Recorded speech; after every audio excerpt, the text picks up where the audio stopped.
police! Urgent assistance. In modern Britain, There's been a big accident. the most dramatic 999 calls The car is now on fire. often require not one, but two emergency responders. I'm a police officer, she's paramedic. In Kent, one of Britain's biggest counties, I'm just thinking if we just cover it all. a groundbreaking joint response unit has been formed, Ready, set, lift. where both police and paramedic combine in one specialist vehicle You've been arrested for assault. to answer some of the most extreme 999 calls. Right, stand clear. Everyone clear? Shocked. We already outdone ourselves on that one. Face the wall? Mate, I can't believe we got him. Coming up, a world turned upside down, Stay nice and calm. We can get you out of there, all right? multiple challenges for a fitting baby, She's got like water on the brain. and out on a bender. What have you been drinking though? Beer, wine, spirits? All of the above.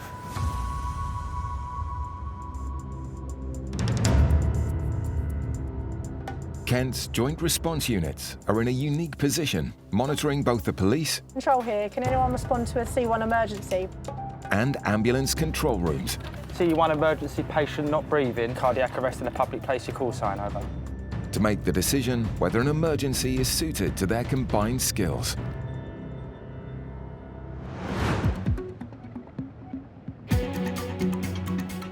Juliet Home, 01 Control, CAD number 5603, Alton Seizure's coming in. Do you want to pop us on it? Yeah, no worries. I'll let the dispatcher from Medway know over. In the north of the county, paramedic Aisha and Special Police Sergeant Hannah are heading to a road traffic collision. Patient trapped in a car upside down and smoking, 1 mile, car leaking, airbag has gone off. More information comes in as they travel to the scene. It's clear that this will need both specialists. So perfect day on your job. As a police officer, I can obviously assess the scene if there's been a crash, deal with traffic, I can assist the paramedic if we're first on scene with any injuries or preservation of life. There's a lot of factors that can determine how injured this person's going to be. Are they wearing a seatbelt? How fast will they go in? This has the potential to be quite a serious job with significant injuries. Fire are on scene. If they've got police crew there, I'll help you out when you need. As they arrive, the fire service and beat cops are already beginning the rescue. The car has hit a wall and flipped upside down. Let me know what you need from me. Yeah. Is the patient conscious? Aisha is updated about the trapped man's condition. Hello. He's just saying he's complaining of chest pain at the minute, and he said this guy's an ex-paramedic, so he's doing good. What's his name? Charlie. Charlie. Yeah. You're all right. Doesn't really remember what's happened. Doesn't remember if he was wearing a seatbelt. Right. Yeah. Did you find him in this position? It's exactly like this, yeah. So whatever time the fall was, he was able to flip his car. He's got no neck pain, he's got no head pain. He's able to breathe and stuff, it's fine. He's just got a bit of pain in the left side of his chest. Okay. It doesn't look deformed, I've compressed it and everything. Well, brilliant. Thank you very much. I'll get in there and... My name's Aisha. I'm a paramedic. All right? I'm just going to feel your wrist. Okay, darling. Just stay nice and calm. We're going to get you out of there, all right? The fire service begin to work out how to free the man from the wreckage, especially as there's always a small chance the car could catch fire. What are you going to want out? So I'm going to want to do stats, blood pressure. Just going to listen to his chest first. No way. There's going to be a lot of adrenaline going round, and you might not be feeling some injuries, all right? Heart rate 68 and you get 99. Fantastic. A second joint response unit is arriving. Police Constable Martin's job will be to help work out the cause of the accident. Is there some contributory factors? Is it a medical episode? Local beat officers have already found out some crucial information to help this investigation. His wife said that he was meant to be on his way home from his AA. Ah. And thinks he might have relapsed. Okay. So that's evidential, but that needs to be explored.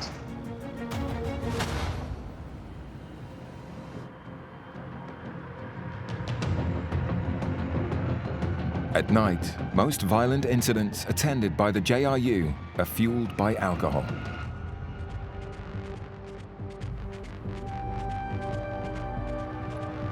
Let's go and see this man on the floor. Tonight, it's a man who seems to have had too much to drink who requires their services. Special Police Sergeant John is teamed up with Paramedic Alex. Some teenagers who were passing by have found a gentleman on the floor in an alleyway, not really making much sense, can't really understand him.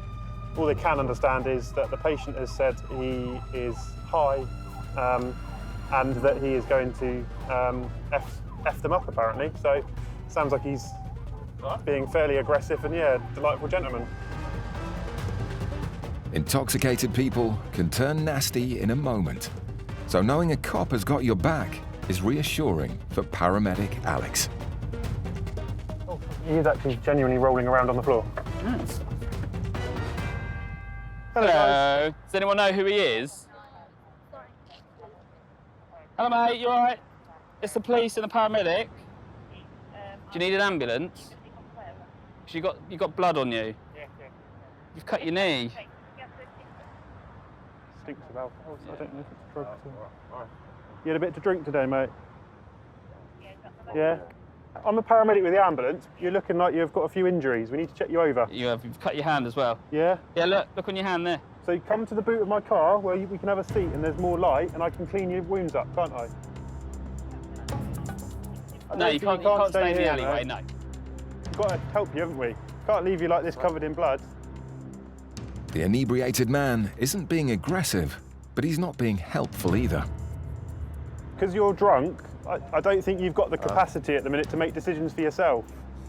Because otherwise you would have taken yourself home and sort of rolled around on the floor. Sorry. That's all right. So you said I'm drunk. Yeah, exactly. Okay. Yeah. And his plans to get himself home, safe and sound, are vague to say the least. I'm waiting for about, my old man is going to be, he said 30 minutes, but I'm assuming it's probably going... Where do you live? Locally? Nearby? I'm not obliged to tell you. Mate, I'm trying to help and we want to make sure you get home safe. Listen to me, okay? We're going to call your dad to see how long he's going to be because we can't leave you here. But what, is he in your phone as dad or what's his name? Don't call me a dickhead because I'm trying to help you, okay? And I'm not going to have you call names to me. How are you trying to help me? It's a simple question. What's your dad's name? Because we can't find him in your phone unless you tell us his name. No. Unable to even remember his dad's name, it could be a long night for everyone.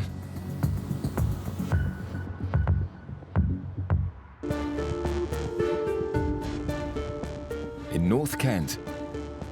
What's your dad's name? Come on. Joint Response Paramedic Alex and Special Police Sergeant John are trying to contact the father of a man who's intoxicated, injured, and making no sense. What the fucking told you? Oh, you got it? Yeah. What? We're just going to give him a call now. Give him a call? Your dad. Now that's sorted, John can finally speak to his dad. I thought he's just very drunk. Does he live locally there? Are you on your way here? Oh, okay, cool. Have you had a good day, though? It was a good day, but until fucking... Does he normally live with his girlfriend, but she's just thrown him out? From the sounds of it, he's had an argument with his girlfriend, and I think that's probably why he doesn't want to go back there. Oh, when we had a fucking, like an argument. Oh, well, you fucking didn't fucking put the fucking toilet seat down. What have you been drinking today? What have you had to drink? Alcohol. What have you been drinking, though? Beer, wine, spirits? All of the above. All of the above. That could be why all his worldly goods I'll get these. Look, I'll get these. I'll get them. have ended up on the floor. I'll put them in this bag for you, yeah? That's a pebble. I think it's going to be best, yeah, if you get a bit of a check over, okay? Because your dad's not going to be able to come and pick you up. You've got nowhere to go. It's cold. We're going to have to take him to hospital, but I think because he lacks capacity. That means he's unable to make decisions, so the team has to call in another JRU in case he resists going in the ambulance. So he's intoxicated, he's very up and down. We're taking him to hospital. You go to hospital, have a check out, and then I think your dad's going to come and pick you up from hospital. But the fact that this patient doesn't have capacity means that it's down to us as clinicians so to act in his best interest. Let's go then, Carmen. All right, we will do when the ambulance gets here. But just as they thought they'd managed to persuade him, Why do you need the fucking ammo? he begins kicking off. Do not. Don't point your finger at me.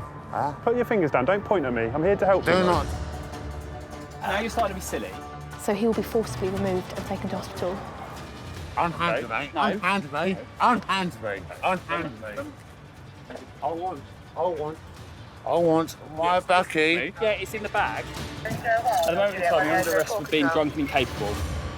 Paramedics don't have the power to do that, obviously. It's useful for us to be able to use our powers of arrest to get into a safe space, and then they can be given the appropriate treatment they need. We've tried to be pleasant with him. We've shown him a lot of respect, and he's been quite abusive to us, to the point now where he's now in handcuffs, just so the police can manage him more safely. Once he's in the ambulance, things calm down. Right, take a seat, please. Thank you. We'll go into hospital, okay? It's taken 2 cops, 4 paramedics, and an ambulance to finally get this man to see sense and to hospital.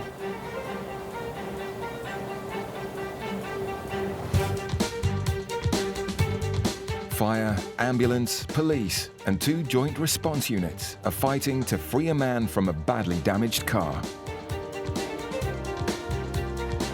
Just over 15 minutes ago, the driver was on his way home from an AA meeting when he hit a wall.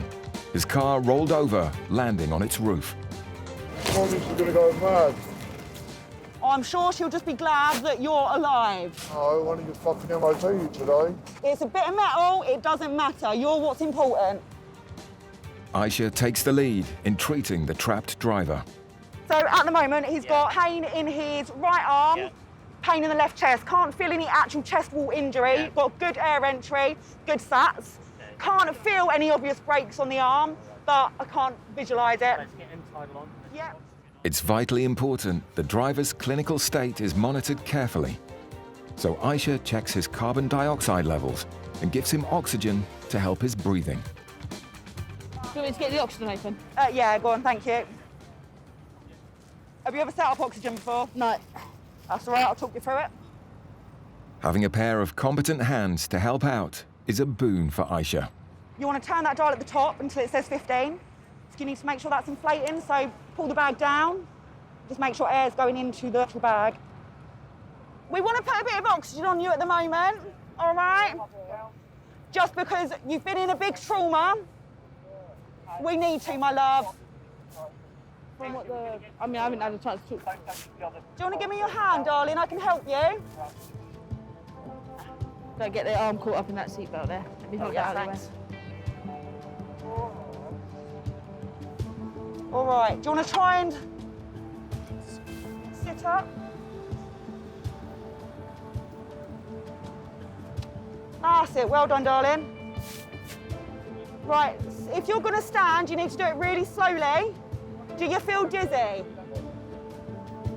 Incredibly, once free of the wreckage and with the help of the oxygen, the man is well enough to move the final meters to safety on his own. Nice and slow, all right? If you don't think you can do it, then we'll just sit here. The driver has escaped with just minor injuries. Possible, I think, fractured arm. Jim, our CCP, has checked for chest injuries and abdominal injuries, and he's happy. He's done an ultrasound and he's happy. So the gentleman's crawled out the car, and we're just going to try and get some pain relief on board, and I think we're going to breathalyse him as well. You show that car. You're very lucky. Have a seat here for me. To help his immediate pain, 1,000 milligrams of paracetamol goes straight into his bloodstream.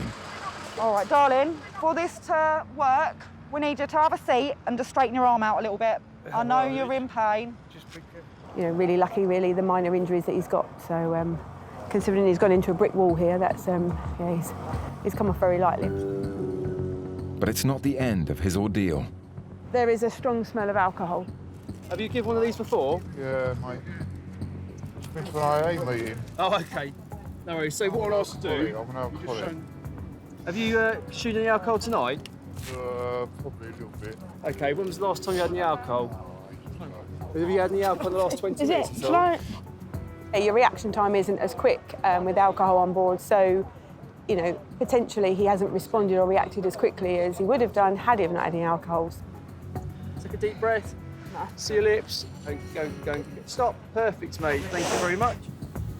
Now, the moment of truth. Well, mate, you've provided a positive specimen of breath, okay, which is showing you over the limit. So time's... How much over the limit? 17 minutes to 11. You're currently under arrest for driving or so prescribing a limit of alcohol. Oh, Very nice to say whatever. anything, but may harm your defence if you're not mentioned. Oh, don't be... Something which later on in court, if you do say maybe given down.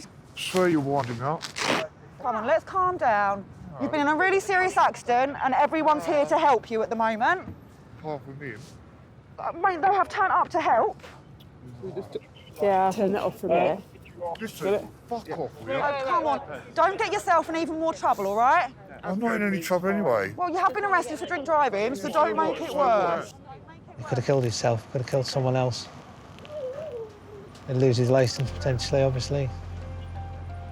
Sometimes they can put orders on to help people as well, but that's the discretion of the court. There's a lot of defences, it's early doors, but we've got to just do what's right. The initial reports about what the driver has been up to tonight proved to be correct. And his belief that he's only had a little tipple are wide of the mark. No, actually blew 53, so actually, yeah, quite high. In fact, he's 1.5 times over the legal limit of 35. Looking at the state of the car and the position he was in the car, I thought he was bound to have more injuries, possible spinal injuries. Good job. Yeah, good job. Yeah, thank you for all your help there. It's all right. Dive straight in. I don't know how he's got crawled out of that. No, I don't know how he crawled out of that either.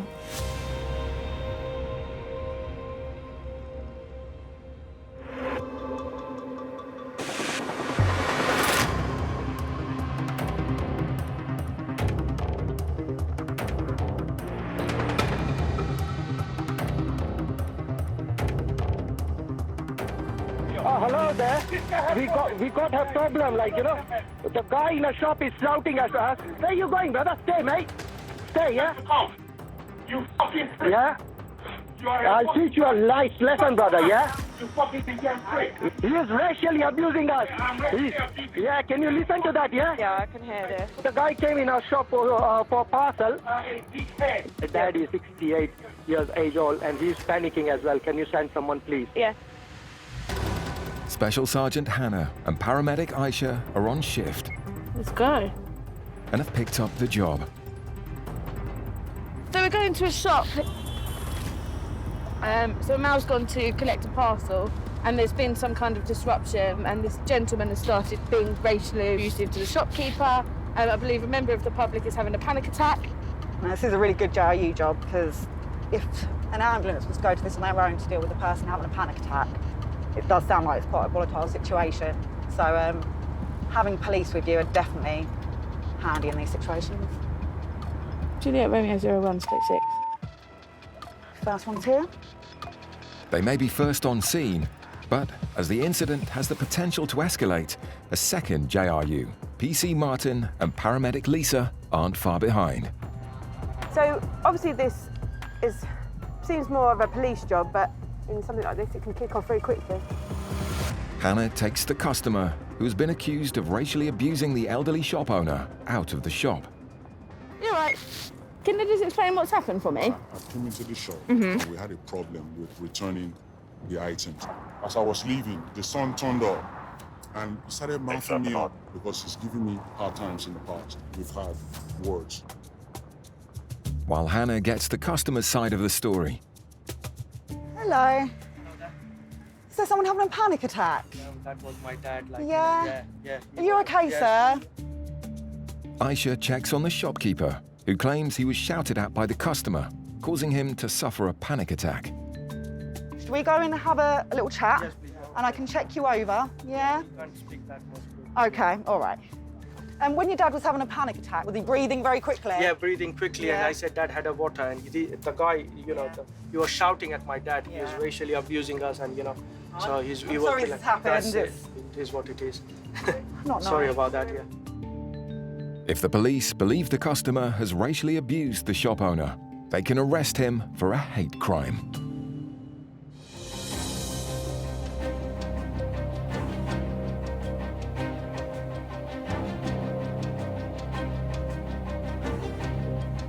On the North Kent coast. It's all right, Paul. Zoom. Yeah, probably what's going to happen to my breakfast. Paramedic Chelsea and Special Constable Paul are on their way to deal with a road traffic accident when they're diverted. Oh, we have got a C1 now. A Category 1 call is when someone's life is in imminent danger. We've been diverted to a 6-month-old, seizures. I think unconscious? Yeah, unconscious. A C1 call coming in for a patient unconscious, more breathing in the Sittingbourne area. So we're going to we're this going one to now? this now, yeah. We've got a 6-month-old that's unconscious and has had a few seizures today. So at the moment, they take priority. The JRU will always go to a Cat 1 call-out, even if a police response is not also needed. This is priority. We are now diverting from that RTC in Chatham to a Category 1 in Sittingbourne. The crew are near, only 4 miles from the unconscious baby. But even blue lights don't get you past some drivers. What is that car doing? Slow down, let him across. He's hanging by the rear axle. Can you let him in? A baby is particularly vulnerable in its first year, so in an emergency, the response must be prompt and effective. Children, I know, have a tendency to be seeming to be quite well until they're quite seriously unwell, so it's urgent we get there as soon as possible.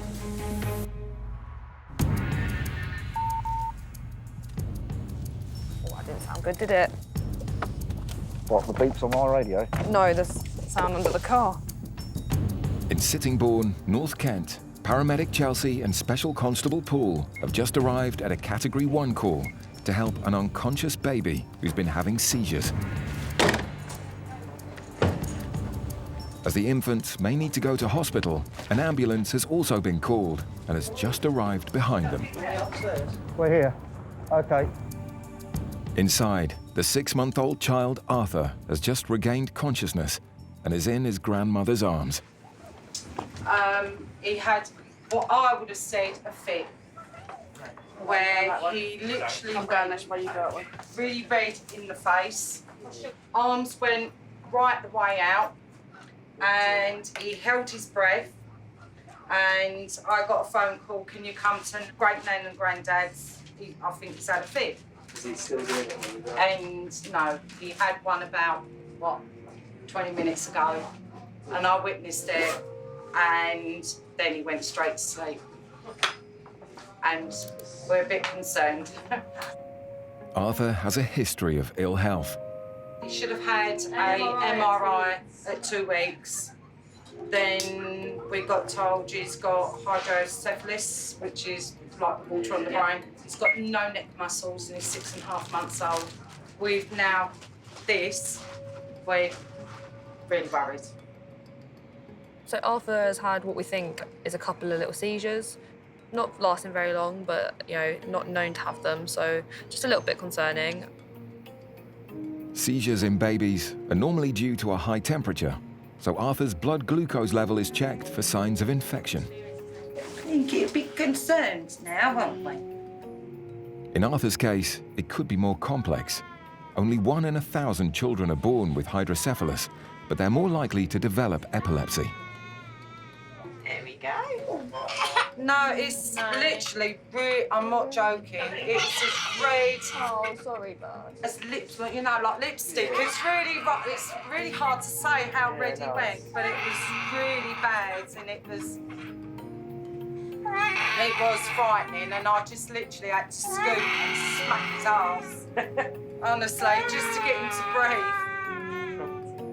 All of his odds are checking out, so these guys are going to pop him up to hospital so he can have a bit more of an assessment. It's a massive relief, especially for Arthur's mum. As a first-time mum, I've dealt with a lot. He has been in and out, in and out, in and out.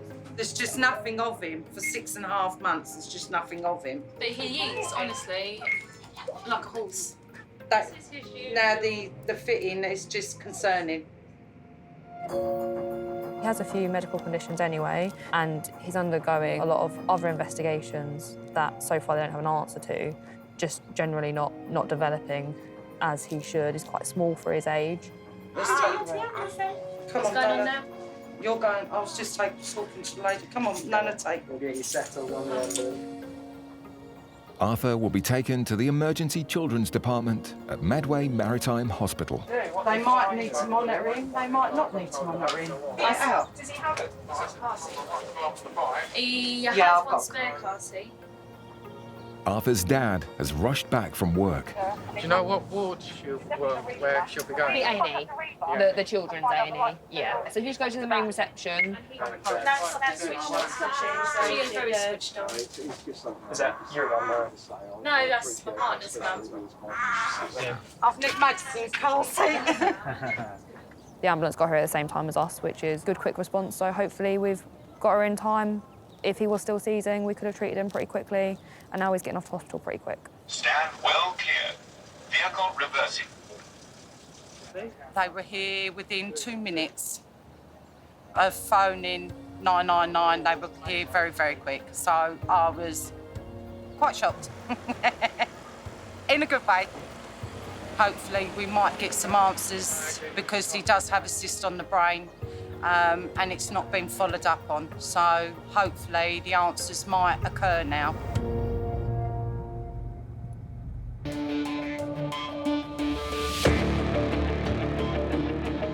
Paramedic Aisha is with a shopkeeper who suffered a panic attack after allegedly being racially abused by a customer. Your heart fast? Yeah. A second JRU has arrived, and PC Martin assists Special Sergeant Hannah, who's with the customer.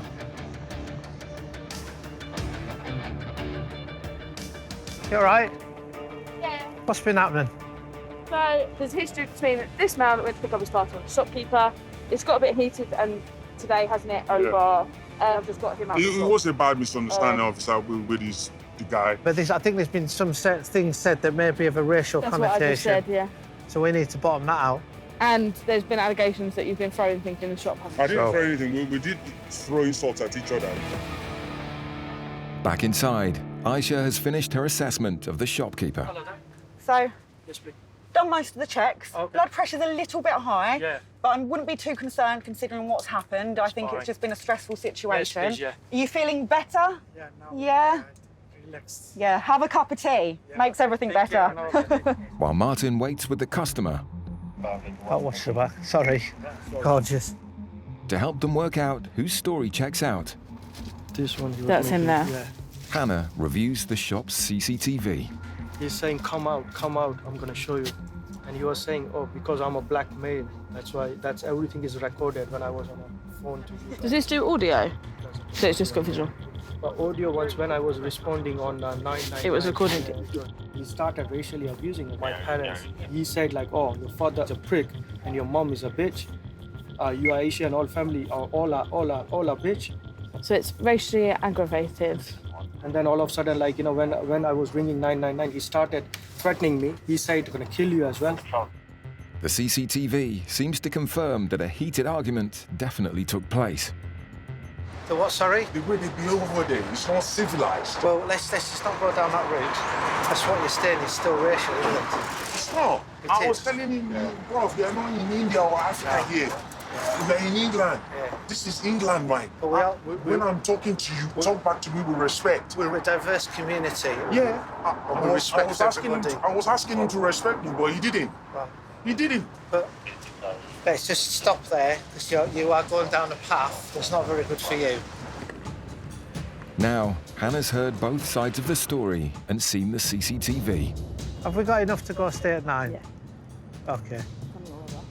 Yeah. State 9 is police radio speak for prisoner escort, which means they have enough evidence to arrest the customer.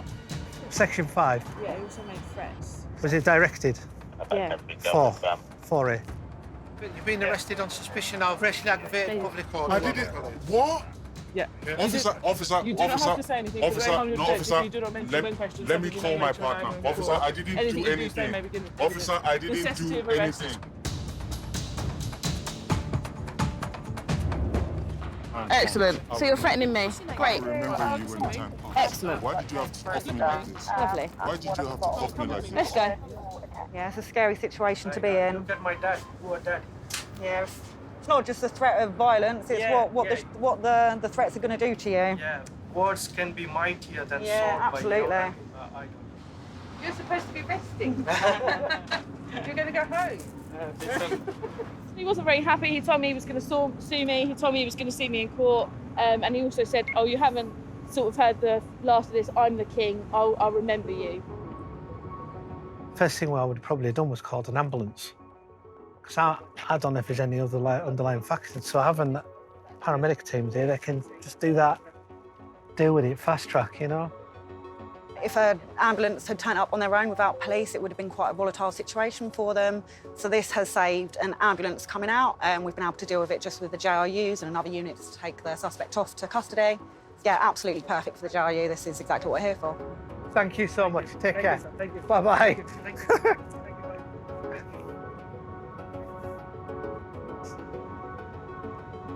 Starting to get run over now. Well, no, we've got a paramedic here, so we're all right. It's pub closing time, and in some towns, that's when fights break out.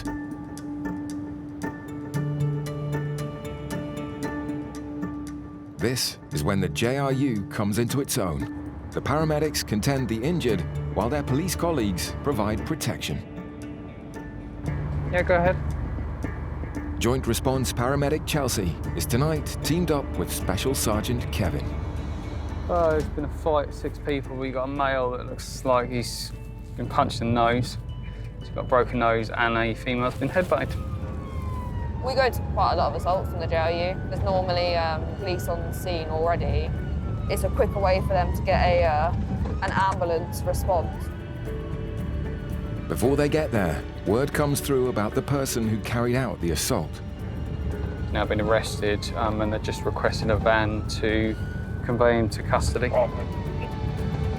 The 2 injured people still need to be assessed by Chelsea, even though the offender's been arrested. When they arrive at the scene, Juliet Romeo 0166. The woman who's been headbutted has left, but the man who was knocked unconscious Hello, bud.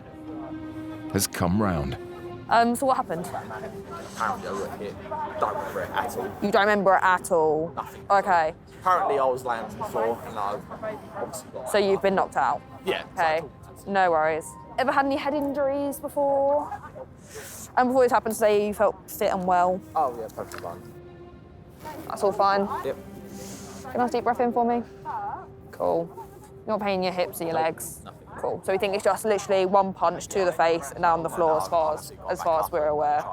No worries.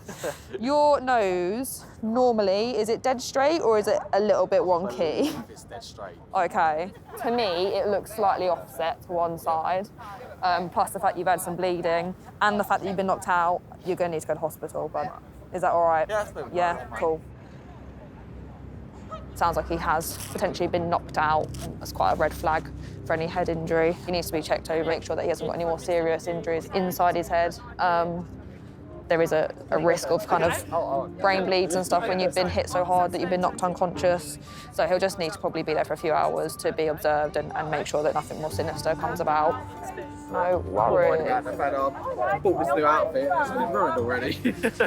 I don't know, your shirt will be fine. It's just your T-shirt. Good. I don't think that's coming out. Nah. While Chelsea deals with her patient, Kevin's on the alert. Although we've been assigned to this job, because just the environment that we're in, and it can change quite quickly, just having your eyes about, checking the pub across the road for the Rev was leaving. I just noticed there were two males looking like they were getting into a bit of an argument. You might find that as the alcohol wears off, he's in a bit more pain. Joint Response Paramedic Chelsea has been treating a man who was knocked unconscious. Yeah, he says he's got a bit of a headache, so yeah. Yeah. That's all right. As his nose looks broken, he'll be going to hospital, and his mum will take over the job of looking after him. The alcohol just reduces inhibitions and stuff like that. It can cause conflicts between people, and I think ultimately that's probably what's happened today. There he is. Come for a night out, been knocked out, broken your nose, on TV. Yeah. What a day. An eventful day. Jump up there for me, guys. All right, thank you. Thank you. I think he's broken his nose. It's apparently not normally off to the left like that. And he's got some... You are actually starting to get some bruising around your eyes as well now. But no like actual head injury that I can find. Right, we'll leave you with these guys. I'm very sorry about how long that all took.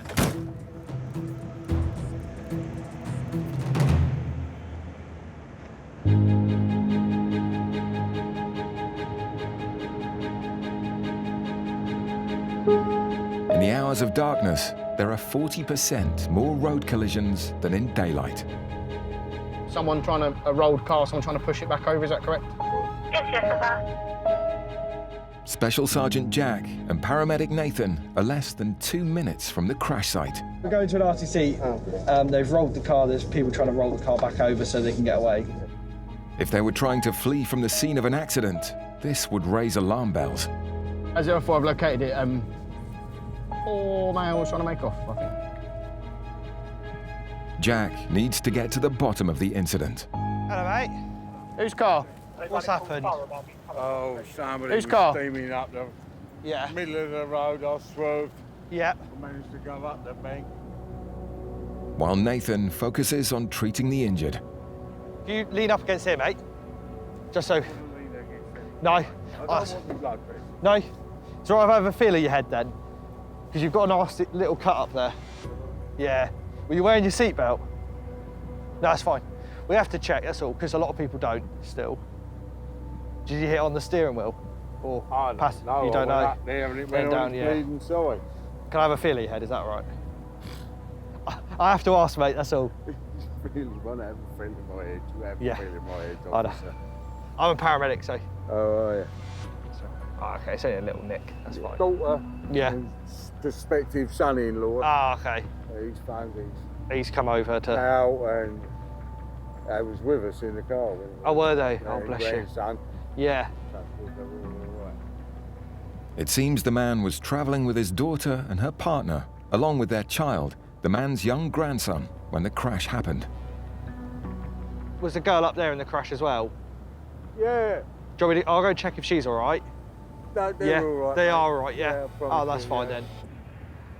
It's a bit of a difficult one. No one's too forthcoming. So there's a dad, the daughter, the son-in-law, and then a grandson as well. Conflicting stories as to whether the child was wearing a child seat or not, but they're not letting me assess anyone.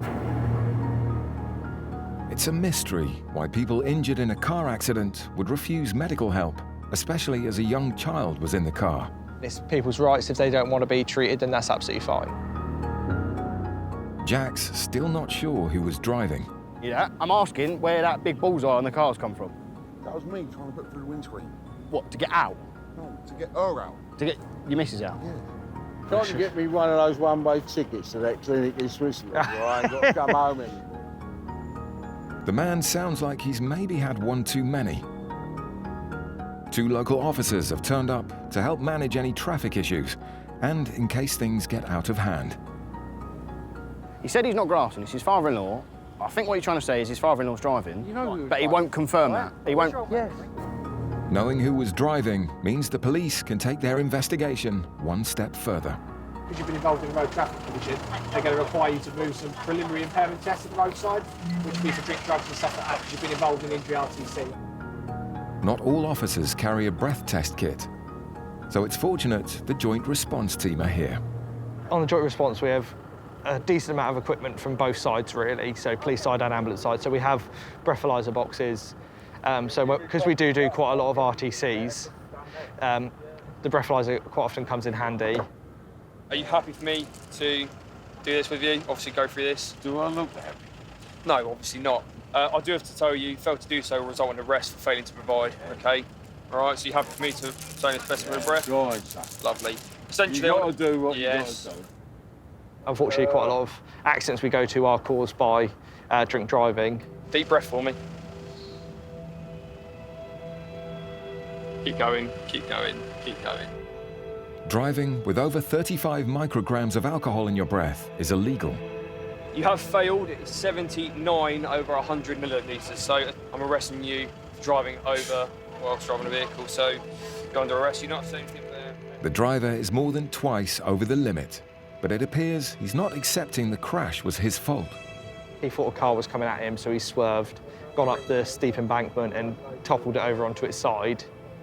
They've then pushed the car back upright after all extricating themselves out of the car. Need this like an hole in the head. Jack's spoken to the driver of the oncoming car.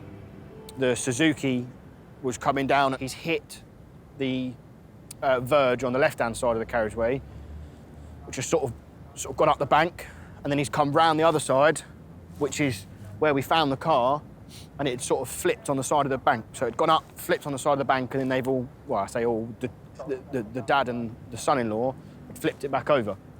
Put you in the car. Where are we going next? Station? We're going to, yeah, Tonbridge. Oh. The police side of things may be sorted, but Nathan is concerned about the young child he's not been allowed to check on and who was in the car when it rolled. The grandson wasn't restrained at all, was just sat on someone's lap. Nathan is on the phone to his team leader for advice. It's just as, I don't know, they're not giving me any details. They won't let me assess him either. So he's, I'd say, a year, maybe 2. He appears fine. It's a little bit frustrating when you're not able to do the job you're here for. Special Sergeant Jack has some reassuring news for Nathan after speaking to a family friend who's come to pick them up. That once they get home and they can sort the kid out, they will take the kid up to hospital. Oh, perfect. To hear that the child's going to go to hospital and be checked up there, they weren't keen with me checking them up, which is fine, but they've got to convey themselves to hospital, which is always reassuring to make sure that that child is going to get the assessment that it deserves. The smashed car will be towed away, leaving the road safe for other drivers. He'll be allowed to pick up his vehicle. He'll have to show proof of ownership and proof of insurance before he's allowed to drive away, pay a recovery fee, and then he'll get his car back. It turned out to be an expensive journey for the driver, and thanks to the Joint Response Unit, a suspected drink driver has been taken off the road. We've stopped an ambulance having to come out. We're quite busy tonight, so there's quite a few jobs that are stacking on our stack at the moment. So they've been able to be diverted to another job to deal with that. Police side of things, the crew that turned up didn't have a breath box, so we were able to provide that as well. So all around, it's a really good resource for RTCs.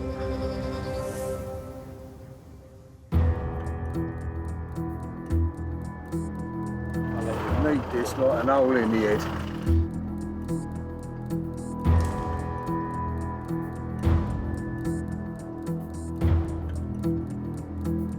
You said I'm... Yeah, exactly.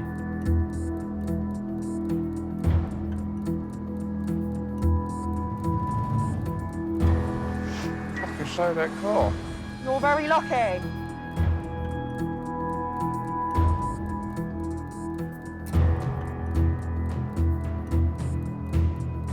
So what happened? Apparently I got hit. Don't remember it at all.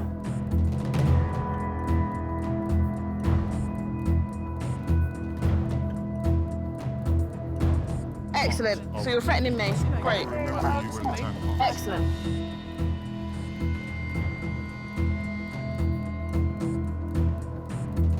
I think it'd be concerned now, won't we?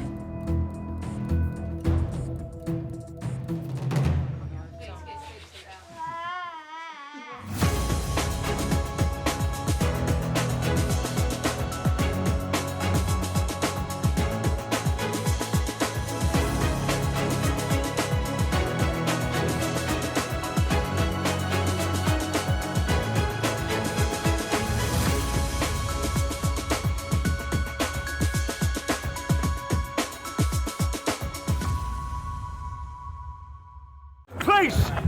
Urgent assistance. In modern Britain, There's been a big accident. the most dramatic 999 calls The car is now on fire. often require not one, but two emergency responders. I'm a police officer, she's a paramedic. In Kent, one of Britain's biggest counties, I'm just thinking if we just cover it all. a groundbreaking joint response unit has been formed, Ready, set, lift. where both police and paramedic combine in one specialist vehicle You've been arrested for assault. to answer some of the most extreme 999 calls. Right, stand clear. Everyone clear? Shocked. We already outdone ourselves on that one. Face the wall. Mate, I can't believe we got him. Coming up, a driver found unconscious at the wheel. His pupils are not moving at all. An escaped cow causes havoc. And a race for a baby in serious trouble. That's a C1 for a paediatric fitting. Kent's Joint Response Unit saved time and money by having dual emergency services in one high-performance response car. JR01 Control, being asked to attend a police CAD in Dartford. Could you pop it through? Since 2019, the unit's responded to over 12,000 incidents requiring urgent police and medical assistance. Just putting that through now, over. Amazing, thank you very much.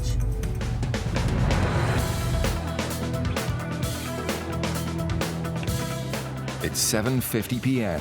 Paramedic Aisha and Special Sergeant Kevin are called to an incident in the middle of a residential street. So there's a report of a male and female that have been arguing. It's going down as a domestic incident.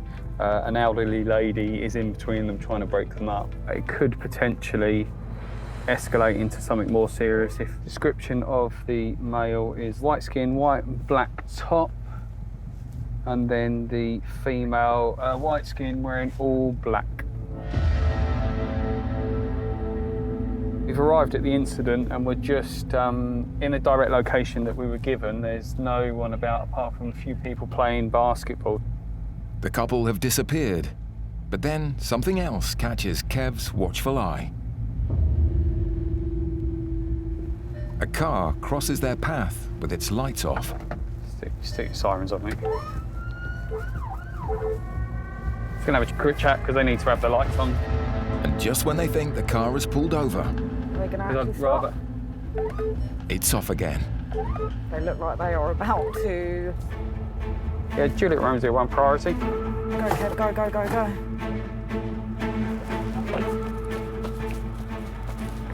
Stop! While Special Sergeant Kev chases on foot, Juliet Romeo 1 priority, mate, I'm making off. Can we get your phone, mate?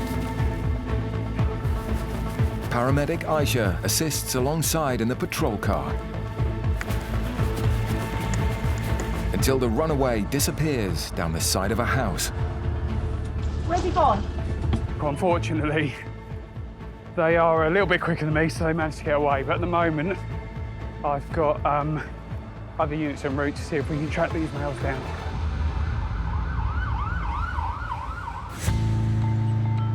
"23 miles away in the Kent countryside on the outskirts of Faversham, Paramedic Daniel and Special Sergeant James are chasing another fugitive. But this one has 4 legs. We're on our way to assist some colleagues to a cow which is on the carriageway. But we're going to go down there and assist them so we can get it back to its field and move it on. Move it on! That was so bad. That was so bad, James. Reported to be on a 60-mile-an-hour road, a loose cow in traffic is a danger to everyone. If it gets hit by a car, I mean, it can cause quite a bit of damage to the car and obviously injure the people inside. If it bolts for anyone, it can cause injury. So for the welfare of the animal and obviously the safety of the public, it's quite important to go into it. I hope she'll get it back in the field. I think the stakes are high. So. Oh no! James, stop it! A single crewed officer at the scene has been trying to contain the animal.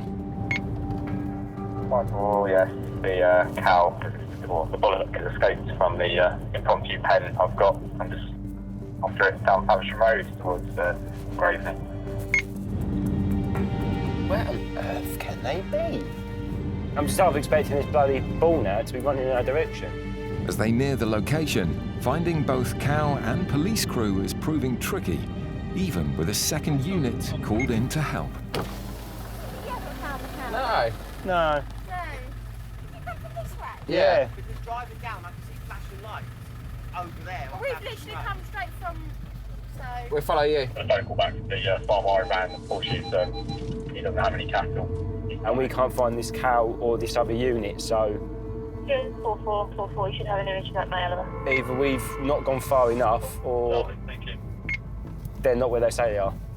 We're just going to follow these until we find a cow. A few minutes later, they find their escapee on a busy country road leading to a dual carriageway. Oh, it's not a bull, is it? That's a cow. With police cars blocking both ways, I don't want it to run at me. the cow is cornered and looking ready to charge. I was going to panic.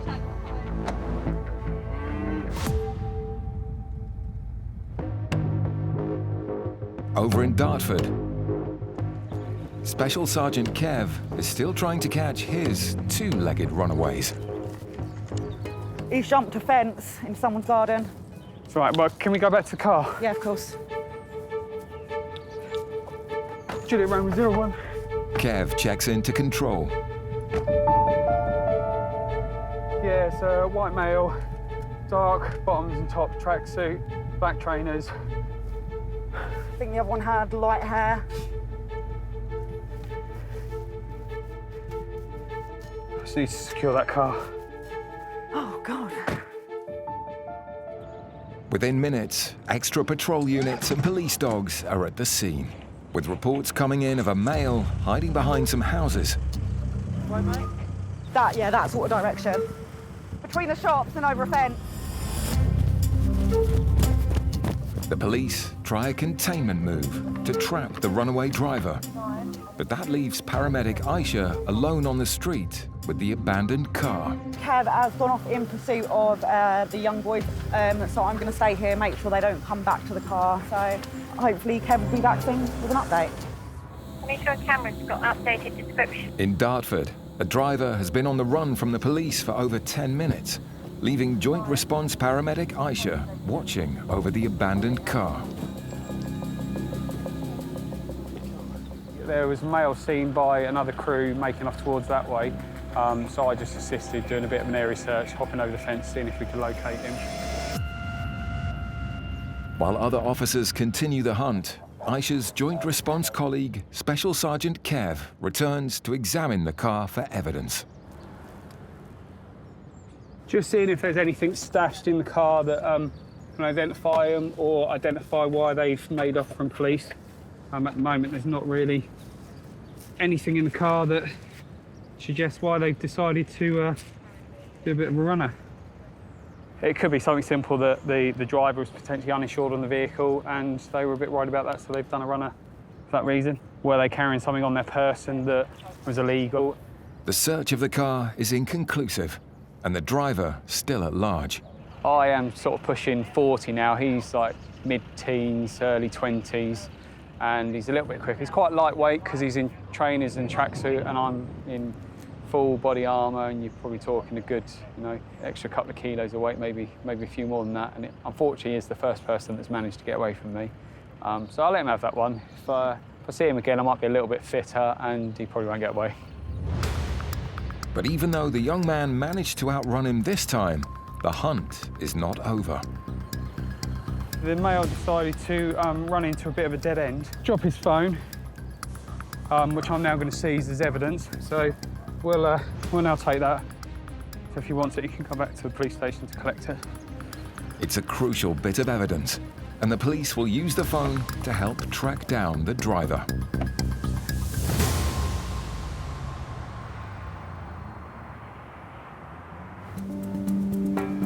In Graveney, near the North Kent coast, Paramedic Dan and Special Sergeant James have located the cow causing havoc around Kent's roads.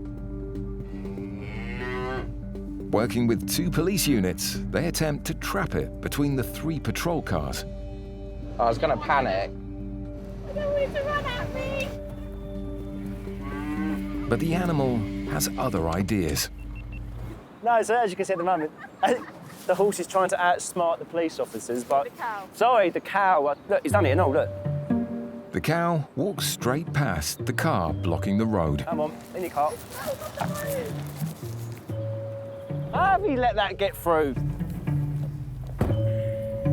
So Paramedic Dan, along with the 2nd police unit, race ahead. Uh-oh.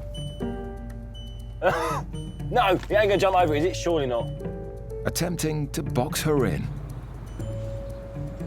Oh dear.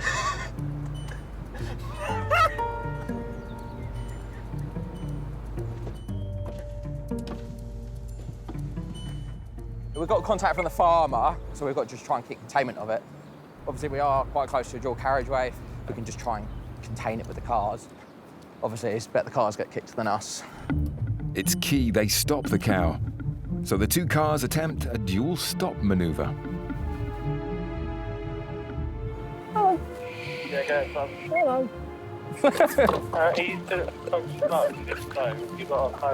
Just walked through the middle of 2 cars, took both our windmills out. We just, oh, we don't care. We just keep it in this circle, I think. But after 30 minutes of life on the open road, the cow decides it's had enough of going around in circles. Knock down the ditch. She's in a field. So unusual. You just can't write it, can you? Just as her owner arrives. Evening. Are we the farmer? Yeah. Oh, hello, farmer. It may have taken 3 cars to see Daisy home, but at least a dangerous collision was avoided. So really good news. The cow was obviously returned to its field. She made her own way back after obviously playing on the road for a little while. Good job, guys. Well done. Animal incidents happen occasionally. I'll probably count on one hand over the last couple of years the amount I've been to. Obviously, there's a nice job to deal with, really, isn't it? It's you know, no one's shouting and swearing at you. It's a job where, although she might not have been as compliant as we'd like her to have been, it was a job well done.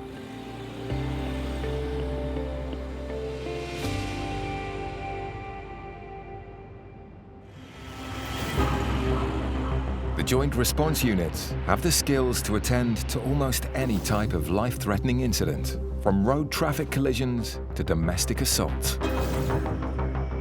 Yeah, we're going to for an RTC. So can you add a cat on me, please? Yeah, of course, that's no problem at all. 3 minutes into their shift, Special Sergeant Hannah and Paramedic Nathan are called to a report of a driver lying unconscious. I think it might be down in that car down there. Juliet Romeo 01, control over. 01, control over. No. What's gone on? Yeah, they have crashed. Any masks? The car's smashed into a lamppost and the driver's out cold in his seat. You all right? What's your name? Let's sit you up, sir. The man's unresponsive. Nathan has to quickly determine what's wrong. Just go quickly check his sugar levels and then see what we can get from him. He responds a little bit to pain. Sorry, sir. 5.2, that's fine. I'll pop this in your ear. Satisfied he's not in a diabetic coma, Nathan checks his blood pressure and body temperature. How are you feeling, sir?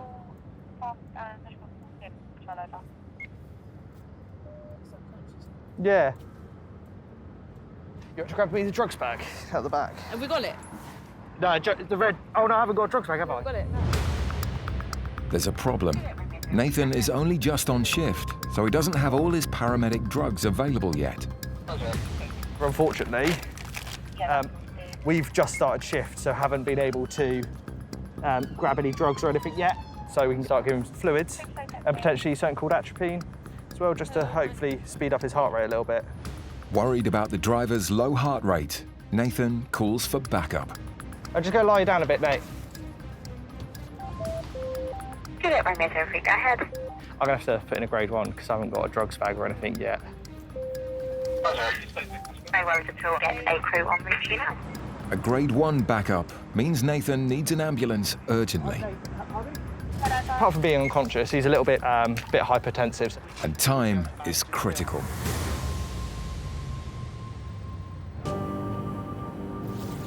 The Joint Response Units have a base in Rochester, ready to respond to emergencies across the county. Dear everyone, evening. We're not too far from your Pennington Heath cad. Do you want us to go make a first and I'll let you know what's going on? Oh, yes, please. This 15-year-old with a dodgy leg. Popping it through to you now. Jumping on the call today are paramedic Alex and Special Sergeant and trained nurse Helen. There is a young lad that appears to have broken his leg. We're going to go over and then Alex can do his first assessment and see if we can help this young lad. So he must have been in an awful lot of pain. Yeah, he's got a possible dislocated knee. His dad's on scene apparently as well. They've tried to get him up to put him in a car and take him to hospital, but he's in too much pain apparently to get there. So we're literally just down the road from this one. So what we can do is go and sort his pain out, do an assessment. Yeah, he's worried. What's happened then, sir? I don't know if he's just standing there or whether he's walking, but he's sort of like when he come out at a funny. Was he just? Were you with him when it happened? Were you? Or? No, I wasn't. I tried picking him up, but now he's gone into a bit of a hot spring. Okay. Oh, that's a good angle, isn't it? I can see that from here.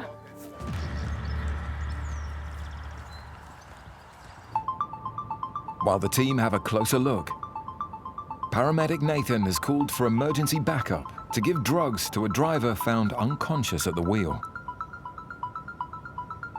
But whilst waiting for the ambulance to arrive, the man regains consciousness. All right. How old are you, sir? So your heart has been going really slow and your blood pressure's dropped as well. So I think we're gonna have to get you to hospital, all right? Minutes later, the ambulance arrives. So Brady at 34, blood pressure was like 50-something. I don't think you'll be able to walk yet. His pupils, to start off with, were just freeze and just fixed and not moving at all. So I don't know whether he's definitely had, he's had some sort of like cardiac episode or something, whether it's caused by drugs or not. Although the immediate medical emergency is over, the police investigation is just beginning. I've got his ID, so we know who he is. And 2 more special constables are briefed by Hannah.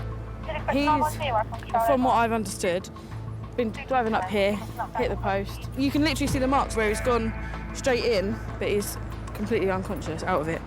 But whilst examining the car for evidence, Hannah makes a discovery. Have you got any drug swipes? Yes. He's got a small quantity of cannabis in his bag. Lovely. The joint has been rolled with cannabis. Yeah. Cannabis in the car doesn't mean he's been driving under the influence, but he'll need to be tested. So he's just going to be drug swiped at the earliest opportunity to see if he has got any cannabis or any other drugs in his system. Obviously that could be an indicator as to why this gentleman has crashed. Before they can test his saliva for traces of any illegal drugs, the police wait for the all clear from paramedic Nathan. Yeah, you do your bit. Right, so what I need you to do is I need you to get your tongue and roll it around your mouth, all up against your gums and all against your lips, all right? Poke your tongue out for me, wide as you can, wide in your mouth as you can. So it could be drugs and alcohol related. He's only doing a couple of miles an hour apparently when he's crashed, so it's unlikely to be trauma related. Might be mental health related, a bit of psychosis maybe, could be some swelling from previous injuries. I'm not too sure really what's causing it. After completing the saliva drugs test, it's time for a breathalyzer. Right, so I also require a specimen of breath off you, okay? Failure to provide a sufficient specimen of breath may render you liable to arrest, all right? Nice deep breath. Seal your lips around this tube for me. Seal your lips around the tube. But the driver fails to comply with instructions. Okay, are you going to provide me with a sample of breath or not? Yeah, but mate, you can breathe, so you need to just blow into there. You've got 100% oxygen levels. Okay? Because they've said you are able to do that. Okay? So what you need to do, you need to blow into that tube. Go then, go, nice deep breath, and blow. Ready? And seal your lips around that Go. tube. Keep Blow. going, blow. Keep going, keep going, keep going. Insufficient. You need to keep going until I tell you to stop, all right? Right, are you going to provide me a sample of breath or not? We'll try it, okay. If not, you get arrested, we take you down to custody and we get you on the evidential sample there. The driver appears to be making things difficult, but they give him one last chance. Right, are you ready or not? Right, deep breath. You've got to blow. Seal your lips and blow. Blow. You're No, sucking. You're not blowing, you're not blowing. No, Just lick him. Time is 6:01 and I'm arresting you failing to provide a roadside breath sample, all right? You don't have to say anything, but it may harm your defence if you do not mention main question, something you may later on. Jet's been arrested under Section 4 of the Road Traffic Act. He's not provided a sufficient sample of breath, so we're going to take him back to custody once he's been to hospital and get him on the evidential breath test. The driver's now under arrest, but he'll still need to go to hospital. There's no reason he couldn't do that. He did start doing it and then he just stopped. But first, Nathan has to work out just how to get him out of the car. So we have two options. We can either you can get out yourself, so we can help you out, but you do it yourself, or we have to get fire out and they're going to have to cut your roof off. Oh, that's a good angle, isn't it? I can see that from here. In Maidstone, Hello, mate. Is it Tom? Paramedic Alex and Special Constable Helen are in a park to help a young lad who can't move because of the pain in his twisted knee. What's happened, mate? I've landed on it and it just came out. So you landed on your knee? I didn't even land on it, I just literally landed on one way and it came out. Were you playing tennis, were you? No.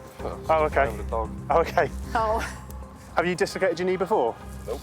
No, so how much pain are you in? Give it a 9 or 8. 9? Yeah.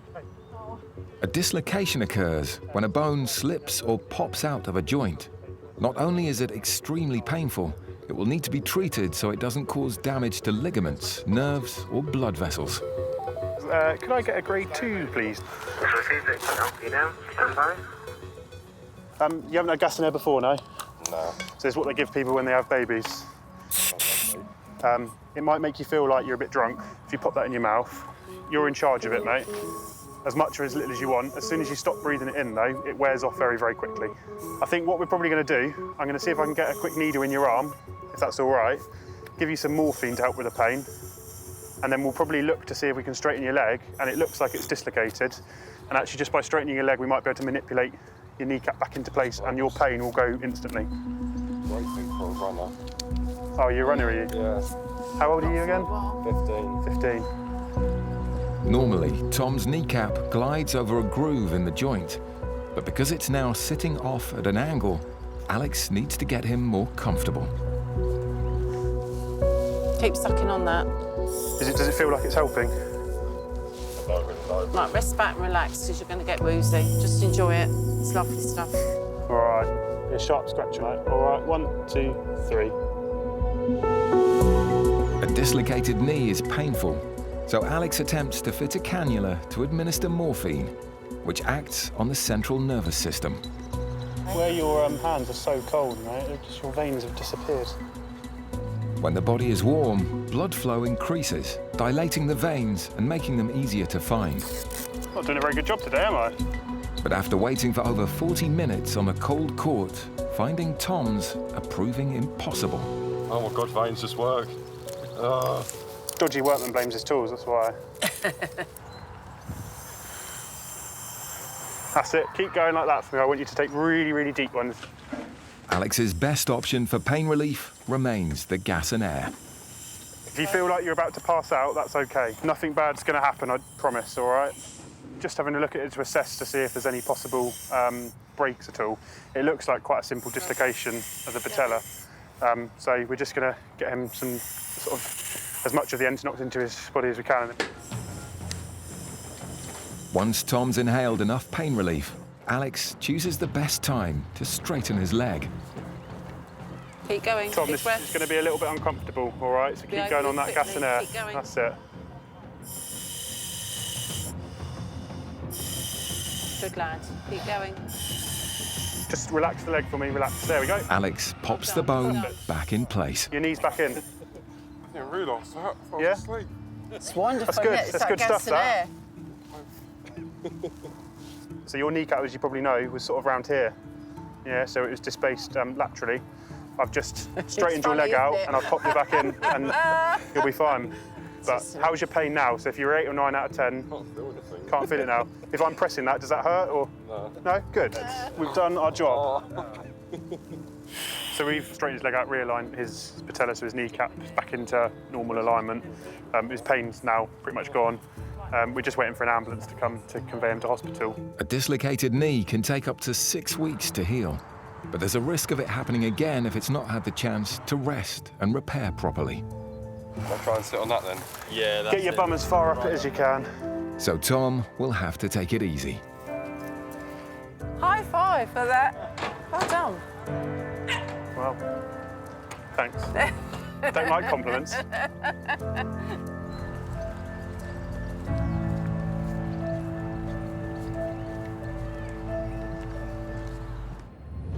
A driver has been arrested for failing to provide a specimen of breath after crashing into a lamppost. He needs to go to hospital, but says he can't move, and paramedic Nathan has given him 2 choices to help get him out of the car. You can get out yourself, so we can help you out, but you do it yourself, or we have to get fire out and they're gonna have to cut your roof off. That's the 2 options. Give me your hand. I can't. Well, you've been moving it freely a minute ago. Where does that hurt? In your back. Romeo 03 CCAM, can we get fire running to this for them to cut him out of the car, please? Yeah, of course, no worries at all. I'll give fire a call now for you. Lovely, thank you very much. He's complaining of back pain as well, and can't get himself out of the car, so we're just waiting for fire to come now to cut the roof off. Whilst they wait for the fire crew, Any, like, weed or anything? the driver makes a confession. So he's just said he's had copper on it. So when we arrived, he was slumped over the wheel. He has come round a bit since then and admitted that he has had alcohol and he has had drugs. The fire brigade has arrived to extract the driver, who says he can't get out of his car. We're staff for a full removal. No, perfect, thank you. Yeah, Lovely, thank you very much. So we've got 2 fire engines. Firefighters are currently taking the roof of his vehicle so the ambulance can instruct him. We've got 3 paramedics, we've got 3 police officers here. So all of us are here just working with this one male and trying to get him out of the vehicle and obviously sort out the scene. Oh, I'm going to be cutting that grass above your head. Yeah, that's all right. Nathan's job is to keep his patient calm and still.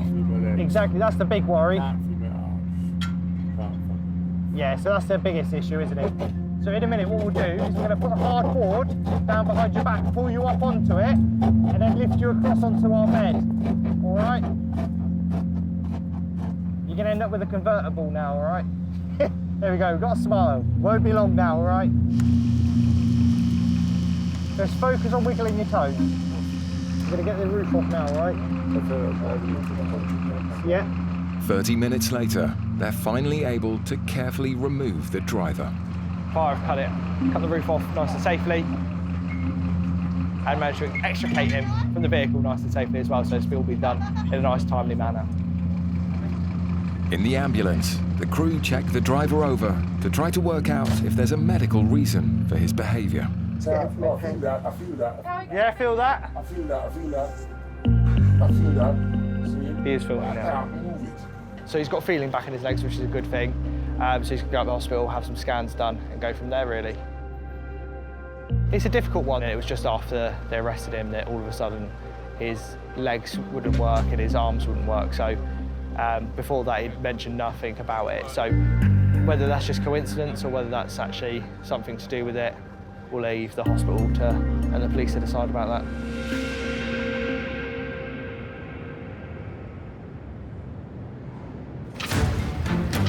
The JRU teams are made up of around 20 special constables from Kent Special Constabulary and a similar number of paramedics from the South East Coast Ambulance Service. Looks like the rain's coming down, so might be a few RTCs out there. And they can sometimes find themselves working shifts with colleagues they've never met before. No, never crewed up together before, so yeah, we'll see how it goes. Luckiest lady in Kent, right there. We'll see. Hopefully it'll be a good day. It's 2 p.m.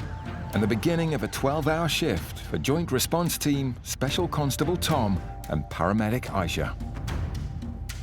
Just a slow start. Yeah. Just the build-up for everything going absolutely wrong later on, probably. I'm sure it will. There's a call coming to both ambulance and police. A car has crashed into a stationary car, we believe. So we've got a 31-year-old male who was the driver. Currently saying that he has chest pain and lower back pain, and the road is blocked. So certainly one for both of us. Oh, is that it? Hello, are you all right? Good blimey, wasn't expecting both. Oh, I know. What's happened then? Vehicle 1, which is the Astra. Oh. Someone's walked in front of him on the crossing. Right. He's braked hard. Vehicle 2's hit vehicle 1. The only injured party is the one in the black car who's complaining of it. Right, okay, we're going All right, get some stuff together. It appears the driver of a black Mazda came off worse in a 3-car pileup when he braked at a pedestrian crossing. Hello, mate. Hello. What's your name? Nigel. My name's Aisha, I'm a paramedic. Right. Where are you hurting at the moment, Nigel? I've got a back problem anyway. Okay. In my lower back, I've got a fractured bulging disc in my back. I initially jumped out of the car. Yeah. And then just the pain hit me in my back, my right shoulder, and here in my chest. Okay. All right. I'm going to come around the other side of the vehicle and feel down your back. Is that okay? Yeah. A further spinal injury could result in permanent nerve damage or even paralysis, so it's crucial Aisha examines Nigel further. While Tom investigates the man who rear-ended Nigel's car. Because you've been involved in the road traffic police, I'm going to be requiring you to provide me with a specimen of breath here at the roadside. So, long, hard, continuous breath. Keep going, keep going, keep going, keep going, keep going, keep going. Yep, that's fine, thank you very much. Okay, so we'll just wait for this result to come back. Right, so I want you to try and keep nice and still for me. I want you to tell me if there's any sharp pains when I'm pushing on any of the bones. I know it's lower, but I'm going to go down the entire spine, okay? Okay. Okay, all right, darling, all right.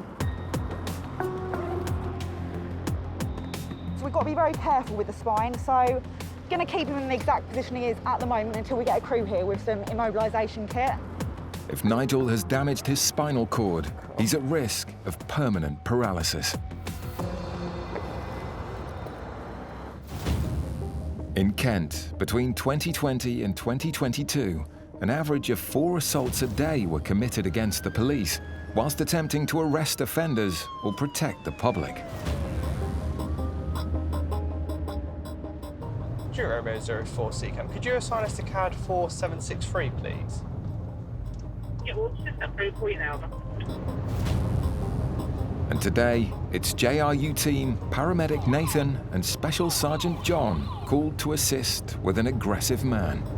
So we are on way to a patient who has been tasered by police. When police have turned up, he's pulled out a weapon and then he's tried to assault the officers, and they've deployed their taser. When a taser's deployed, it releases these barbs, and they'll then go into the skin, and then they create a circuit to conduct the electricity through the body. Other units are already there, but Nathan's going to hopefully remove the barb, and then the patient will hopefully then be conveyed to custody. Police tasers in the UK deliver up to 50,000 volts of electricity in rapid pulses over 5 seconds, designed to stop and stun dangerous and violent suspects. Yeah, not bad, thank you. A police patrol unit and an ambulance are on scene. Just take the barbs out. Yeah. But Nathan is the only qualified paramedic to remove the taser barb or fishhook type dart. Whereabouts are they? Just obviously there and then... Oh. A second. Sorry, I'm Nathan, by the way. I should introduce myself first. The man is also wearing what's known as a spit hood, a breathable mesh hood to stop the police from being spat at or assaulted. Sorry, it's going to hurt a little bit. And under arrest, he now seems calmer. Sorry, mate. No, that's stuck in. It's going to have to go just to have a little cut to get out. No, it's proper wedged. Okay, that's it. It's hurting him too much to pull it. Back of the van. The suspect will have to go to hospital to get the barb removed. You guys able to convey to them? Yeah, I can do if that's Excellent. what you're happy with that. And JRU Special Sergeant John will accompany him in the ambulance. Anyone who goes to hospital is technically a prisoner guard, so it will always be 2 officers regardless of kind of what they've done or what's happened. Good 2 minutes, mate. They'll hand over, and you get seen by a doctor. All right? And then you know the score after that, don't you? At all times, he will have the 2 police officers by his side. So when the suspect's going to custody, they are asked a series of kind of medical questions to make sure that they're fit and healthy to be in custody. So, yeah, he has to be medically cleared by the hospital, and then he can be taken back. And on arrival, it's important the suspect's checked before being released, because he could be held for up to 24 hours in the custody suite while police wait to press charges. Paramedic Aisha has called an ambulance crew to help move a driver with a potential spinal injury after a car crashed into the back of him. While Tom gets the breathalyzer results of the driver who was in the car behind. The test has come back that you've blown 55. Okay, the legal limit is 35. So at the moment it is 14:33. So you're going to be placed under arrest, failing a roadside breath test. Okay, you do not have to say anything, but it may harm your defence if you do not mention when questioned something you later on in court. Anything you do say may be given with evidence. The reason that you're going to have to be arrested is to secure and preserve evidence. While they wait for the ambulance crew to arrive, Aisha prepares to give Nigel Entonox, Right. a mixture of oxygen and nitrous oxide. It works very quickly. It also wears off very quickly. So if you find that you're not liking how it feels, you can just stop inhaling it and it will wear off. After checking he's okay to be moved around, Aisha also examines any other symptoms of physical trauma And whilst that blood pressure's going, just keep it as relaxed as you can. and bruising from wearing a seatbelt. I'm just going to feel across your chest, all right? Does that hurt to press? Yeah, that's it. Okay, all right. It's quite a good demonstration, really, that the 2 of us being in one car. So we've got patients being treated medically, and then we've got a drink driver that I was able to sort of interject quite early on. Take a step to the left for me, please. Thank you. While Tom has dealt with his driver, Aisha has a problem with hers. Is that helping your pain? A little. Yeah.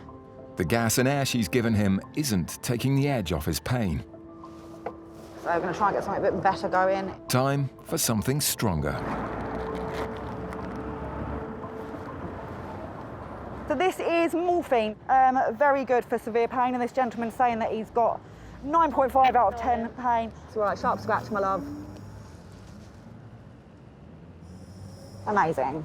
Right, so in a moment, with our assistance, we're going to try and get you out as carefully as possible, all right? If I go behind him to help him try and get out as straight as possible, and you guys try and get him out from the front, yeah? So, we're going to, whilst trying to keep you back as in line as possible, try and just move your hips a bit straighter. Yeah. Aisha and her colleagues must keep Nigel's head, neck and spine completely aligned to prevent any further damage to his back. 3, we'll just slowly stand up, all right? Yep. Ready? 1, 2, 3. Well done. Amazing. Well done, Nigel. Turn with me. Well done, Nigel. Right. Now bum straight down. Okay. Just take as much of that gas and air as you need, Nigel.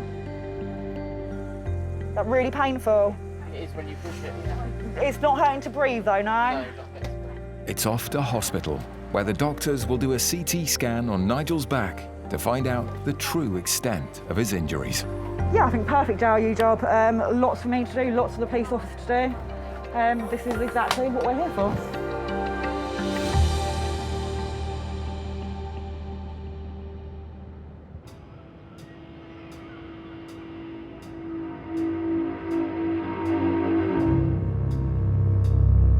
Can anyone respond to a C1 emergency?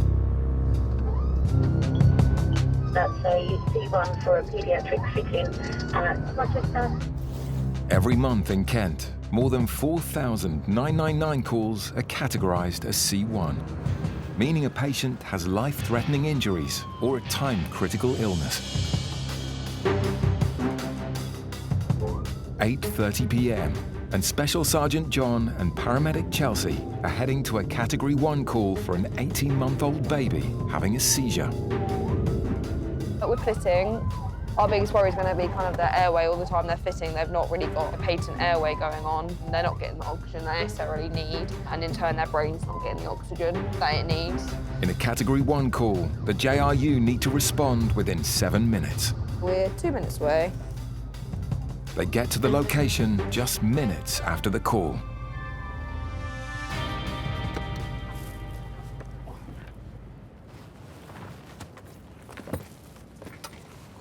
Let's go.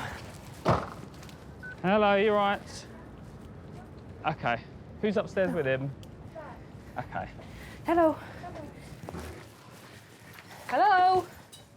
Oh, hello, little one. The baby is no longer fitting, but Chelsea needs to check he's out of danger. And what's happened? He threw up about 30-45 minutes ago. And then we brought him up to wash him. And then he started shaking quite a lot. Whole body? Yes. So initially I thought, oh, it might be because he's cold. But then he went into the bath and the bath was obviously quite warm. Okay. And then he continued afterwards. Have you been checking his temperature throughout the day? Has he had a fever at all? We haven't done a formal test, but he has been quite warm to the touch, but we've been treating it with Callout. The family have given the baby a children's liquid-based paracetamol designed to relieve pain and fevers. But now, Chelsea needs to see if it's taking effect. Hey, little one. Can you open your eyes for me? Oh. Okay, it's going in your ear, little one. Hello. Who's all these strange people? I know, I'm sorry. I'm sorry. 39 too. Let's get all this off of him. 39.2 is very high. A baby of 18 months would be expected to have a temperature of 36.4, nearly 3 degrees lower. It sounds like he's potentially had a little, febrile seizure because of his temperature being so high. A febrile seizure is a fit caused by a fever and can be common in small children. They're usually harmless, but Dad tells Chelsea about a worrying complication. I think the only time he had sepsis in it when he was little, he had to spend a week in hospital. Because he had sepsis? Yeah. What was the sepsis from? Do you know? Where was the infection? So he had, the breast tissue was swollen when he was born. Okay. Sepsis is the body's extreme response to an infection and can cause organ failure and death. But even if it's treated, it can leave the patient feeling unwell for months, even years afterwards. Okay. So Chelsea takes no chances. I'm going to recommend a little trip up to the hospital to be checked out tonight, just because obviously he's had potentially a little seizure. He's never had one before, and his temperature is quite high. So just to be checked out by a doctor. Yeah.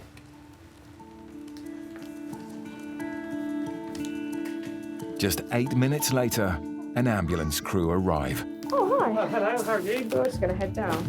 How are we? Can you head down? Yeah, we can go straight out to the truck. Oh, so. I think he's had a little febrile.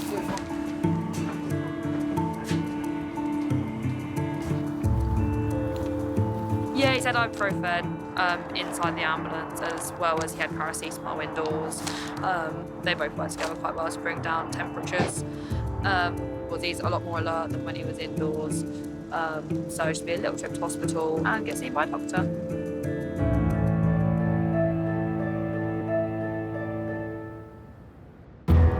How are you feeling, sir?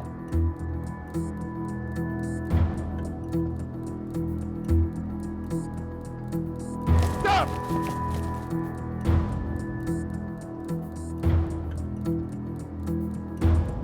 What's happened, mate? I've leant on it and it just came out. Okay, all right, darling, all right.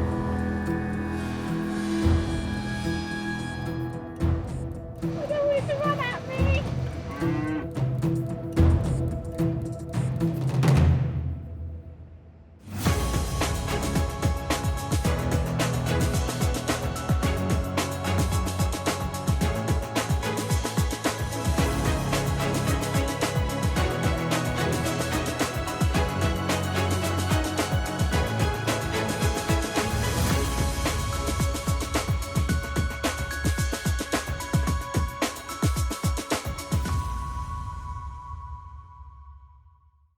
Police!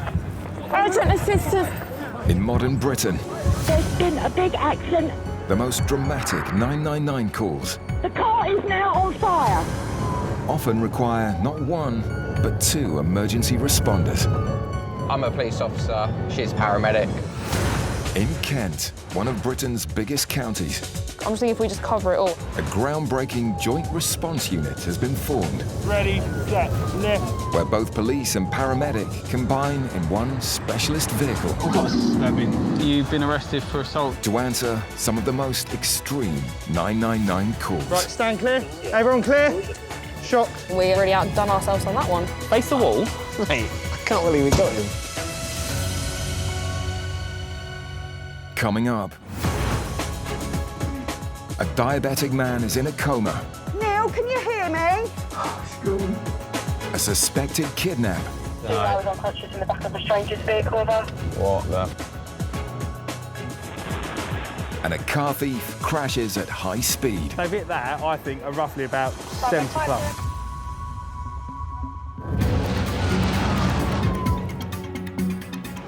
The South East Ambulance Service and Kent Police Joint Response Unit attend over 5,000 incidents requiring urgent police and medical assistance every year.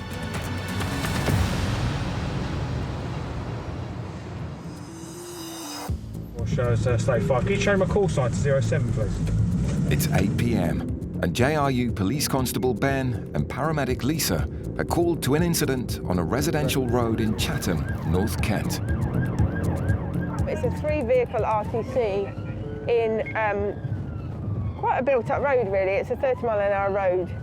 Believe that somebody has made off from one of the vehicles. We don't know exactly who.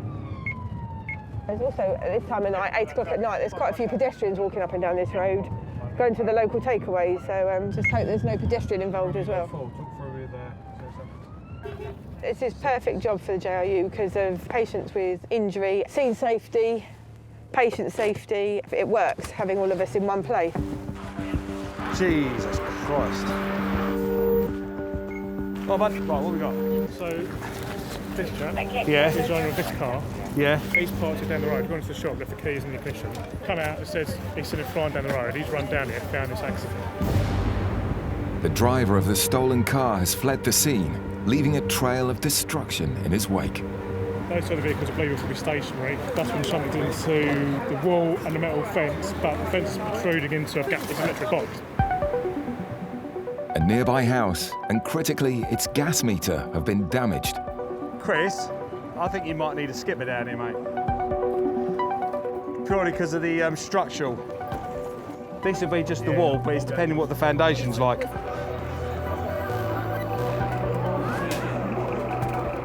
Structural damage to the house means that this will be a long night for all the emergency services.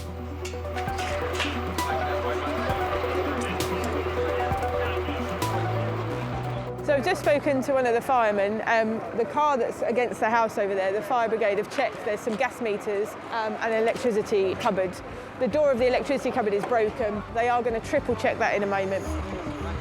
If gas is leaking, this could mean serious danger and could trigger a lethal explosion. They also spot another danger. But they're just making the car safe. I think they're trying to detach the battery.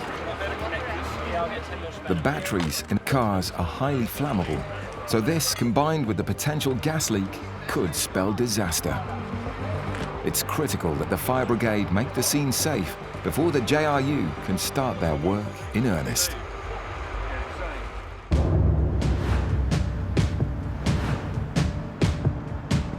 The average response time for a Category 1 emergency call-out for the JRU is just 6 minutes, a whole minute faster than the national target for Category 1 calls. And that minute can mean the difference between life and death. The captain of broadcast on a Category 1 call in Lordwood. 47-year-old, unconscious, ineffective breathing. JR04? Yeah, can you put a CAD on, please, for a public cardiac arrest? It's midnight, and Special Constable Tom and Paramedic Chelsea are on their way to a call-out in Lordswood, Kent. The information that we have is that she is unconscious and ineffectively breathing. So we're looking at potentially a public cardiac arrest. These are jobs that the JRU quite frequently will attend, because if it's a public cardiac arrest, other than obviously dealing with the patient, you have to consider the environment. If we're in public, we're going to need probably a bit of scene management. That kind of scene gets a lot of attention, and so the police are a very handy ally in jobs like this. There are four, go ahead. We've got a call about a silver VW sat. I'm just waiting on further, but just due to the location, potentially linked to us. Yeah, thank you. About what? Yeah, female was unconscious in the back of a stranger's vehicle, man. What? So we've got a call. We've got another call coming in. We don't know the circumstances of it at the moment. The two separate call-outs are possibly related. So we've had an update from the police that they've got a separate call for an address on the same road for a female in the back of a car unconscious. So chances are these two calls are going to be linked. So it looks like the crew are at the scene now.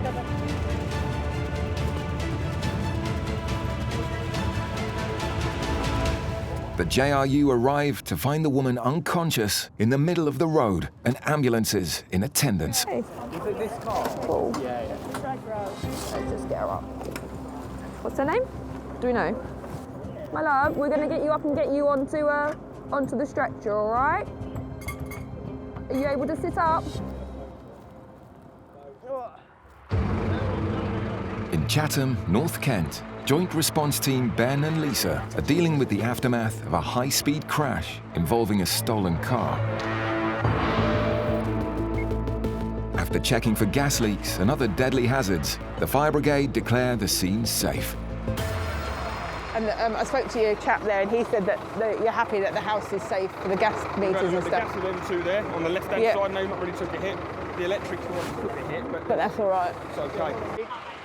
That means Ben and his fellow police officers can finally start their investigations. Which one's got who's got it? And there could be a lead. Right. Sorry, mate. Have you got footage, yeah? One of the nearby houses has CCTV of the crash and possibly the suspect on camera. Can you do me a favour? So someone seemed to run from the car. Can we walk up and see if there's any CCTV or any of the shops that may have this male going to it for me, yeah? At the moment, I'm looking at a male who's I think he's about 6 foot, quite stocky, wearing black trousers with a t-shirt or a top, not too sure, mate. All right? Yeah. Thank you. I mean, we've asked some residents if they've got any cameras. There's some Ring doorbell footage, which is fantastic, because Ring doorbells pick up instantly what happens. So it shows a car coming from the location behind you there, straight down here at speed, and then lose control, fishtailing, so the back end goes and it collides with there. There's a pedestrian you see walking probably a couple of seconds before the car's impacted. Thank God he wasn't anywhere near as such, because if he was, he'd be dead. The speed impact of that crash, it would have killed him instantly. The CCTV footage taken from the Ring doorbell camera of the residential house is shocking.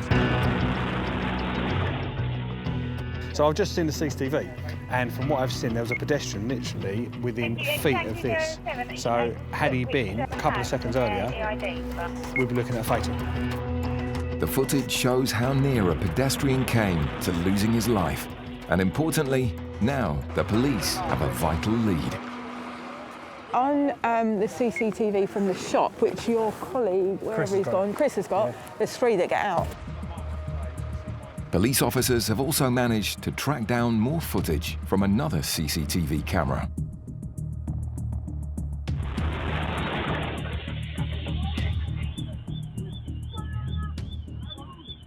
Male jumps out of there. He's about 6 foot, quite a stocky bloke, and he runs off, he ends up down that left side. Yeah. How they've survived that, God only knows. They've hit that, I think, are roughly about 70 plus, easily. The footage shows not 1, but 3 men running away from the near-fatal crash. One of the men then runs back to retrieve something.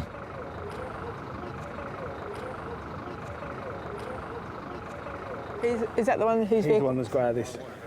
So the bloke's parked it up, left the keys in, him and a skinny man got in, and you see the car come down there. But there's 3 that got out of this. I think that big lad got out of this side. Yeah. And I think it was the skinny lad that got out that side, but there's definitely 3 that get out, and you see them on the pavement over there, and then they all go that way. How are they not injured? Well, the one that was in the front gets out and he's standing like this, but that could just be smoke from the airbag. Yeah, exactly.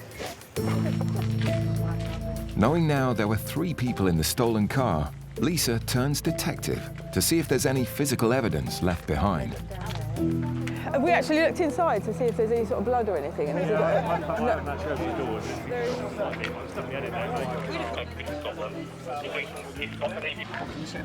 Oh, there is a little bit of blood on the back seat, guys. I didn't realise at the time there was 3 in the car, so I didn't look at the back. They're on the back seat.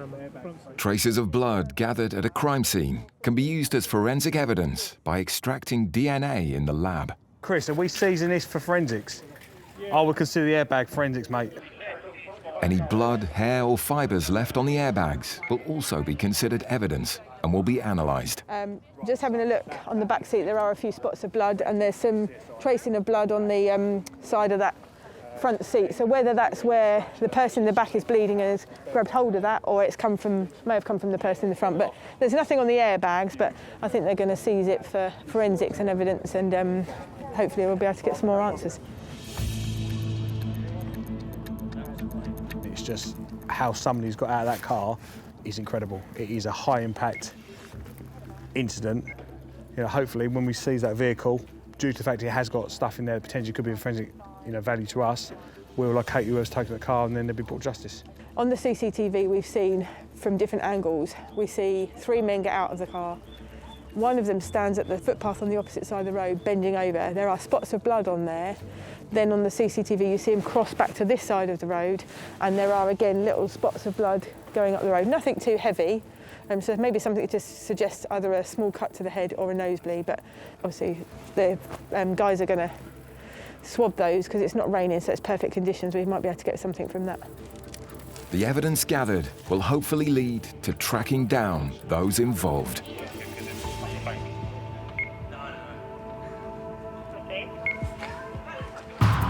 Just a few miles north, Tom and Chelsea are investigating another car-related mystery.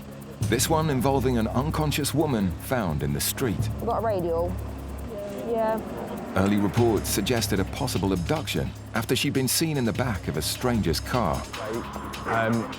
It's a grey Vauxhall Insignia that she was in. Special Constable Tom needs to get to the bottom of what's gone on. Is this your car? This is my car. Right, okay, so you've driven here, and then what's happened? So what happened, she was saying somebody nicked her car from the petrol station. Right, okay. And then she said, can you drop me home? I said, okay. Right, and someone's stolen her car from the petrol station, right? JR04, that Passat that was mentioned, who does that go down to? Is that the potential female that we believe this might be? Jet Romeo 4, that goes down to Foreman. Right, initially confusing. The Insignia has come across this female in a lot of distress, saying her car has been stolen, and she was on the phone to the police at the time, so far. Now thinking this wasn't a kidnap, Tom hopes the 999 call centre might corroborate the driver's story. It's all very weird. Yeah, we spoke about quarter to midnight. She's asking for a lift home. It was obviously explained to her the police weren't a taxi service. Oh, okay. She was then crying, and then she was asking a male for a lift home. She then got into that vehicle with that male. The call taker then spoke to that male who said that he'd drop her home. So you've got here, you were on the phone to the police, and then what's happened there? And then when I pull over here, I ask her what number she lives. So Yeah. I open the door if the parents come out. Yeah, sure. And the police officer, they told me she lives alone. Right. And then I said, she's not talking, she's not moving. They asked me if she's breathing or not. Right, okay. I said, her stomach filling up, she's Yeah. breathing. So how she ended up out here? Have you pulled her out of the car, or? No, I did not pull her, they pulled her. Oh, they've pulled her out. Okay, that's fine. More details about the woman have been uncovered by the 999 operator. And I've just spoken to the initial call taker. She was arrested the other day for EBA in that silver VW Passat. She has then got in a taxi to go and collect her vehicle from the forecourt of the garage. She then found herself stranded there because she couldn't find her vehicle as it's been recovered. This is when I believe the male in the vehicle that you gave us has given her a lift home, and in doing that, she's gone unconscious in the back of the vehicle. Right, okay, that makes more sense. The driver of the car turns out to be a good Samaritan, trying to help the woman who was arrested the night before for EBA or driving with excessive breath alcohol. Have we got any update? She's really drunk. Right, okay. Tom, come up here a second. Do you recognise her at all? Because I've potentially got an email with a I've been to photo. her a few times before and I can't think of what her name is. What's your name, sweet? What's your name? Oh, there she is. That's the one. She's been like this every time. It turns out the woman is familiar to the paramedics for her issues with drinking. All good, mate? Yeah, that's all fine. Thank you very much for giving her a lift. I know you didn't have to, but... Being a human being, that's all. Yeah, no, that's it, mate. That's it. Cool. Right, thank you very much for your time. Thankfully, this was just a case of a stranger simply trying to do a good deed. 2 weeks ago, I applied for British citizenship, and they told me I have to, if I see someone need a help assistant in this country, I have to do it, to be honest. Yeah. Trying to be as good as I could. If I see someone in the road need a help, I will definitely help them out. So we've managed to get there in the end. She definitely needs to go to hospital. So she's going to be treated for a high level of intoxication, I think, rather than a cardiac arrest, which is better than being in a cardiac arrest.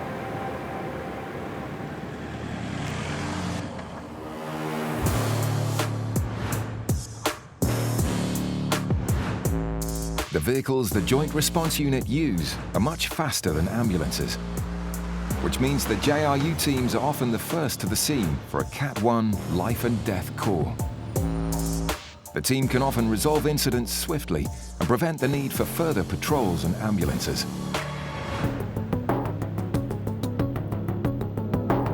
Yeah, go left. 6 p.m. and Special Sergeant Jack and Paramedic Aisha are the JRU team called to a Category 1 emergency.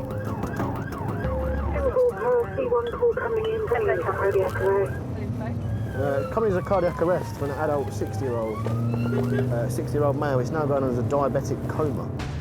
A diabetic coma is a life-threatening medical emergency caused by blood sugars that are either too high or too low. Left untreated, it can be fatal, so the JRU are called, as Aisha is the nearest available paramedic. I will be there in 5.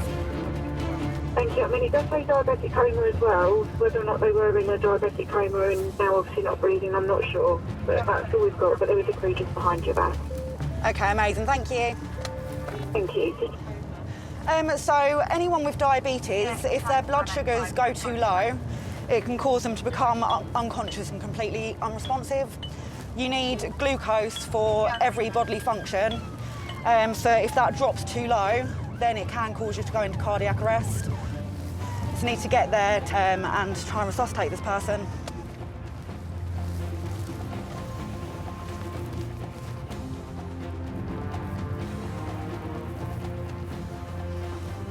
Hello, my love. Okay. All right. Let's get in there. Hello, sweetheart. What's happened? Well, let's just sit down a minute. Is he breathing? He is breathing. What's his name? Neil. Neil, can you hear me? Although he is breathing, Neil is unresponsive. Can you hear me, darling? So how did we end up down here? He sat down to eat his tea, Yeah. and then he just went like that. Oh, pupils are good. 2 minutes later, the ambulance crew arrive to help. Is he diabetic? Yeah. Let's do his sugars. And has this ever happened before? No. He's type 1 diabetic, isn't Yeah. he? And he's taking all his medication as he should do. Yeah. he just... 31. 31 on the dot. What's high for him? So he's normally mid, lower teens. Okay. To 20s. All right. Okay, brilliant. Thank you very much. Neil has a dangerously high blood sugar level of 31 millimoles per litre. Normal sugar levels for a male of his age should be between 4 and 7. So at the moment, this gentleman's sugars are very high, which is likely the cause of his unconsciousness at the moment. So we're going to get a cannula in.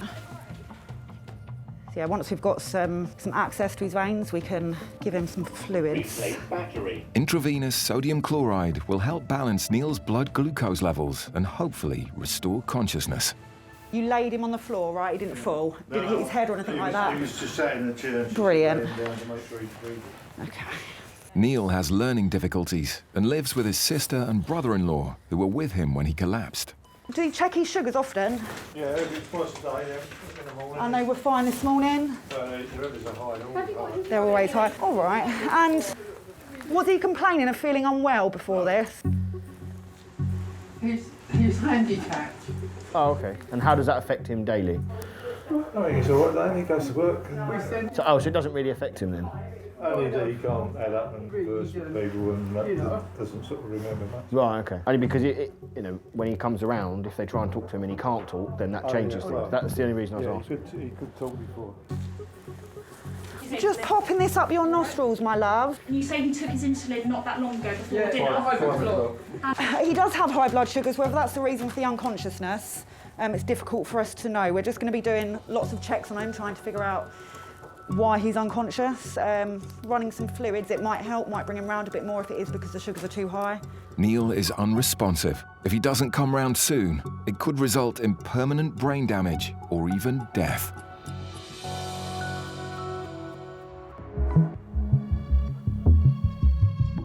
Over in Chatham, North Kent, paramedic Aisha and Special Sergeant Jack have been called to a life-threatening medical emergency.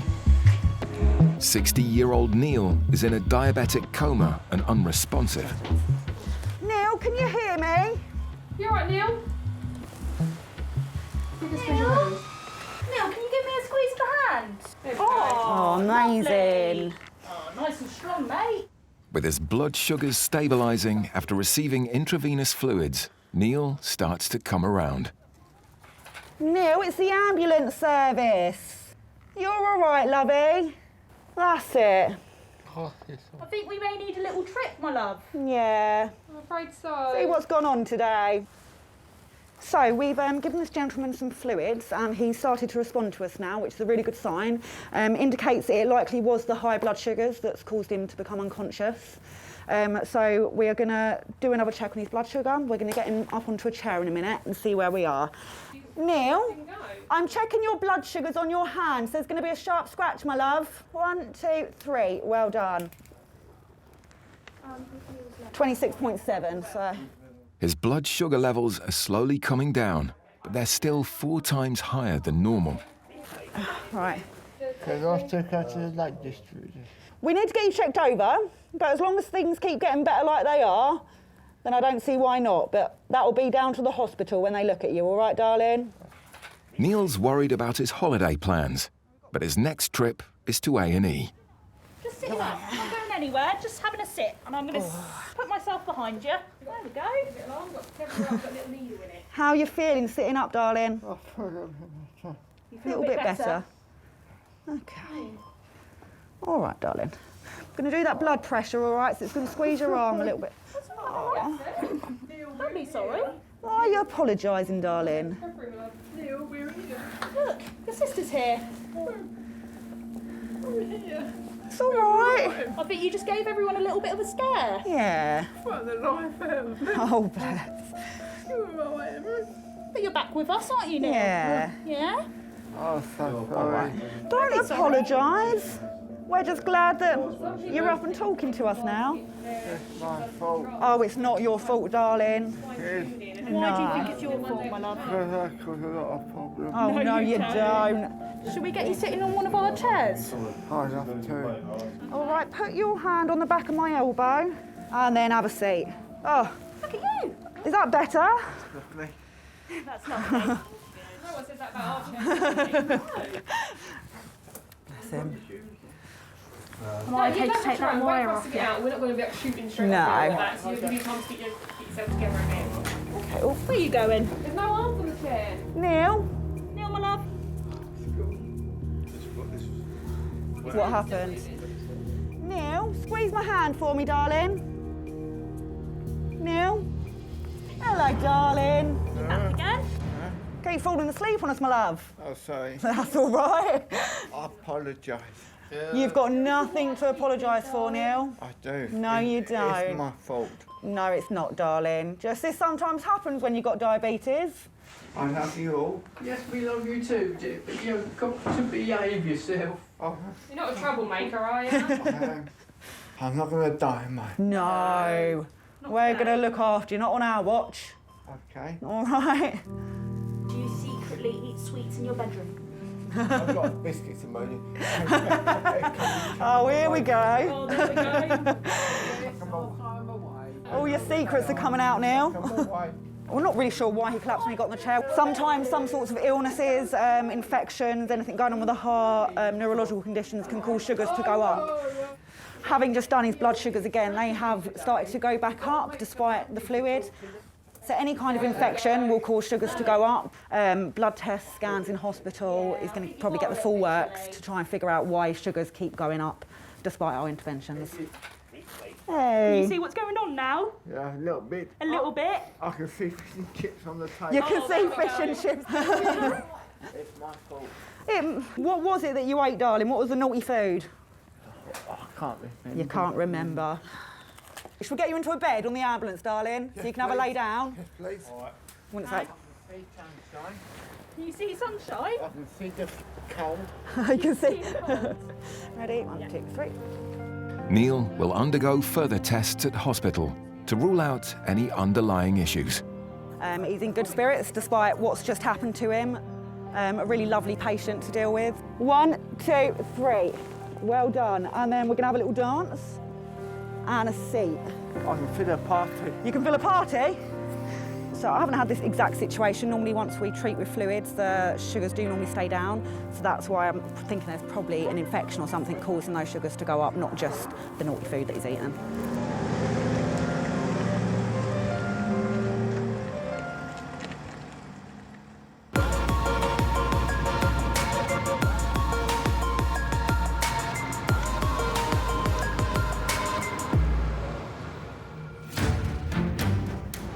Not all emergencies require police backup, but more often than not, Aisha needs her joint response police partner alongside. It's a new shift and a new police partner for Aisha. So we've had a report of a fight involving a male that's unconscious but breathing on the floor. Further reports suggest that he's now sort of up on his feet, but we're still going to make way and find out what's gone on and see if he needs any medical attention, especially if he has been unconscious at some point. She's teamed up with Police Constable Tom, and they're called to a roadside assault in Rochester. So a patrol that's on scene have given an update that he's got a significant cut to his hand and forehead. It's a perfect job for the Joint Response Unit. Well, you've got the medical side being him and his injuries, but then you've also got a police side of things because someone's obviously done something to him to cause them injuries and obviously put him on the ground unconscious. My main concern on the way to this is the head injury. Obviously, a hand injury, although it could be significant, the head injury is the one that we're going to be concerned about that, you know, could potentially be life-changing or even fatal. Last year, the Kent JRU attended hundreds of call-outs involving assaults. Hello. Hello. What's your name? Clive. Clive. My name's Aisha. I'm a paramedic with CCAM. What's happened today? Well, I went out. I've been out all day with my boy. Yeah? We've had a good day. Good. You know me. Yeah. Just going to feel your wrist while we're talking. Yeah, just going to feel your wrist. Idiots, yeah? Yeah, of course. And what's happened? Have you been punched, kicked? You got punched. Punched. Punched. I fell down the floor and bound. Okay.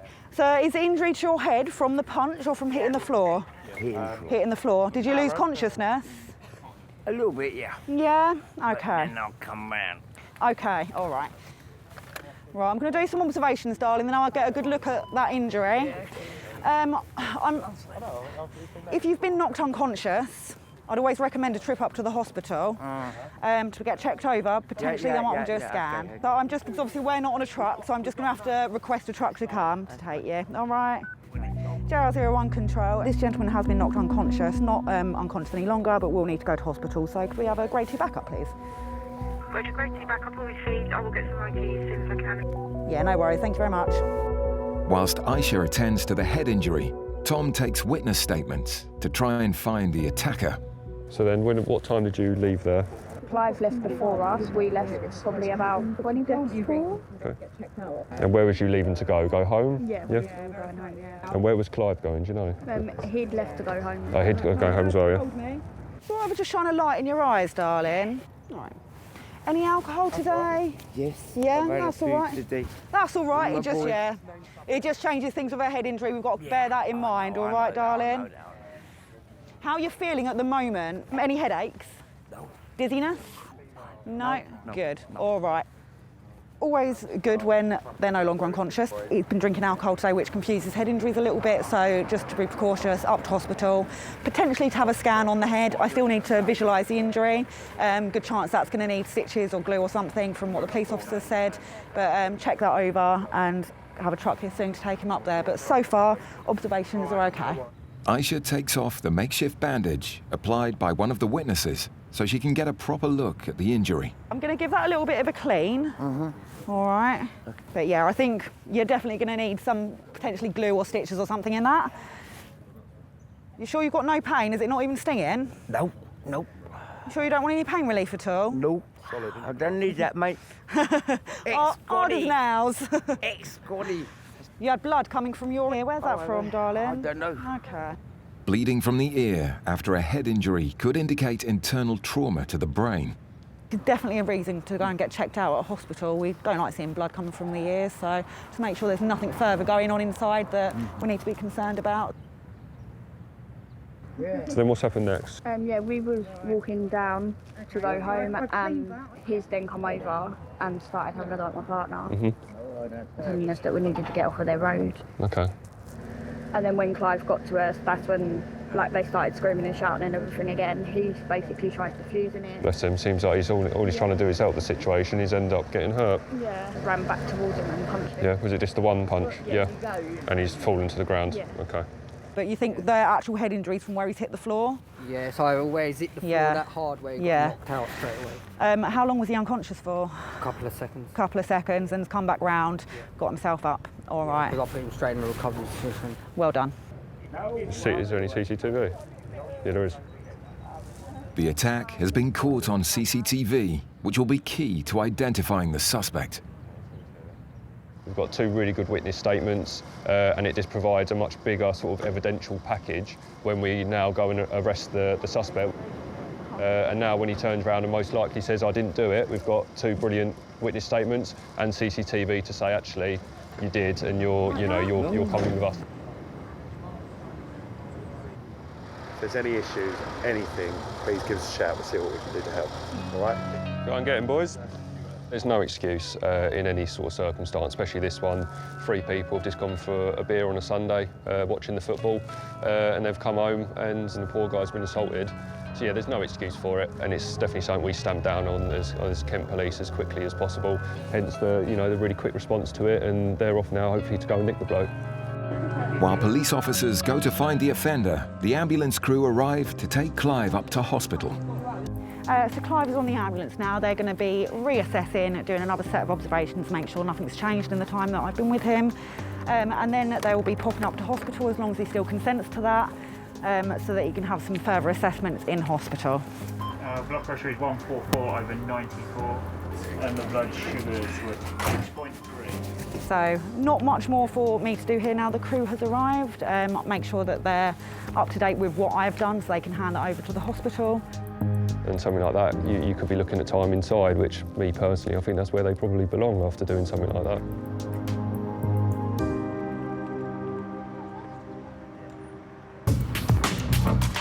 Every 22 minutes, someone is killed or seriously injured on UK roads.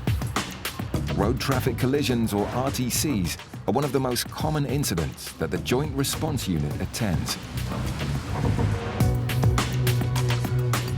Julie Romeo 04.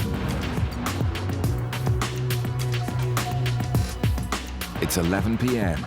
and the JRU are 7 hours into their 12-hour shift. So, we are off to an RTC rollover in Longfield, which is sort of Gravesend way. Special Sergeant Jack and Paramedic Nathan are called from their base in Rochester to a crash close to the village of Longfield. single vehicle RTC by the sounds of it. 33-year-old male, rolled his car, back pain but out of his vehicle. More than 200 of the 5,000 incidents that JRU have been called to in the last year have been RTCs. So he's got himself out of the vehicle, he's got cuts and bruises to his arms, and then he's got neck and back pain, which are quite common in RTCs, especially a rollover. The concerns are if he's not wearing a seatbelt and stuff like that, and then also the speed of the impact as well. So all stuff we'll look for when we get there to see kind of what the mechanism of his injuries are. Jeez up, man, there's loads of... It's either lots of people or trapped people. You have to go primary for. In Longfield, paramedic Nathan and officer Jack have just arrived at the scene of a single vehicle crash. The fire brigade are already at the scene, but the injured driver urgently needs the specialist help of Nathan, the first paramedic to arrive. All right, mate. Chap's mate's dragged him out. He's in the back of the train. Okay. So far, we're No worries. just giving some oxygen, but No worries. so far, yeah. Tiago, I'm Nathan, a paramedic. The driver has been waiting 15 minutes in freezing conditions for medical help. What's happened, mate? I remember the car overturning. Yep. I think I must have fell asleep. Fell asleep behind the wheel, you think? How did you get in the back of the van? You walked and then kind of... I was on the grass. Yeah. And did you collapse down in here? Did you lie down? Just because my back was really Yeah. and I couldn't stand. Miraculously, the driver has escaped through the window of his upturned car and crawled in the dark into the back of his friend's van. Has your friend just come across you? We were playing football together. Oh, nice. When he came down the road, he saw my car. Yeah. Although the driver claims he fell asleep at the wheel, Nathan's police partner Jack must piece together events that led to the crash. He thinks he's fallen asleep behind the wheel. As a result, he's crossed onto oncoming traffic, missing cars, hit what is potentially a tree stump or something over there, which has probably woken him up, and he's rebounded onto the other side. There's a bit of a verge and he's gone up it and the car's just ended up on its roof. It's an electric car, so there's lots of batteries in there, so the fire service are just trying to make sure before they flip it, nothing's going to leak out of it and it doesn't just spontaneously combust, because that would be a very bad day out. Where's the pain at the moment? My neck. In your neck. And if you had to score the pain out of 10, what would you give it? 8. 8, no worries. Strange question, you haven't wet yourself at all? I hope not. No, that's fine. And are you able to squeeze your bum cheeks?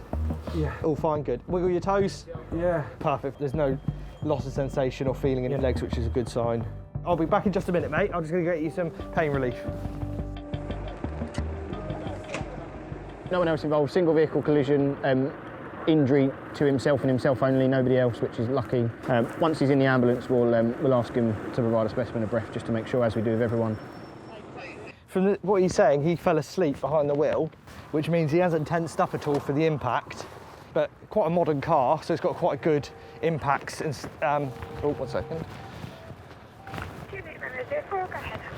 Juliet Romeo 04 CCAM, can I get a grade 2 backup, please? Yeah, grade 2 all done for you, over. Lovely, thank you very much. A grade 2 backup means an ambulance is needed for a serious, though not life-threatening, medical emergency for urgent transportation to hospital. Have you ever had gas and air before?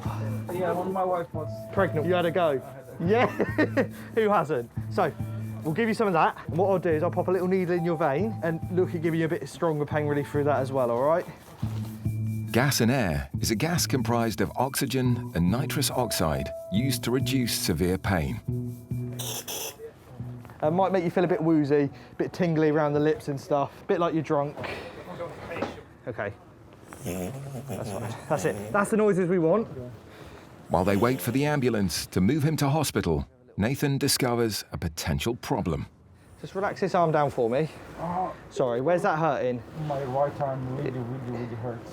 This. I think it's broken. So, feeling it, it doesn't feel broken. Okay, that's so feeling along the bones here, they're all in line. Okay. And you're not wincing with too much pain.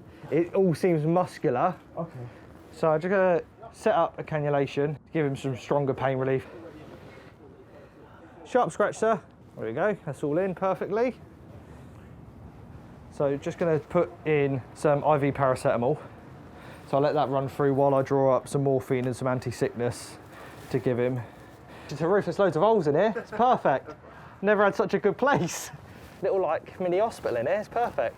The driver had an incredible escape when he crawled out of his crashed car into the safety of his friend's van. To be fair, better place to be in here, out of the wind, out of the elements. It's exactly on the cold, wet grass is normally where we find people. How's that pain feeling now? My arm. It's still hurting. But now he faces another move, which won't just be a challenge for him, but for Nathan too. So he's going to need to be conveyed to hospital, so we're just trying to get his pain under control, and then hopefully that will coincide perfectly for the ambulance arrival. The ambulance crew arrive, and with a neck injury, the biggest risk is moving him into the ambulance and causing more damage. So I think we're going to be self-extricating. Okay. So we've had a decent amount of pain relief. Pain's now down to a 3 out of 10 in his back. Okay, cool. Do you want to roll to your side? That's it. Bring your legs down the side, that's it. You've done this before. That's it. Well done. Where's that pain? On my right hand side. All down your arm there? Oh, on the back. Oh, down in here? No, lower. Take a deep breath in again. Perfect. Is it? There, sorry mate. All on the shoulder blade, on the scapula. Yeah. Okay.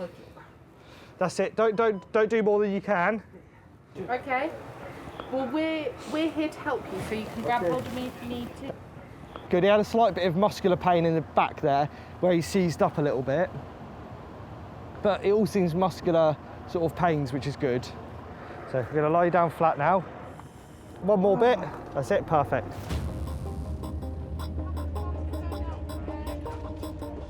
Having got himself out of the van and into the ambulance, there's still one more test the driver has to pass. Perfect. Test result is 2. Legal limit is 35. So well under. Right. But even a pass doesn't mean his worries are over. He will likely still be dealt with for falling asleep behind the wheel. Luckily, he hasn't injured himself and anybody else. Luckily, the injuries haven't been more severe. So he'll probably get issued with a ticket, so a traffic offence report, and from the traffic offence report, one of our team, they'll review it and decide the best course of action. It might be a fine, it might be points, depending on what offence specifically he's given the ticket for. I was tired, but I didn't feel sleepy, but then I woke up when I crashed into something. Now in my mind I'm thinking if I press the accelerator or the brake when I hit something, because it felt like the car never, I was going forever. You look at the state of the car, it's very badly damaged. It looks like I'm all right, considering everything, so it's a big lesson for me. The 60-mile-an-hour road, if he had been doing 60 and it'd gone a little bit further into the bushes and hit a tree and he'd stopped dead there against a tree, it could be a completely different outcome for him. A rollover accident at any speed can cause catastrophic or even fatal injuries, so it was a lucky escape for this particular driver. My love, we're going to get you up and get you onto the stretcher, all right?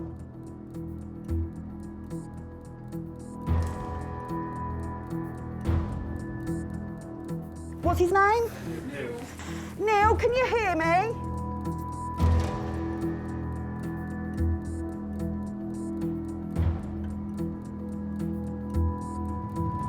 What's happened? Have you been punched, kicked? You got punched. Punched.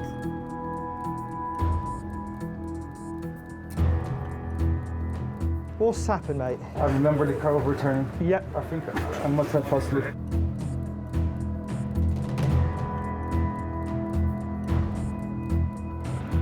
How they've survived that, God only knows. They've hit that, I think, are roughly about 70 plus, easily.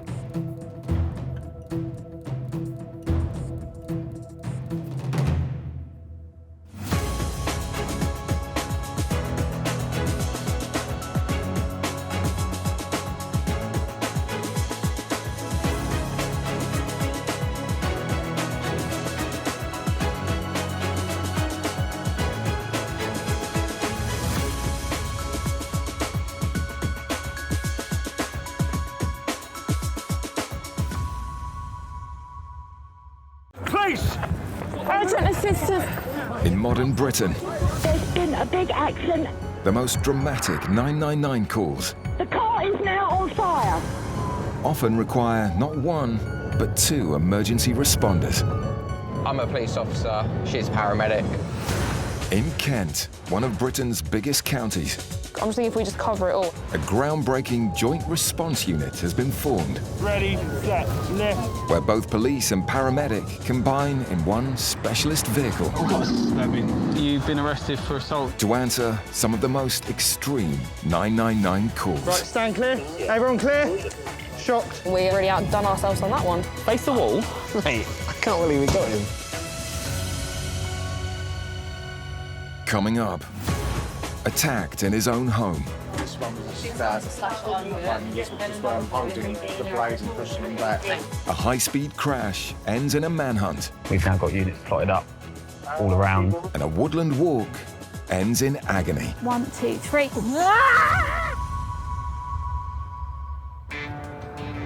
Covering nearly 1,500 square miles of Kent, the Joint Response Unit is on standby for dual emergencies requiring both urgent police and medical care.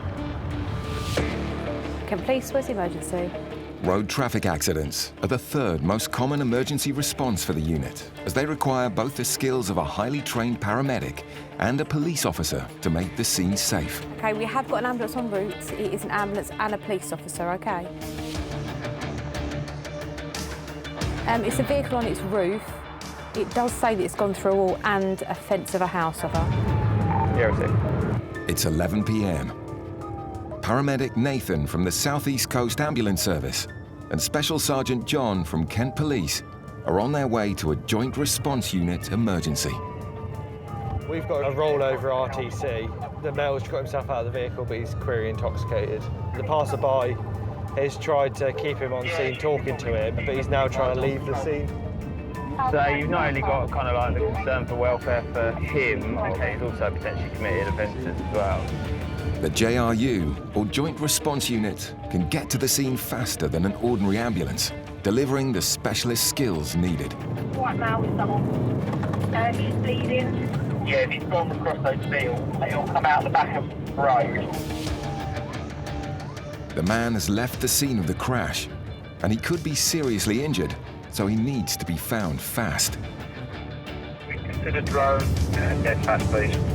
NPAS, the police helicopters, are just one of the resources the cops have called on to help in the hunt, if he's not found on foot first. There's quite a lot of resources on this. The most important thing is to get the containment on, and so dogs have a good chance of tracking or whatever.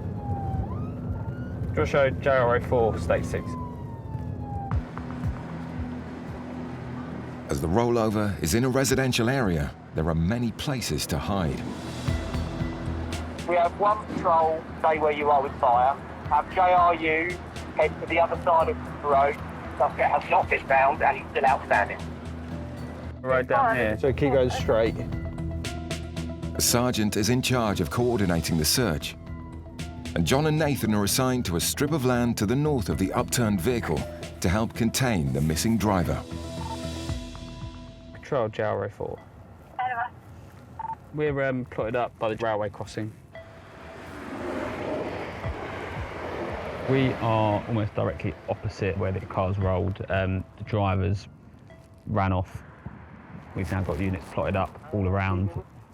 It's a really big area to search. It's obviously pitch black, and we're waiting for a dog unit to come down and to see if NPAS is going to fly for us. 20 minutes after the call-out, Directly outside of the road, and there's trees or something. police believe they've contained the male within a half-mile radius, and the net is closing in. Who's in the orchard?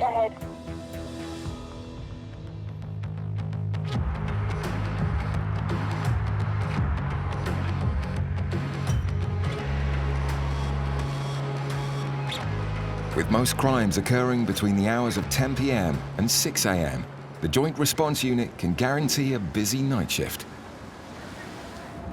Could you get Romeo 01 to control, please? We've got a stabbing, but shooting this. Knife crime is on the increase, And in 2021, ambulance crews in Kent treated over 190 stabbing victims. But it can be dangerous answering a call-out to a violent crime without the protection of the police. Good lad. Tonight, on duty with paramedic Chelsea is Special Constable Clive. We've got reports of a stabbing. We believe it's a stab wound to the arm and potential slash to the hand. A stab wound to the arm can be very serious because you've got your brachial artery in there. If it's got that, then you get some very, very serious blood loss. So they've lost more than 2 mugfuls. More than 2 mugfuls for us goes down as catastrophic hemorrhage.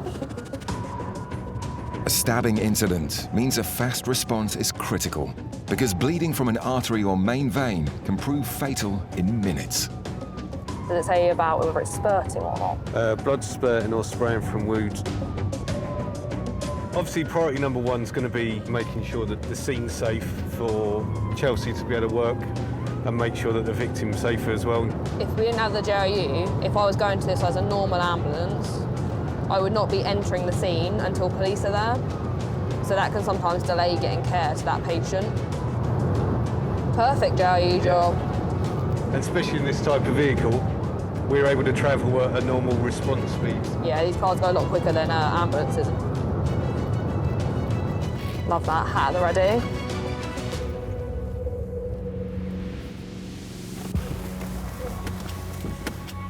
Another police patrol has responded to the high-priority call-out. Hi, how's it going? Hi. But Chelsea is the only paramedic on scene. What happened, bud? I've got out of the shower, come downstairs, and the door's knocked in and there's a group of boys that started asking me for drugs. Yeah. I said I didn't have any, and started pushing the door. I was holding on to the blade. I think they punched me in the face and they said he's got a gun. It's gone through some fatty tissue. Crucially, the brachial artery hasn't been severed, but with severe lacerations to his arm and hand, it's important the victim's traumatic injuries are treated quickly to prevent further bleeding or infection, and his status is constantly monitored. How about your pain out of 10 at the moment? 10 being worst pain ever, arms and legs ripped off, 0 being nothing.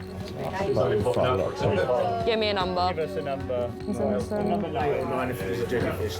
8 or 9, no worries. Chelsea manages the victim's pain so he doesn't go into shock. Give me a sharp scratch, buddy, stay nice and still. She fits a cannula to administer an intravenous dose of paracetamol, while Clive joins the rest of the police to hunt for signs of the intruders. Someone's touched all of that. Yeah. There's some bits missing from here. They've touched all of this. Did they actually come in then? I think, yeah, Dave was definitely in here. What, and there's things missing? Yeah.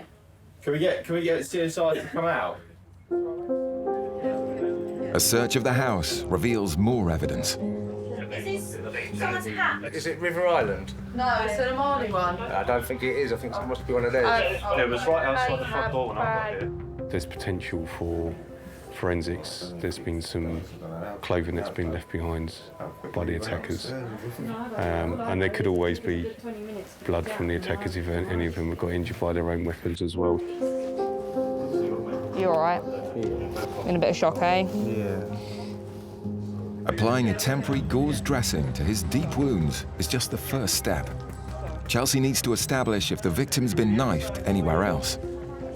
Do we have a weapon at all? No. It's been described an around by 9. And with the gang still at large, police comb the area as it's still a dangerous crime scene.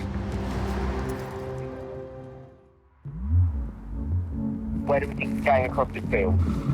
Like directly outside of the road. I think there's trees or something.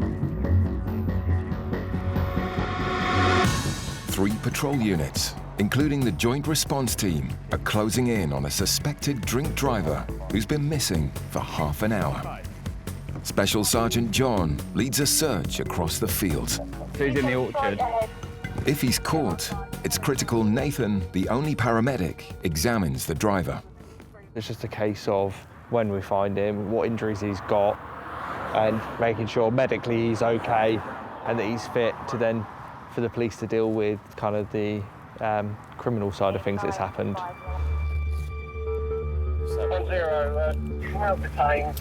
Yeah, can we have another unit down here? Fortunately, they don't have to wait long. I'll place him under arrest at this time. We'll go check him over. One of the patrols has detained the suspect, but there's a crucial bit of evidence Nathan needs to look at to help assess the full extent of his injuries. If we stop off at the crash, just so I can see the car before we go to him. Looking at the car, you can be able to tell if he was wearing a seatbelt, if airbags have been deployed, whether it's likely he's hit his head on the windscreen. It just gives you a better understanding of what, if he has got any injuries, how he's sustained those injuries. So he has actually rolled it properly then. Incredibly, no one else was involved in the accident. But whoever was driving has taken the keys. So his seatbelt's locked out, so it means he was wearing a seatbelt at least. Front airbags haven't gone off, so we'll go have a look, see how he's doing, and then go from there, really. Give me a quick search. Go. Caught half a mile away, the suspect denies driving the car or having anything to do with the crash. Keys? There's given me 3 after the crash. Okay, but you've got the keys to the vehicle, have you? Yeah, I'll do. Sure, no problems. Do you want to be medically checked over? Has you been in a crash? I haven't been in no crash, sir. Have you not? No. No? No. Are you happy if my colleague at least checks you over to make sure that there's nothing that we need to be concerned about? Let's let him check you over. If you think I've been involved in a crash, then please do. But I haven't been involved in a crash at all. Even though the suspect appears visibly drunk, alcohol and adrenaline can mask any injuries, so it's important Nathan examines him thoroughly, while John reports in to control. You'll show JRO4, state 6. I've been involved in no crash, so... If you were involved in a crash, would you have been wearing your seatbelt? I would have been wearing my seatbelt, yes. Good. So if I roll one of your sleeves up and do your blood pressure? Yeah, that's fine, sir. Might not roll up. Shall we take... I'll tell you what. I'm not going to run anywhere. I'm not going to run anywhere. Just hold on to him, mate. I'm not going to run anywhere. That's right. Thank you, promise. While Nathan takes his blood pressure, he's suspicious that drink may not be the only factor involved. You had any drugs today? No drugs, sir. No? Your pupils are very big. They're always big, sir. Always that big? Always big. Always really slow at reacting to light as well? Yes. Yeah? Yes. No worries. Well, sorry, sir. I made like once, it's only once, I did do a little tiny bit of gear, and that's it. Was it cocaine by any chance? Cocaine, yes. Yeah, have you had any cocaine today? Only when I left work. Because your heart's going rather quick. It's not. It is? It's not. So it's going 140 beats a minute. Can I do an ECG of you to look at your heart? Yes. Everything's fine. Oh, it's still going a bit quick. Confident they've got their suspect, police will gather any evidence before he'll be taken down to the station and charged. The custody sergeant's just doing some photographs of the car. I've got some if you want them. Oh, have you got some? Yeah. Oh, can we have a look? Yeah. We just want to know if the airbags have gone off. So? No. So, what was it? Was you going to say something then? No. No. I don't know how you know the airbags haven't gone off. I don't know how you know that. The suspect is still adamant he wasn't involved in the accident. If there is a major crash, there'll be more blood than that, sir. No, sir. No, sir. Yes, sir. 3 bags full, sir. Yes, sir. 3 bags full, sir. Full of what, though? So, He'll be taken to the station and questioned. But having a JRU paramedic check him over has saved a costly ambulance call-out. Have you got any other concerns for him other than... Just a heart rate, really.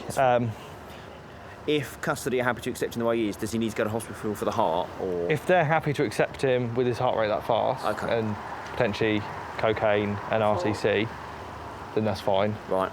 He's got no head injury or anything like that. Pupils are just sluggish. Okay, and we think that's potentially because of the drugs, cocaine. yeah. Okay, fine. Drugs and alcohol, definitely. No problems? A custody nurse is always on hand to keep a check on symptoms and provide further care for anyone being detained. When you're moving around, have you got any pains anywhere? no, apart from these that think I'm a bad person. Definitely needs to be monitored. Giving that advice across to the police, which have passed the custody, so up to them whether they accept him in custody or we'll send him to hospital. Right, let me move this all out of the way. It was quite a good job from the joint response side. We've been able to stop an ambulance having to come down. If custody accepts him, he'll be left to sober up before facing criminal charges. I think it's a successful completion stats. We've got what we think is a drink driver and a drug driver as well, by the looks of it, after Nathan's assessment. No one else is injured. Car's getting recovered now as well, so he's off to custody. Since we're high five. Right, next job. While John and Nathan prepare for their next emergency, Is this definitely the only stab wound, bud? a joint response team are in Sheerness, where a victim's been repeatedly knifed in his home. What, are those things missing? Yeah. Can we get CSI to come out? Special Constable Clive helps gather evidence and make sure the scene is secure for Paramedic Chelsea to do her job. Go this way as well. Just make sure that you've not been got anywhere else that you've not noticed. Wonderful, I can't see anything. Can you have a little stand up for us a moment, mate? It's because of adrenaline, do you know what I mean? It's going to mask a lot of injuries. It's unfortunate for the gentleman, but I think it's good that we had the resources in the area that we're able to get on scene so quickly. So, did you give me a number out of 10 for your pain? 9. Yes. A 9? Yeah, 9. Okay. It's going up and down. It could have been a lot worse than what it was. He managed to fend them off pretty well, and he has got some pretty nasty slash wounds in the process, but luckily it hasn't kind of cut through any major blood vessels, and he hasn't got any major stab wounds to kind of any major organs. Definitely going to need some stitches and stuff. Once Chelsea has finished her assessment, the police pick apart the sequence of events. The door knocked, so I went to open it and they was asking for packet. Went to open, was asking for packet, yeah. So I said that they've got the wrong address. As I shut the door, forced the way back through. I've had hold of one of the blades and there's another 2 coming through. Yeah. I've fallen back just when they punched me in the face. Yep. And they've asked me where everything is, and basically all I've got is a wallet, a pouch of tobacco and half a spliff in the ashtray, which they've taken as well. They weren't very happy, I don't think, but that's all it was. Okay. They mentioned looking for a package which would be slang for drugs, which obviously wasn't apparently at the property. I don't know if I lost consciousness, but I saw them leaving with my scooter. Police think the gang may have mistaken the victim as a drug dealer. And with drug use increasing by 38% in Kent between 2019 and 2020, the force's county line and gang team have been busy, making over 300 drug-related arrests.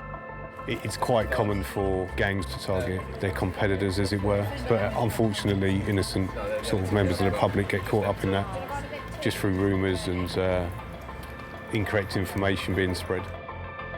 While police continue their search of the neighbourhood, forensics will do a sweep of the house and the victim will be off to hospital for stitches. Don't touch the hat. Don't touch the hat. Don't touch the hat. And it's only the start of the night shift for this duo. When we have a busy night, boom, boom, boom, boom, boom, and all of a sudden your shift's done and you're just sitting there, and I'll be talking to my wife, like Eva that night, she'll go, oh, tell me about it.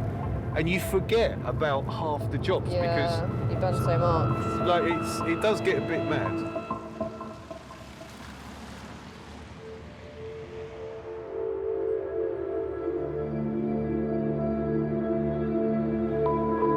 Away from the towns, Kent, the Garden of England, is known for its beautiful countryside and woodlands.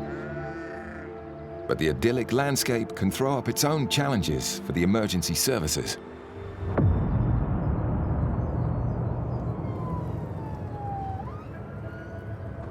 So going to a 53-year-old who has been walking his dog and has fallen over. He's in the middle of the woodland. His knees clicked and he can't straighten his leg, so he can't get off the road. In a quicker, more adaptable vehicle than an ambulance, Joint Response Team Paramedic Hannah and Special Sergeant Jack respond to the call. We don't really know where he is, so obviously if he's quite deep into woodland, then extricating him could be difficult. By the looks of it, it's a fair way in. It's a fair way in. It might be a bit of a challenge finding him because it's quite dense woodland. Darland Banks is a large nature reserve in North Kent. You see this gate here? Oh, yeah. There's a little pathway next to it, and it's all the way in there. The team prepare to hike into the 80-acre woods, carrying all the medical equipment they can manage. How strong are you feeling? Yeah, go on. We can take some Intonox, I suppose. Got to try and find him now. Somewhere in the middle of the dense woodland is the injured man, and Jack uses a GPS app to help locate him. This gives you direction. You need to walk in. So we need to walk that way. Okay. Stuff like this makes me think I should probably go back to the gym. So he's 208 metres away from us at the moment. Is that far? There he is. You can see him. Can you see him? Hello. My name's Hannah. I'm a paramedic. What's your name? Simon. Simon. What's happened today, Simon? Right, basically I was walking the dog, lost my footing, Yeah. took a stumble and my legs went like an octopus spaghetti. So where's your pain at the moment? Left leg is totally worse, right leg is basically the knees. I've tried to get up but my legs just go into spasm and cramp up and seize. So your knees where it should be, yep. Your knees there. I'm moving your knees side to side, okay? We've got 4 ligaments that hold our knees in place. Ones go side to side, others go like that. So you might have sprained or strained your ligaments when you've fallen. But there's no painless way to find out. Are you okay for me to take the weight of your leg and bring it up? Lovely. And then flex it. Okay, that's painful, we'll stop. Okay.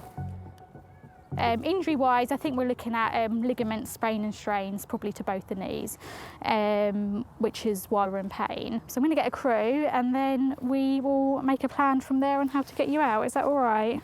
Yeah. Yes, you came JR01. This gent doesn't seem to have any bony injuries. I think if anything, it's ligament sprain and strain he's done to his knees. So I'm hoping we're going to be able to weight bear. But obviously, I'm going to need a crew if that's okay. Yeah, they'll be with you, the off-break in just under a minute. So with support, do you think you'll be able to weight bear? I'll give it a go if there's Okay. more people Yeah. here. Earlier on there Okay. wasn't excruciating when it happened. I never felt anything like it. Special Sergeant Jack can relate to Simon's pain. I dislocated my knee and he's right in what he says, it's excruciating. But there's a far bigger problem. We're getting him off the floor and see if we can get him out. Hopefully he'll be able to walk with assistance. Otherwise it'll be having to try and carry him out. In Darland Banks Nature Reserve in North Kent, a man's been lying for 3 hours deep in the woodlands after stumbling and falling. And then flex it. Okay, that's painful, we'll stop. Okay. Unable to move him, JRU paramedic Hannah called for backup, and Special Sergeant Jack leads the ambulance crew through the woods to their location. Here they come. Oh, hi. So this is Simon. So injury-wise, there's no obvious deformity to either knees. So I'm hoping with support either side, we're going to be able to weight bear. Before the challenge of getting Simon up on the stretcher, Hannah must manage his pain. Intonoxal, as it's better known, gas and air, is an inhaled pain relief. It helps relax the muscles as well, so it's quite good. Deep breaths in and out your mouth like you're sucking through them. I'm hoping once we're up, especially with that right leg that doesn't seem as badly injured, we're hoping we're going to be able to weight bear through the right leg to kind of mobilise us out. Hannah believes Simon sprained his ligaments in both knees, so he'll need a lot of extra support to get off the ground. We're going to assist you to stand, but I need you to push with your legs when we get to a certain height. Yeah, 1, 2, 3. No. No? What's hurting? Is it both or just one? Both of them. Okay. Locking up. Relax, relax. I didn't expect trying to weight bear to be quite that painful, but we're going to try again, get him on the carry chair. Right, we're going to go for it. After 5 more minutes of gas and air, Simon is ready to try again. Push the chair in for me. 1, 2, 3. Push the chair. There we go. Nuts! You're nuts. Do you want to position it? Push yourself. Always better. Yeah? Obviously, we've got our stretcher there, but we'll bring the stretcher next to you, and we need you to weight your belt on your good leg and literally swivel, turn, and sit your bum down on our stretcher, all right? Do it. All right, I like it, I like it. Ready? 1, 2, 3. Yeah! You fuck! Yeah! No, don't go back on the floor, God. Oh, jeez, up man. It's can't. Get that in. I can't move my right leg. I know. It's all right, it's coming up, mate.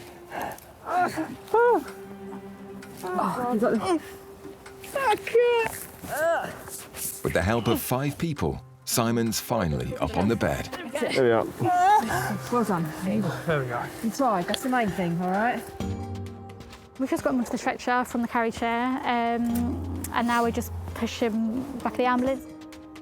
But it's a long push back to the main road. Ready? Which way are we going? This is going to get a bit bumpy because there's tree roots everywhere. It's going to get worse. Another one.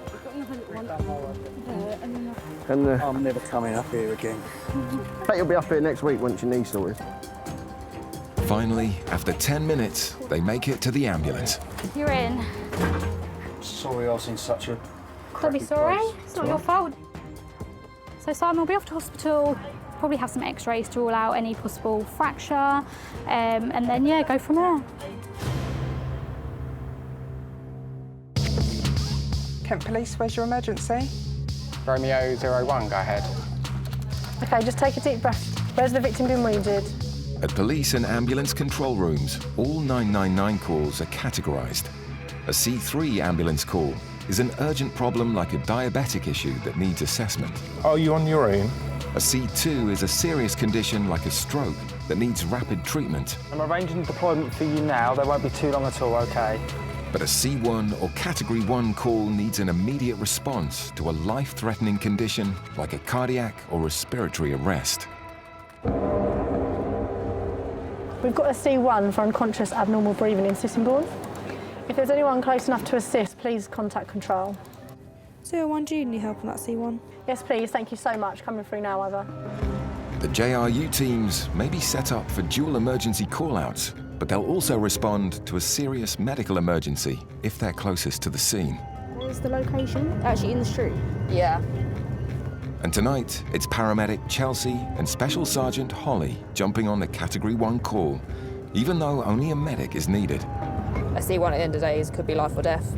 It seems like there's multiple different calls for potentially the same person. This has come through as a cardiac arrest. Before that, we were going to a C2 job in the exact same place. However, before we got either of those calls, we were looking at going to a concern for welfare, also for somebody with the same name. So I'm going to have to guess and say it is the same person. Receiving a Category 3 call and then a C2 and now a Category 1 call for the same person means one thing. Their patient is rapidly deteriorating. Joint Response Unit will always prioritise C1 if the point is that there's a paramedic that could get there fast. Sometimes we have been first on scene to C1 calls and the police have had to do CPR whilst we wait for backup. There, just there. Oh, Martin! Hello, bud. Hello, my name's Chelsea, I'm a paramedic. Immediately, Chelsea can see the man is breathing, unfortunately not in cardiac arrest. What's going on? But it's still unclear why he collapsed. Went up the road to have a little walk. Yeah? Come back and just went bang. You just went bang? Straight on the floor. Do you remember that?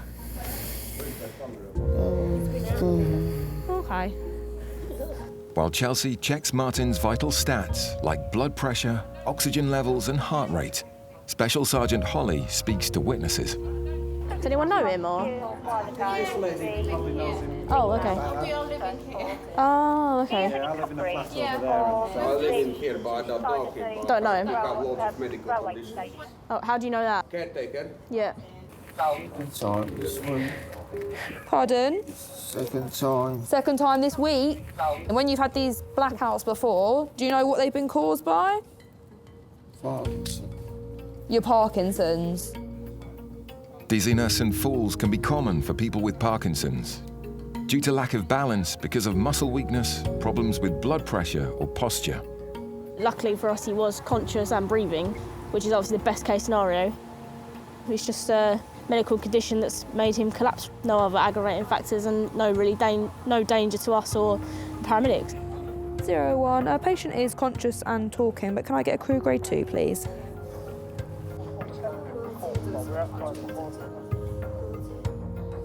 Martin? Yeah, I think it's Morrison's baby.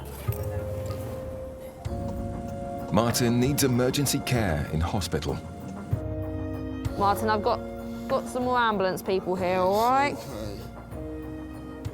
Do you normally have pain in that left hip?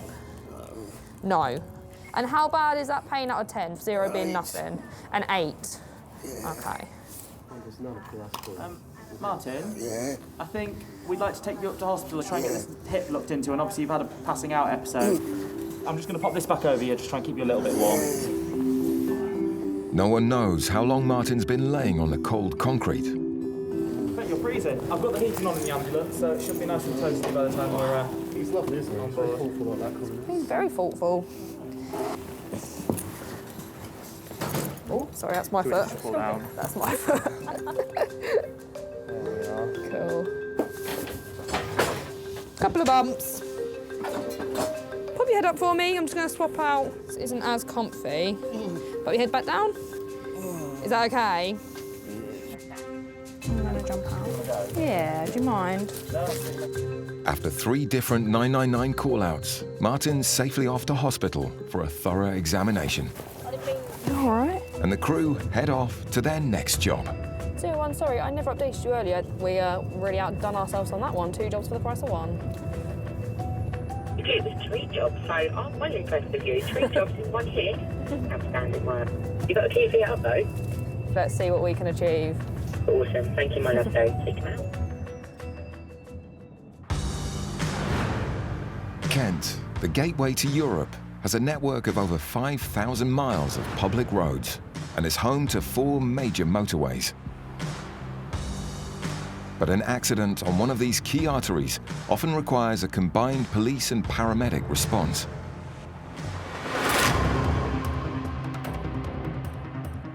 How far is it? Okay, so we've like 10 minutes if that.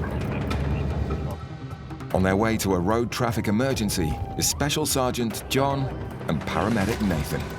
We're currently going to an RTC where someone has collided with a central reservation. So, police side, we're going to go there, see if we need any other resources. From an ambulance side, we'll go assess the patients. Oops, I had a crash there.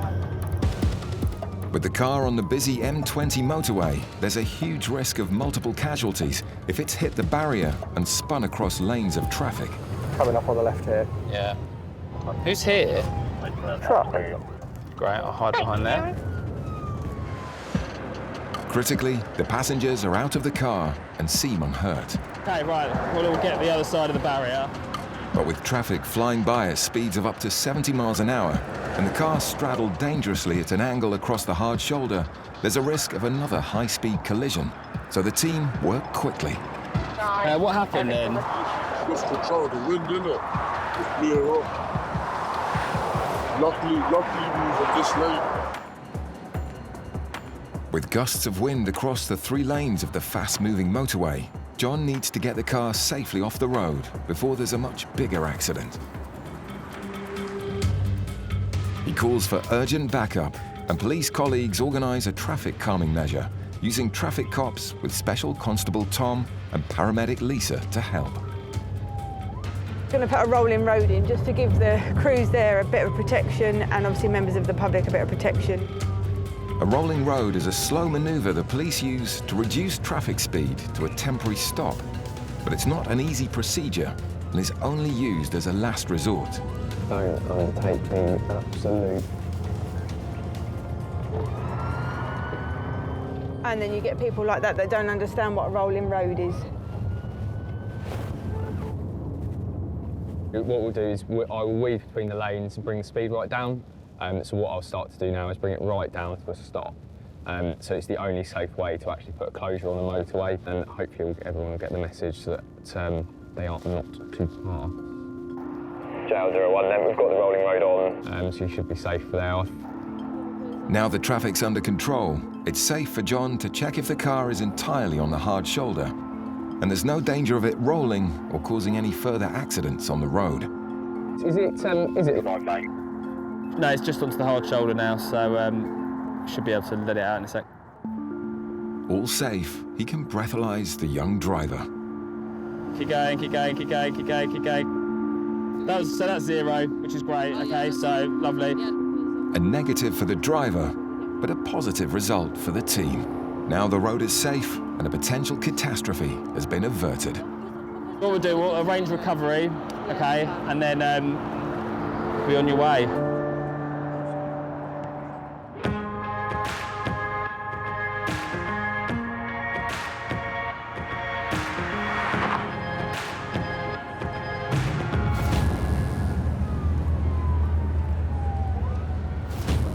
Compared to regular ambulance staff, paramedics are degree-level medics with more highly skilled training and expertise in critically ill and injured patients. We are off to a grade 1 backup for a confirmed heart attack. There's an ambulance crew on scene. They've done an ECG. They've determined it's a confirmed heart attack. We've been requested to come along for paramedic support. A patient is suffering a heart attack, and an ambulance crew needs the help of a paramedic like Nathan, trained to administer cardiology drugs and manage high-risk medical conditions. And time is of the essence. 7 minutes is the Category 1 response time, so we're just coming up to it now. Category 1 calls need to be responded to in an average time of 7 minutes, and a JRU car can travel at the same high speed as a police pursuit vehicle. 7 to control, please. Special Constable Clive reports in. Yeah, CCAM's got a C1 confirmed cardiac arrest. We're just backing up a ambulance crew at the moment. With the risk of his heart attack progressing, the patient needs to get to hospital urgently for life-saving treatment. What's your name, sorry? Billy. Billy. Billy. Pain out of 10 at the moment. It's painful. Painful, that's fine. Oh, you leaving it there? Came on about 8 o'clock. Yeah. Crushing pain. It radiates down to his back and down his left arm. I got home from work. I just didn't feel good. Yeah. Oh, you know, it sort of takes your breath away. Just going to get a line in quickly. With no time to lose, the first step is to fit a cannula, which Nathan will use to administer life-saving medication. Keep the arm nice and straight for a sec, sorry, mate. And every minute counts. Did you say I was having a heart? So it looks like you are, yeah. A heart attack can be life-threatening. It could lead to a cardiac arrest, which will obviously lead to death. Where's the tingling? My toes. So just try and slow that breathing down for us. With a blockage in your heart, time is critical.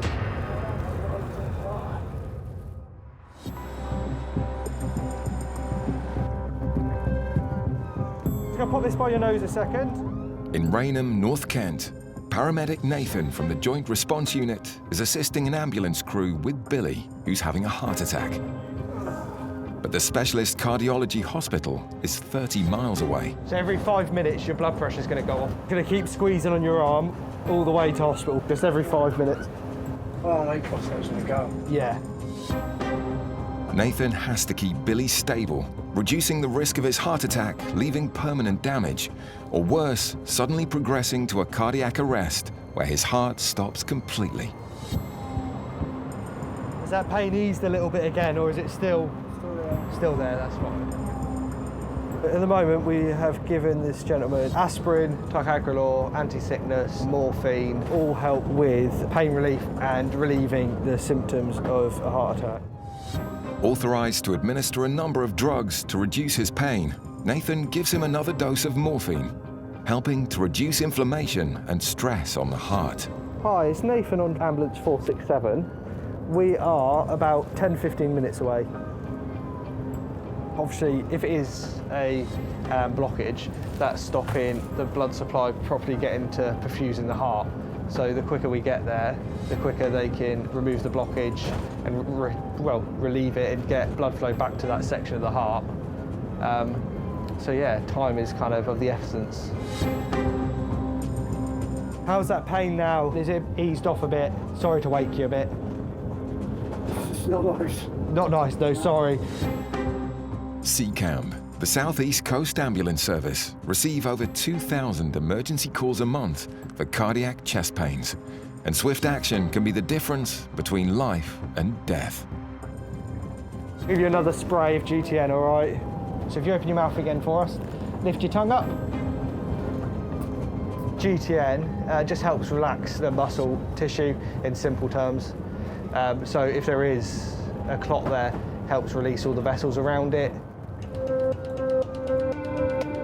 You've probably worked it out, Nathan, but we're stuck in traffic at the moment because the road works. Nothing I can do at the moment. With 14 miles still to go, a traffic jam is the last thing Nathan and Billy need right now. We don't get any warnings as to what roads are shut or some traffic down to one lane. If you're sat on blue lights trying to go through it, you're not getting anywhere, unfortunately.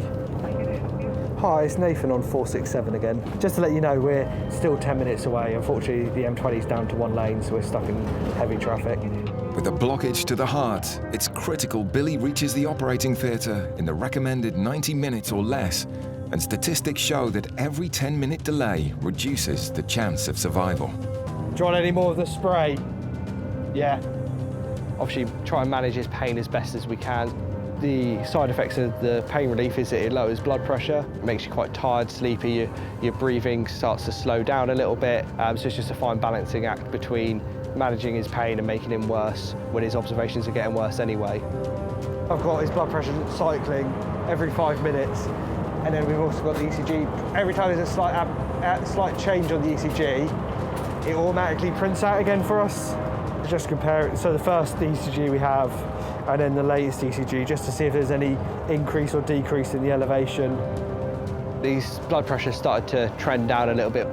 A very low blood pressure significantly reduces the amount of blood the heart can pump around the body. But Nathan is just focused on keeping Billy alive. Road should open up now, so we should be a little bit quicker getting there now, all right? I can hear you talking, it's just struggling to reply. That's all right. How's that pain out of 10 at the moment? Yeah. 6 or 7, okay. So just pull into hospital now, all right?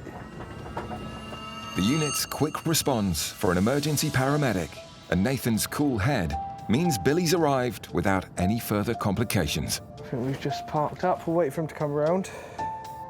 So, be a bit cold as we go out, all right? Sorry for any bumps as well. I do apologise now. Now he'll be in the hands of the specialist cardiology team, and it's the end of the shift for Nathan. When I left him, he was still chatting away, still in pain, unfortunately. He was just going into the theatre. In an ideal world, he'll recover quickly and he'll be back out doing what he'd normally do, fit and healthy, as you can be following on from something like this. Bit of aftercare from the community teams, hospital teams and stuff like that will hopefully increase his chances of having a positive outcome. I was holding on to the blade and it punched me in the face. And he said, "He's got a gun."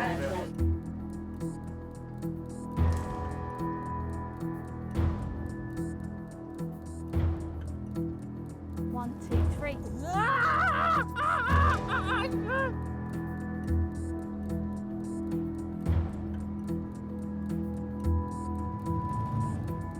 Did you say I was having a heart? So it looks like you are, yeah.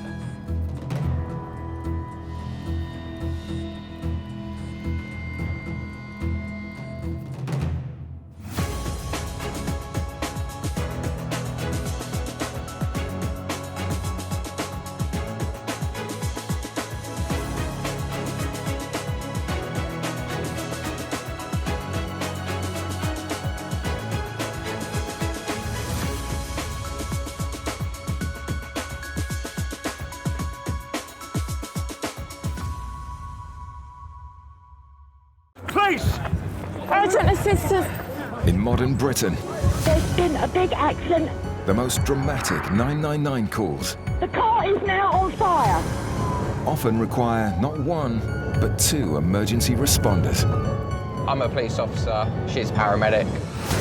In Kent, one of Britain's biggest counties, I'm just thinking if we just cover it all. A groundbreaking joint response unit has been formed. Ready, set, lift. Where both police and paramedic combine in one specialist vehicle. You've been arrested for assault. To answer some of the most extreme 999 calls. Right, stand clear. Everyone clear? Shock. We already outdone ourselves on that one. Face the wall? Mate, I can't believe we got him. Coming up, a shooting terrorizes a sleepy village. They have got guns pointed, so do exactly as you're told. A country walk ends in agony. 1, 2, 3. And a very lucky escape. If he'd gone head on into that lamppost, then we'll be dealing with a fatal. Rural Kent, with its picturesque villages, isn't without its dangers. Where's the emergency? Anyone close enough to assist, please contact control, over. So when someone calls 999, I am short of patrols. I will see if I can get someone to attend, over. the joint response units must be ready for anything. This poor guy's been laying on the floor for so long, and it's very much appreciated.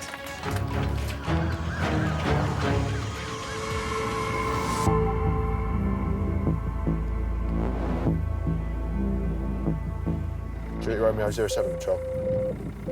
Juliet Romeo 07, go ahead. CCAM have just had that come through. Would you like us to start making way to that? There have been reports of a shooting in a small village in the Kent countryside, and a JRU team has been requested for medical support. Yeah, that's obviously effective, but obviously stand by for FIM assessment. What's a FIM? FIM, Force Incident Manager. So they are an inspector based at Force Control Room who will look at incidents and assess them to see what sort of response is required. For example, something like this, where firearms will be involved. Kent Police Special Inspector Tom and Joint Response Paramedic Willow from the South East Coast Ambulance Service have been asked to meet at a rendezvous point with armed officers. We got it initially as patient's got a leg injury, so something was thrown at him to injure his leg, but has now reported that actually thinks they've been shot. So for us, in terms of the police involvement, it's because there's a firearm involved. If someone's got a gunshot wound, and if that's hit an artery, that's potentially going to be fatal for them and could even turn into a murder. So Foxtrot 4 are 1 minute from the RVP. The priority is for a firearms team to go in and make the scene safe. Once the threat's been neutralised, units such as myself and CCAM will be called in to deal with casualties, to deal with arrests and that sort of thing. The priority for us is to keep our distance until we're given the green light to go in, because the last thing we want to do is get shot. The first concern is to avoid further danger to the public and to themselves. Sometimes it can be quite brutal and it can be quite difficult because you've got a patient that's potentially dying. But if I can't get them alive, I can't treat them. There's no other information on them. That's all right, I found it. How far are we from our RV? 4 minutes. The rendezvous point is just a few miles from the scene of the shooting. I think we're meeting here. I think we're just meeting here. It's that RVP point. I'd say the firearms are already here. Gun crime in the UK is rare, and this is a first for paramedic Willow. But actually in Kent, especially, like, we don't see a lot of gun crime at all, do we? I mean, I've been in Kent Police 11 and a half years now, and I've been to a total of 2 firearms incidents, this being the second. Shootings and stabbings are far lower in rural areas than the big cities, but Kent Police, like every other force, have a firearms team who's always ready to deploy. So we've got the rest of the team going, and they're going to be going, but they're going to be kind of hanging back a little bit. Cool. So, yeah. So it's getting there, getting them neutralised. Have we got to confirm whether there's a firearms licence on the premises or not? I don't think there is. If we follow up behind, once they've neutralised, we can then deal with casualty, and then we can bring the van in if need be. What's happening, just so I can let them know? Sorry? What's happening now? So they're going in first, we will follow in as medical. With the firearms team already in place, the JRU has the green light to move in behind them. Who do we need? Is it life-threatening? Is it safe, essentially, is the first thing that they'll be looking at. Jobs like this kind of escalate very, very quickly, and as soon as you mention the word gun, nobody can risk it, so we'll take it very, very seriously. So, hence why you have, a massive presence from all different sorts of managers and resources. The shooting has reportedly taken place outside one of the houses on the estate. The suspect is thought to be hiding somewhere inside. So the 2 unmarked cars are the police cars. and the car with the blue lights going is the dog unit. Because firearms haven't given us the OK to go and it's seen as safe, we're having to wait currently, so... Of course, if shots are fired, then we will need to move in imminently to save life and limb. They will see Cam. The JRU team get the call to move to the front line. I've never seen that before, so firearms in balaclavas. Tactical firearms officers have taken up position. I'd just be warned that they have got guns pointed, so do exactly as you're told. With eyes on the suspect.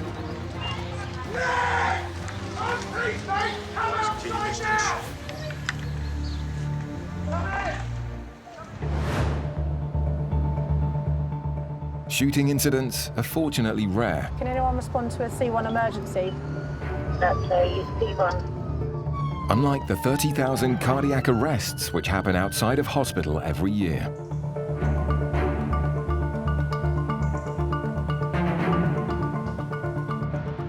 Broadcast, any patrol able to assist with a C1, got cardiac arrest in a public place, your call sign, over.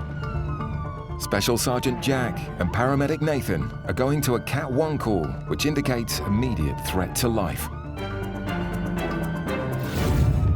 So we're going to a train station for a cardiac arrest. A cardiac arrest is when the heart stops beating, blood stops flowing to the organs, and the person stops breathing. 03. Yeah, I'm not going to be able to give you a scene update as soon as I get there. We're going to be first on scene and we'll jump on CPR. So as soon as I can give you an update, I will. Without help to start their heart, they will die. It's different to a heart attack, which is when the arteries supplying the heart are blocked. Platform what? Which platform? Which platform? Which one? This one down there. But a heart attack can lead to cardiac arrest.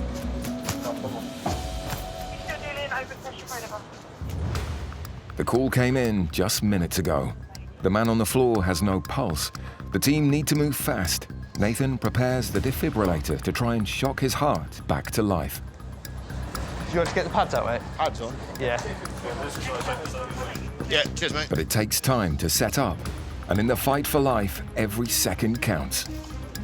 Oh, mate, where are the pads? Just setting up. The man is stuck under the seats, and the team needs space to start CPR while they wait for the defibrillator to charge. There you go. Not waiting for the pads, paramedic Alex starts immediate chest compressions to try and restart his heart. Just chuck the whole thing. Alex, need anything else? Just update control, mate. CCP running, yeah? Yeah, probably, mate. Yeah, we'll update, mate. I'll jump on the chest. Right. The defibrillator is fired up. Everybody clear, shocking. Take over, Alex. Take that for us.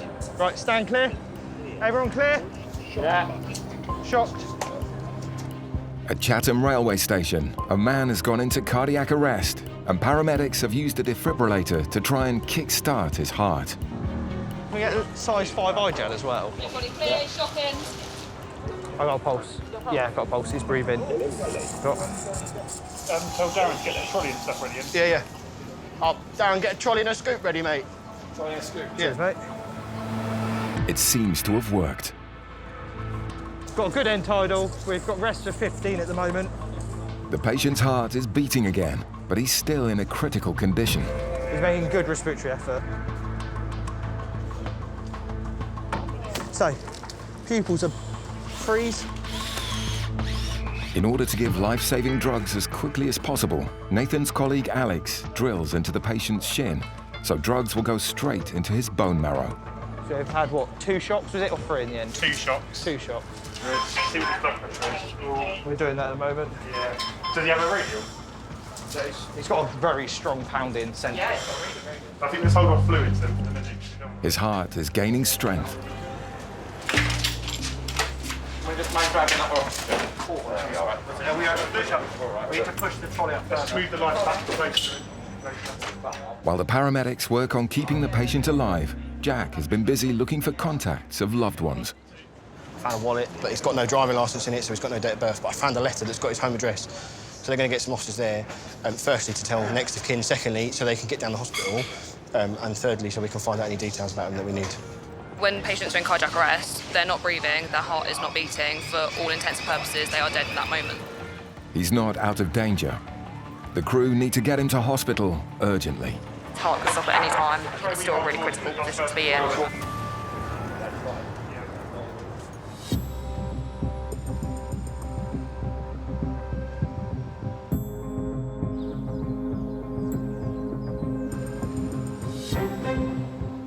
The Kent coastline and countryside is a dog walker's paradise. But sometimes a day out with the pooch doesn't end up as planned.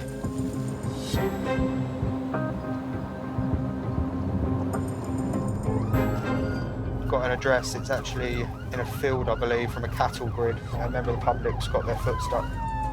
Special Inspector Scott and Joint Response Paramedic Aisha are on their way to help someone who's been injured while walking his pet. Is it a male or a female? A male. He's fallen over. And he's got his arm stuck. Oh, his arm stuck? Yeah, fractured arm. I don't know if he's got anything stuck. I think they're just saying that there's a cattle grid on the way out. Right, so he's not got stuck in the grid? No, I don't think he's got stuck in it. I think he's just fallen and fractured his arm. So essentially we're on our way to a male that's fallen over in a field, potentially he's got a fractured arm. Unknown sort of level of injury at the moment. He may have obviously obtained other injuries, but say when we get there we'll assess the situation and we'll go from there. He's out in the elements at the moment. It's kind of raining on and off. The call came in 45 minutes ago.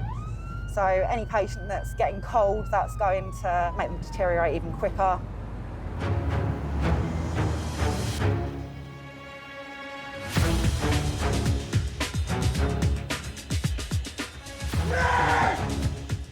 In a village in rural Kent, a woman has been shot. As they wait for the suspect to come out, the firearms officers are standing by. I've just been warned that they have got guns pointed, so do exactly as you're told. Suddenly, reports come in that the victim who's been shot is being brought out. And the police are asking for a medic. Right, so keep your distance. JRU paramedic Willow has been called in to help the victim. Shot I? Willow, hello. Unfortunately, he's just taken a couple of shots to her leg today. Okay. So I put the field dressing on, that's Okay. stemming and bleeding. Obviously, it has been bleeding. Okay. She's been fine. She's a little bit upset, but Hello. she's been fine.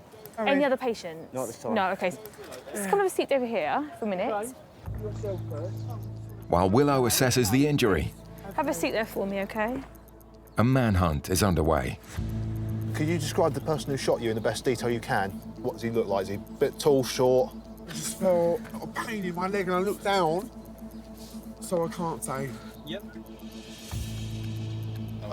No, so we're trying to get a description of the offender, but she can't really remember too much. That's as good as it gets, unfortunately. So we believe we've got an active shooter in the address, given the fact that the lady's got a shot to her leg. The firearms are trying to encourage the guy to come out. If you look up there, they're utilising the drone to try and keep an eye on what's going on, see if they can get a better vantage point. If there is potentially a firearm involved, the last thing you want to do is put an officer in harm's way, whereas the drone is out of the way and you can see everything, and you can wait as long as need be for him to come out. Can I have a quick look onto here, if that's okay? Willow inspects 2 wounds on either side of the woman's leg. I don't do your bloody operations, all right?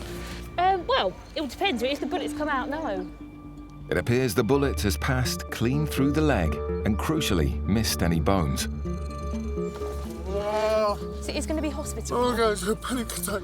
How are you going to get upset? Don't panic. Listen, you're absolutely fine, okay? I know, with my teeth shattered, I'm going to go. Yeah, well, don't have a panic attack. We're all here, aren't we? You've got me, you've got the police, all right, you're absolutely fine. I think she's still got a lot of adrenaline going through her body, so she had a bit of a panic attack in the car. Just try and relax, okay? All right? I know there's a lot that's happened. It's all quite a massive shock, isn't it? Okay.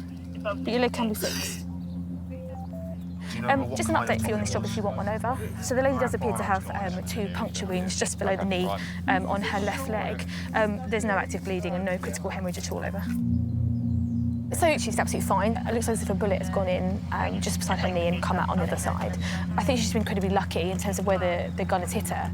She is lucky, but the fact the bullet went clean through shows how dangerous it might have been. It's not been identified what she was shot with. I'd imagine by the wound that's going to be a very light calibre weapon. But yeah, for now it's just a waiting game. Suddenly, more than an hour after the shooting, the standoff appears to come to an end. Is anyone able to go forward to the OSD by the red vehicle there? There's a prisoner off. Is he surrendered, has he? He's come out there for arresting somebody. So OK, right. It's going to need taken away from where they are. The man they believe fired the shot emerges from the building. The good news is one male's come out without further incident. He's been arrested for various offences. He will be taken off to custody and interviewed in the morning. The injured woman is on her way to hospital. You shouldn't hate anybody in this world. But do I hate someone that don't listen to me tonight? Because yes, I do. Because that is cruel, that is evil, that's nasty whoever done this to me. Fortunately, she's not in any danger, but only because the bullet didn't hit any vital organs or arteries. The injury, to look at it at face value, you think she's got a couple of scratches, or like a small puncture wound. You wouldn't necessarily associate that with a gun. Gunshot wounds, it comes down to luck really in terms of where they hit you. If they hit you in the wrong place, within minutes, seconds, you could be dead. Right, Skipper, are you happy for us as JRU to stand down and... OK, right, thank you. For now, it's just a case of searching the house for any potential evidence, and we've left the local policing team to get on with that. So for us, it's back on patrol.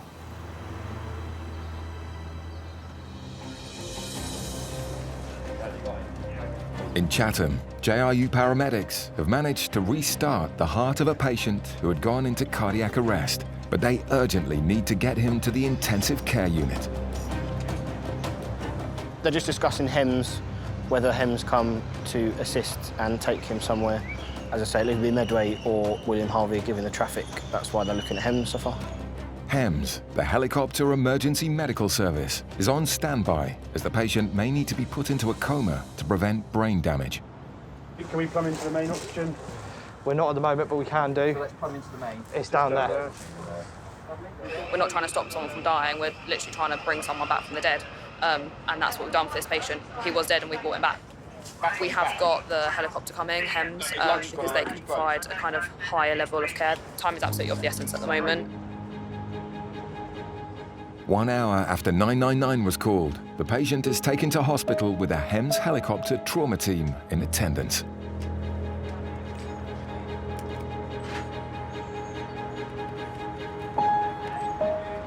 They've sedated him. They're now going to take him up to the nearest suitable hospital. Definitely not out of the water yet for him. He's obviously had a lot more trauma to his body with the CPR, with the other query heart attack as well. Not sure if there's anything else that's going on. So he's still very much a time-critical patient and needs definitive care. A man who's been walking his dog has fallen and broken his arm. The incident has happened in a field on the fairly uninhabited Hoo Peninsula, 9 miles from Rochester. How do we get in? Luckily, the JRU vehicles are 4x4s that are designed to handle off-road callouts. They can get to places standard ambulances cannot. First time off-roading in these. I got stuck in a field in an ambulance once. I had to have a load of people trying to push us out. Oh, really? It was really wet. It was in the middle of bloody winter. A team of paramedics trained to operate in hazardous environments has arrived just before them. Hello, you all right? Not too bad. This is Dave. Yeah, lovely. Dave has humerus fracture. Humerus fracture, yeah. You've got a broken humerus, the bone in the upper arm, quite a big, thick bone. Do a few checks, get some drugs on. Absolutely. Do you want me to try and cannulate for you? Yeah. Fractures of the humerus can be incredibly painful. Even just breathing can hurt. So Aisha's first priority is to give Dave intravenous pain relief before she moves him. Bad arm's the left one. Left one, I'll go for the right then. Right. Oh, bless you, darling. Dave's arm muscles have reacted to the break in the bone by going into spasm. Let me just get to this arm, sweetheart. I need to try and get a cannula in. Dogs. Bloody dogs. Oh, God. some gas and air? Gas and air is a mix of oxygen and nitrous oxide and works as a short-acting painkiller. Very good, good drug. You've got to make sure you haven't been deep sea diving recently? No. No. I apologise now if I swear. Don't worry, you swear as much as you want. Aisha wants to give Dave stronger intravenous pain relief. But Dave has been lying outside in the cold for over an hour, making it difficult for Aisha to get a needle into his veins. Sorry, darling. Gonna have to go again with that one. I need some tape. Yeah, do you want red one, isn't it? Yeah, please. When a first attempt to cannulate fails, the patient can tense up, making the next one even more difficult. Relax your hand. Your fingers are tense. There we go. I know it's not easy. I'm stabbing you. Got that tape still? Yep. Brilliant, thank you. All right, go third time lucky. The second attempt fails, and with the temperature dropping, unless they get him moved soon, his condition will become critical.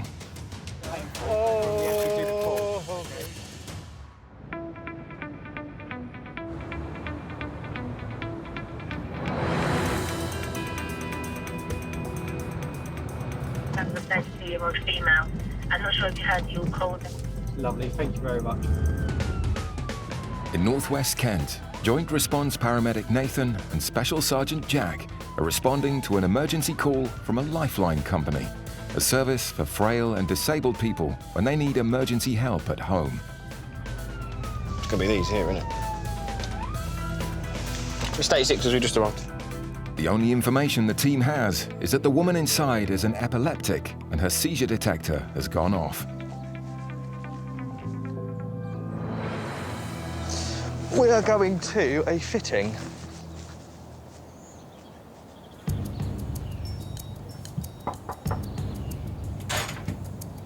There's no answer.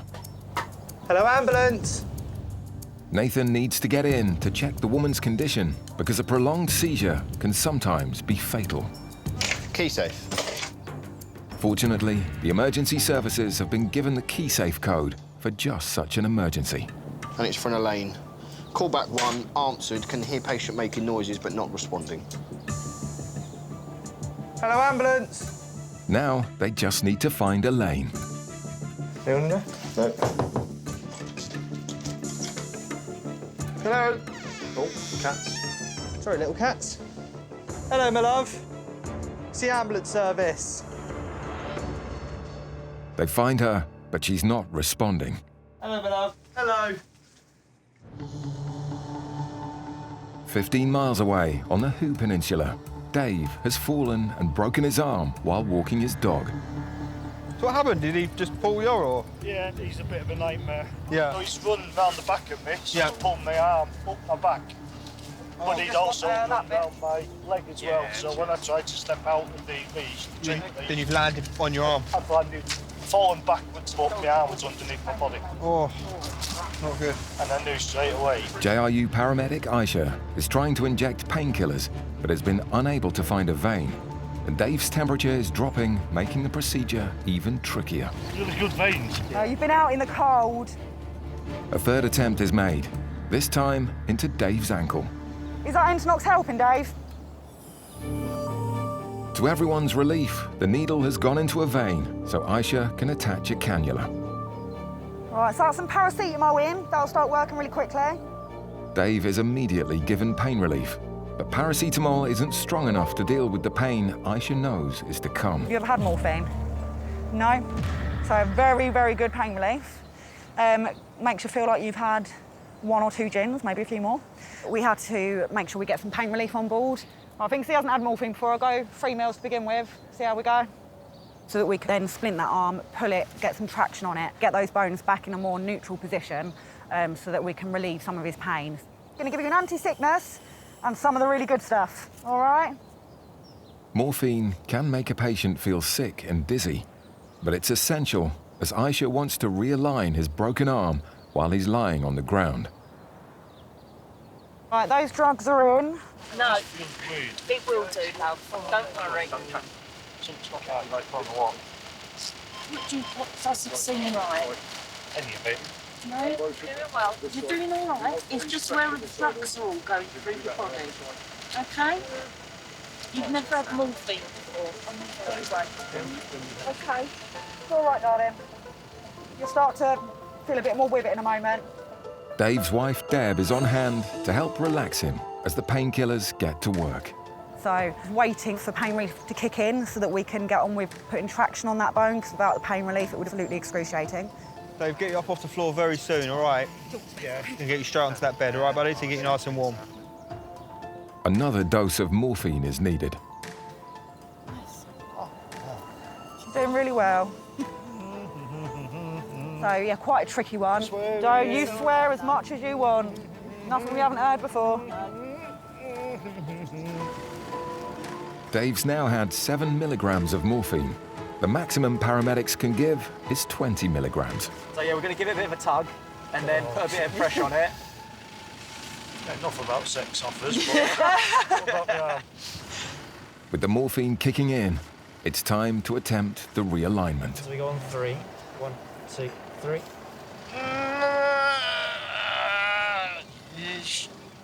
You feel that pulling?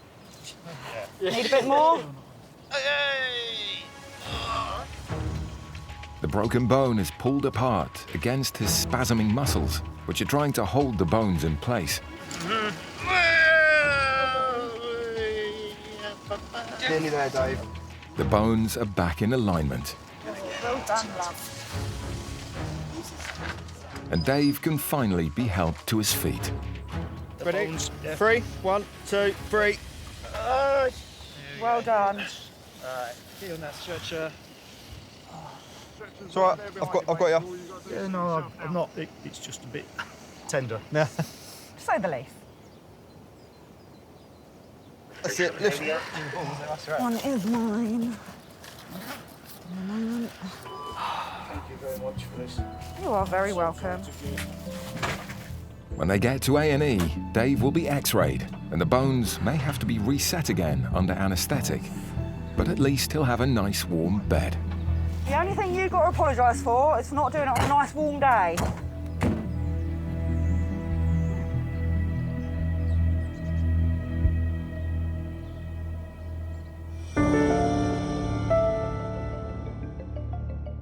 Back in Gravesend, JRU paramedic Nathan is treating a 32-year-old woman who's had a seizure and is unresponsive.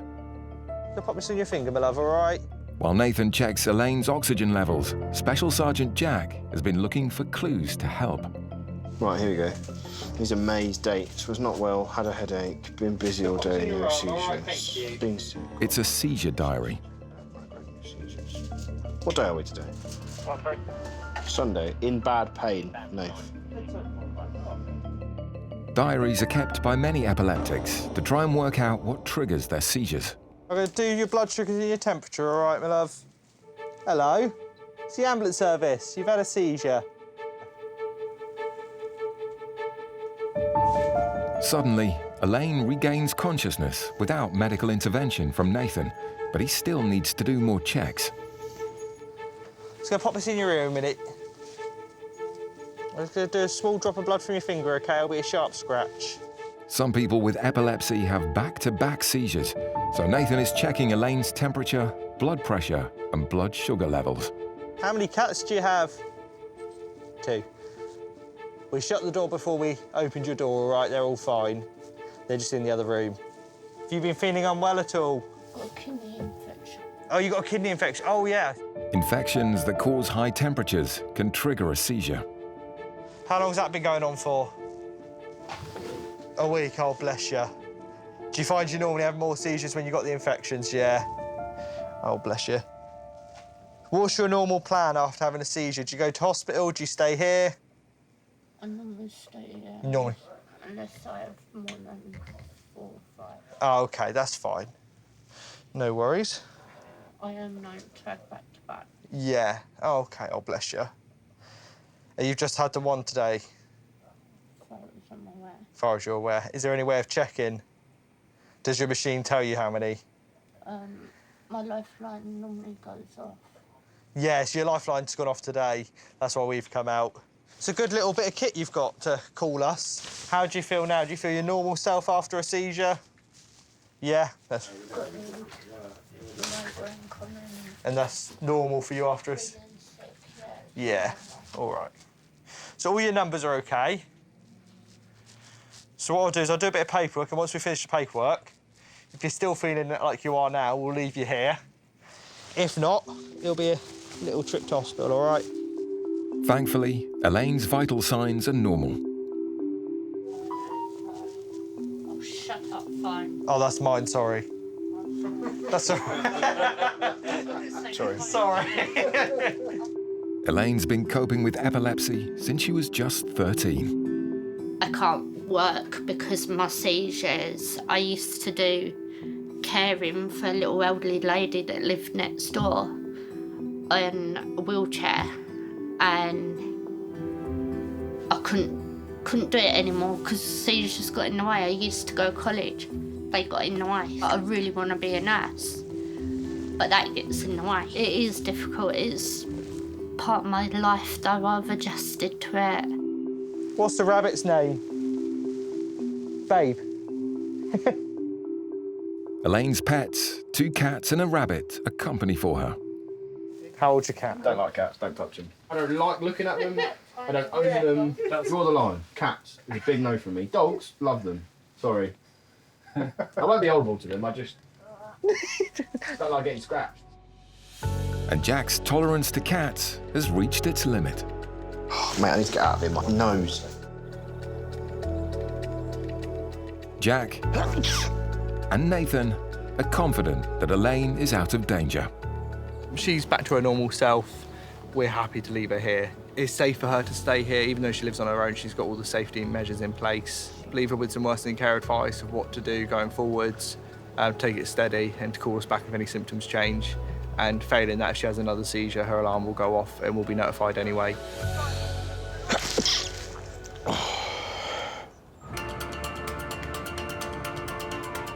As night rolls in, the number of accidents on the road increase by 40%. Getting to a collision quickly can be the difference between life and death.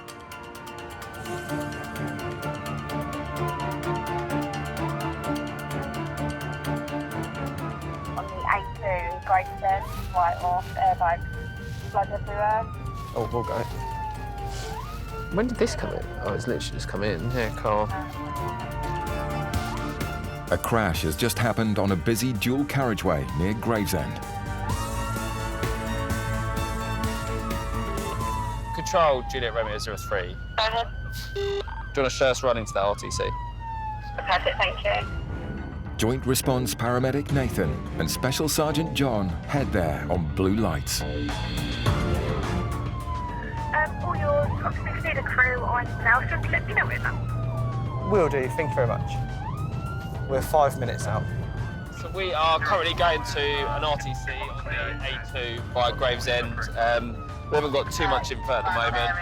Just there's amount of airbags being deployed, lots of blood everywhere, so it could be anything. So we'll go and make a quick assessment. Obviously, it's on the A2. It's a fast road, so we need other units to help slow traffic and make a safe working environment. A car is facing the wrong way down the A2 and its back end has smashed into a lamppost. Is the guy still in the car?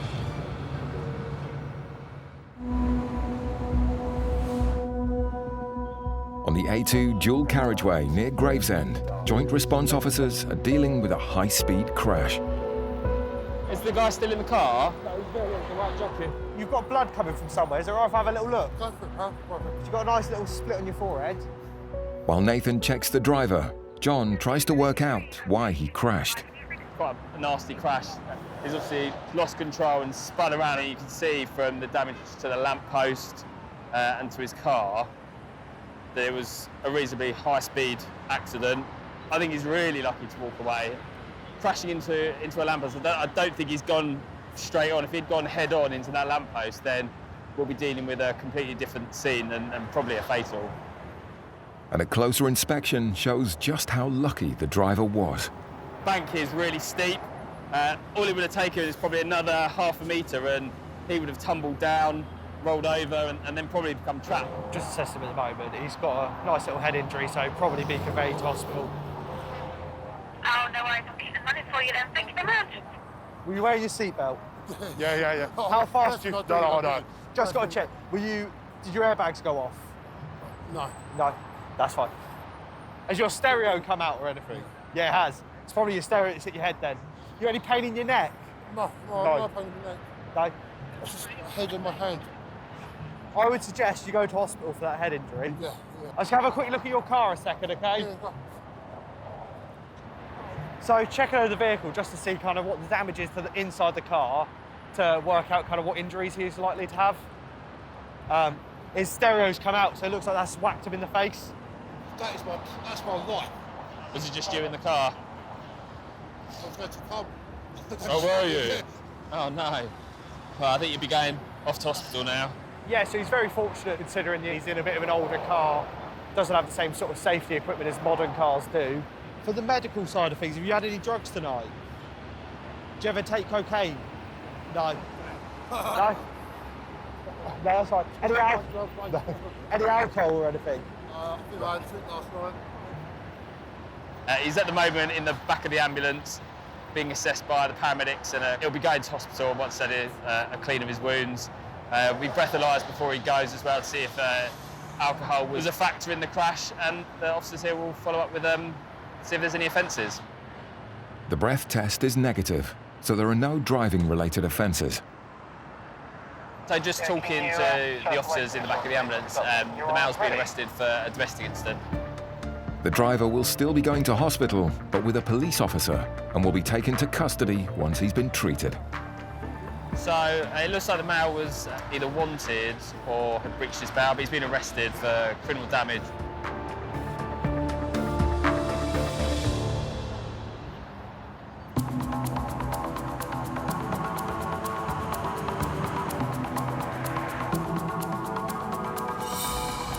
Kent is one of the largest counties in England, bordered by the English Channel to the south and London to the north.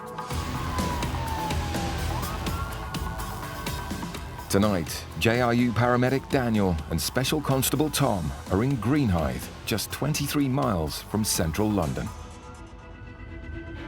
Ourselves and the ambulance services had about 3 or 4 calls about a car crash, potentially a female patient with chest injuries, trapped because they can't open the doors. An injured motorist trapped inside her car will need both a police and paramedic response, and the team is only 5 minutes away. This is a prime example of quick patient care, but again sort of helps our divisional colleagues, our response officers, from picking that up. As they arrive, it seems a car has hit a parked vehicle. She's still in the car, is she? Around the other side. Around the other side. Hello, you're right. The driver is unable to free herself. No, it's all right. Just relax, okay? Tell me what's happened. I don't know what happened. What is the last thing you remember then? I don't know. It's fine. No worries. What do you suffer with? What medical conditions? And I've got a thing in my heart here. It's a loop recorder because I was getting palpitations and a blackout.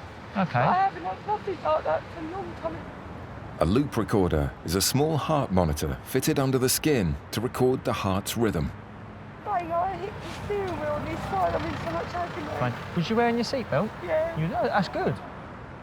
While Dan checks her over, Tom focuses on traffic management.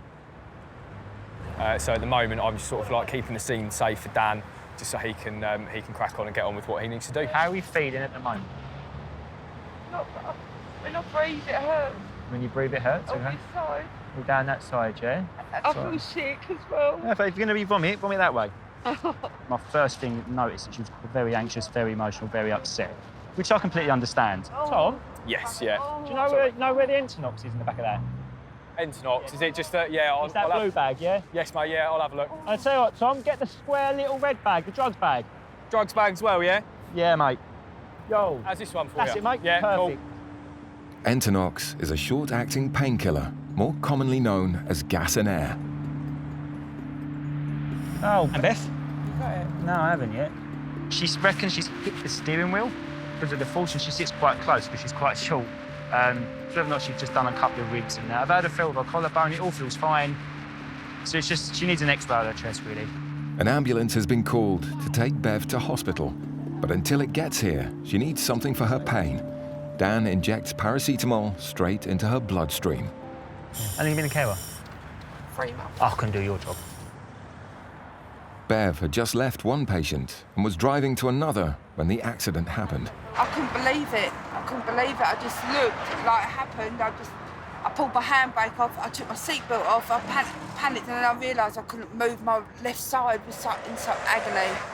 How fast was you going, Bev? I don't know. I couldn't be going fast. I've only just left Swanscombe to my last customer, to going on to a customer into Dartford. So no, I wouldn't have been doing that. I would have been doing under the speed limit. I would have been doing under 40. As the ambulance crew arrive to help, Bev begins to recall the moments before the crash. I just remember a bang, and I thought, what? You know, it sounds like you might have blacked out, Bev. It does, all right? We'll get you an ambulance. We'll check the heart out completely, all right? I think she's blacked out the wheel. Now, she has a cardiac monitoring, 24-hour tape, so she's got some ongoing heart issues. Am I pushing, Bev? Am I pushing? Yeah, There we go, all right. Whether or not that's the cause for her to faint at the wheel, I won't know. Unfortunately, when she gets to the hospital and have some blood tests, they'll be able to work it out. Now Bev is safely out of the car. I don't think it will quite pass the MOT. Tom's priority is to clear the road to let the backlog of traffic through. Once inside the ambulance, the team checks on Bev's heart. Because we're creating, she's had a blackout at the wheel. The reasons for blackout are endless. It could be something, could be neurological, could be cardiac. The list is endless. So we're just doing an ECG because we know we've had a blackout. She's got cardiac history, just to rule out any serious heart problems. Before she goes to hospital, Tom needs to eliminate drink driving as a cause. Just going to get this fitted, all right? We don't automatically assume they are drunk, or I don't have any indication to believe she is, but we still do it as a routine just to make sure. Big deep breath. A little bit harder if you can. Has it done it? It's done it? Yeah. Ah. 0. I told you. I know. I don't know. Grab hold of that. What? That's your souvenir. That is your souvenir for tonight, as well as a smashed up car. Is it right off? Oh, yeah. Oh, it ain't. It's my baby girl. Is it? Bev's car may be a wreck, but all her health checks are looking good so far. To go to hospital, get a full workup, and they'll better hopefully work out what's happened to her. Less police cars here, that's a massive saving, a massive benefit to JU.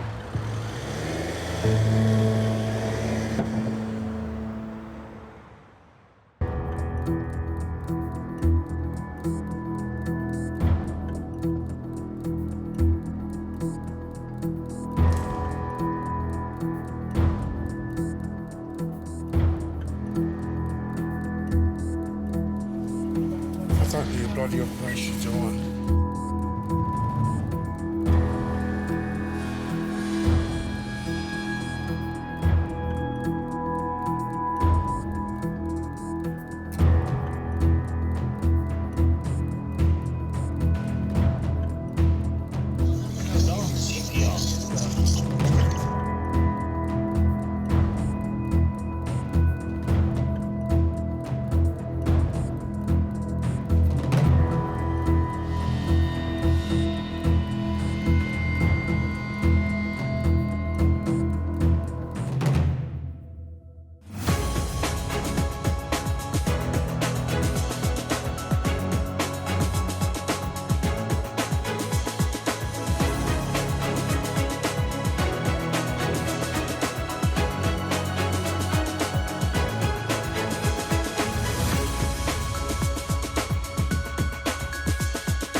Urgent assistance. In modern Britain, There's been a big accident. the most dramatic 999 calls The car is now on fire. often require not one, but 2 emergency responders. I'm a police officer, she's paramedic. In Kent, one of Britain's biggest counties, I'm just thinking if we just cover it all. a groundbreaking joint response unit has been formed, Ready, set, lift. where both police and paramedic combine in one specialist vehicle You've been arrested for assault. to answer some of the most extreme 999 calls. Right, stand clear. Everyone clear? Shock. We already outdone ourselves on that one. Face the wall? Mate, I can't believe we got him. Coming up, a souped-up motor burns up the streets. I jumped out, a floppy leg everywhere. I was like, shit. Dangerously dazed and confused. We got a pulse. And it's an urgent race to help an expectant mum in distress. Well done.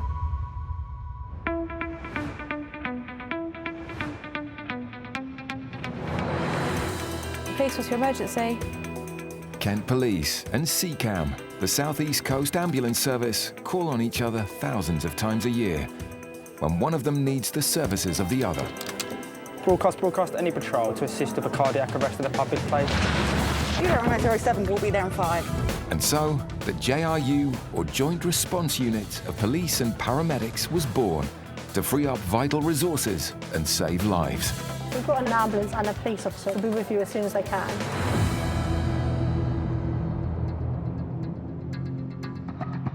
Kent Police, special emergency. There's been a big accident outside. I don't know what happened. All I heard was a crash. There's petrol, oil, everything all over the road here. Right. It's going to catch fire if we're not careful, I think. Is anybody injured? Yes, he is. OK. The car's on fire. The car is now on fire. Excuse me, missus. Get away from the car. Get away. That car is going up. Fire and police and ambulance are all on the way. Just make sure everybody stays away from the car. How far away are we? It says 15 minutes, but I think we'll be there quicker. In a high-speed response vehicle, Special Sergeant Hannah and Paramedic Nathan respond to an urgent call-out to a residential street in Chatham Town. So we're going to an RTC. A driver has skidded and driven into a wall. We think he's got a broken leg and the car's on fire. And there's been explosions. Oh. A police patrol unit have also responded to the call-out, but there are no paramedics on scene and Nathan needs to thoroughly examine the driver. The wall's not really going to move too much. He's going to take a fair bit of the impact. So it's just making sure it is just a broken leg and there's no other injuries that he might have. From my perspective, it's just assessing the scene. It'll be, if there's a fire, keeping people back, and then from there it's assessing why he's gone into a wall. Was there a medical episode? Is he drink driving? Not only is there an injured man to deal with, but with the car on fire in a residential area blocking the road, there's a danger of multiple further casualties. The risk of the car exploding, so you've got to keep a safe distance from the car. You don't want to inhale any of that smoke. There's a lot of chemicals. Sorry about these bumps. Oh. God, and he's obviously hit that wall with quite a bit of impact there. Oh, he's a young guy. Let's go and see. First on the scene, the fire crew managed to extinguish the burning wreck, which was a raging inferno just minutes before and captured on a neighbour's phone.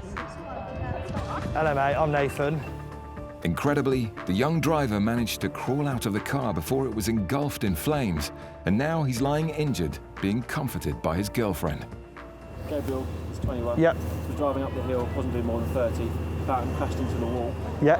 He's been able to get out of the car, no head injury, remembers everything. No other injuries except an isolated lower leg. Oh, perfect. Do you want some pain relief? No, I want a cigarette first. You want a cigarette first? Yeah. If we can get the oxygen away and I can just have a fag. Do you want a fag? Have a fag. I mean, there's enough smoke around anyways. I've never seen damage to a car like that from driving at 30 miles an hour. Thankfully, it's just an isolated leg injury that he's got. Miraculously, no one else was hurt, and Gabriel's only injury is a broken leg and a slightly damaged ego. Do you know how annoyed I am? Like, honestly, do you know how annoyed I am?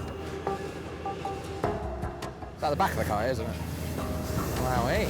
Now the police side of the Joint Response Unit begin their investigation, and Hannah, accompanied by Special Sergeant James, need to figure out how the once white Mercedes ended up exploding in flames. This driver's just gone straight into this wall here. It seems, considering the impact and the damage, it's a possibility that he's exceeded the speed limit. You're right. I'm just going to advise, once they've done their bit, our protocol is to breathalyse you. Because we breathalyse, you can't have a cigarette for 20 minutes. So I can see you've got one now, we'll leave it 20 minutes, then we can just get the breathalyser done. How new's the car? Oh, what brand new? Bless you. Which way were you going, down the hill or up the hill? Up the hill. Oh, and it's just as it's... It's a powerful car, I'm not gonna lie. I accelerated and it slipped out, hit the curb, hit the wall, spun. Shit. Silly purchase, really. Okay. His silly purchase has cost him dear. Gabriel paid £30,000 for the Mercedes AMG 63 sports car, capable of 0 to 60 in 3.5 seconds, only 3 days ago. Were you wearing your seatbelt? Yeah. What did you hit your leg on? The car. Did the pedals come up inside? Yeah, I jumped out. I was like, shit, my phone, I need to call my dad. Jump back in, floppy leg everywhere. I was like, shit. So, nice deep breaths. Take it in, hold it for 3 seconds, and then let it out, all right? The team prepare Gabriel for what's to come, realigning his tibia and fibula bones in his lower leg. So on top of the gas and air, Nathan, aided by JRU paramedic Chelsea, administers something a lot stronger. Right, so we're giving him paracetamol through the veins, giving him an anti-sickness as well, and then we're going to give him some morphine. The roadside procedure is about to get a lot more painful. And it's going to hurt a bit when we move him.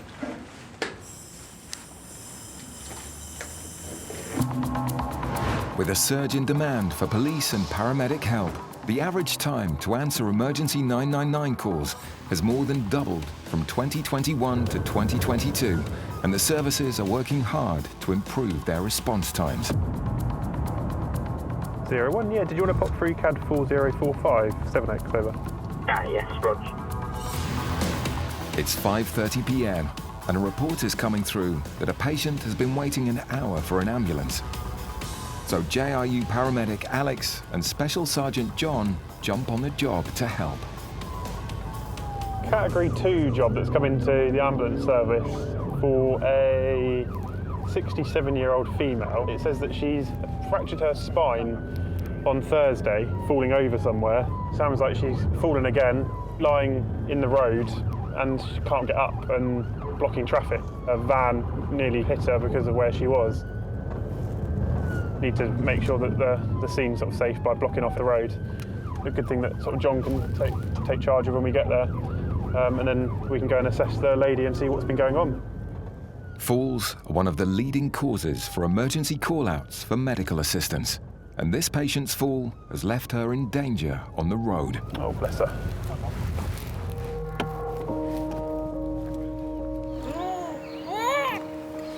Hello, Rita. My name's Alex. I'm really sorry it's taken us a little while to get here, sweet. What's happened today? Let's have a feel of your wrist. And towards Yeah. no. Oh, wow, okay. Fractured my lower spine. Okay, but a stable fracture, I'm guessing? Yeah. Because you've been discharged, yeah? Yeah, Oh, okay. and they told me just wrist and I went for a walk across the road here. And I got to the middle of the road and my back went. So the pain came on and then you've had a fall because of the pain? Yeah, my back gave. Unstable fractures of the vertebra in the spine require surgery to realign the bones, unlike a stable fracture, which only needs rest or a brace.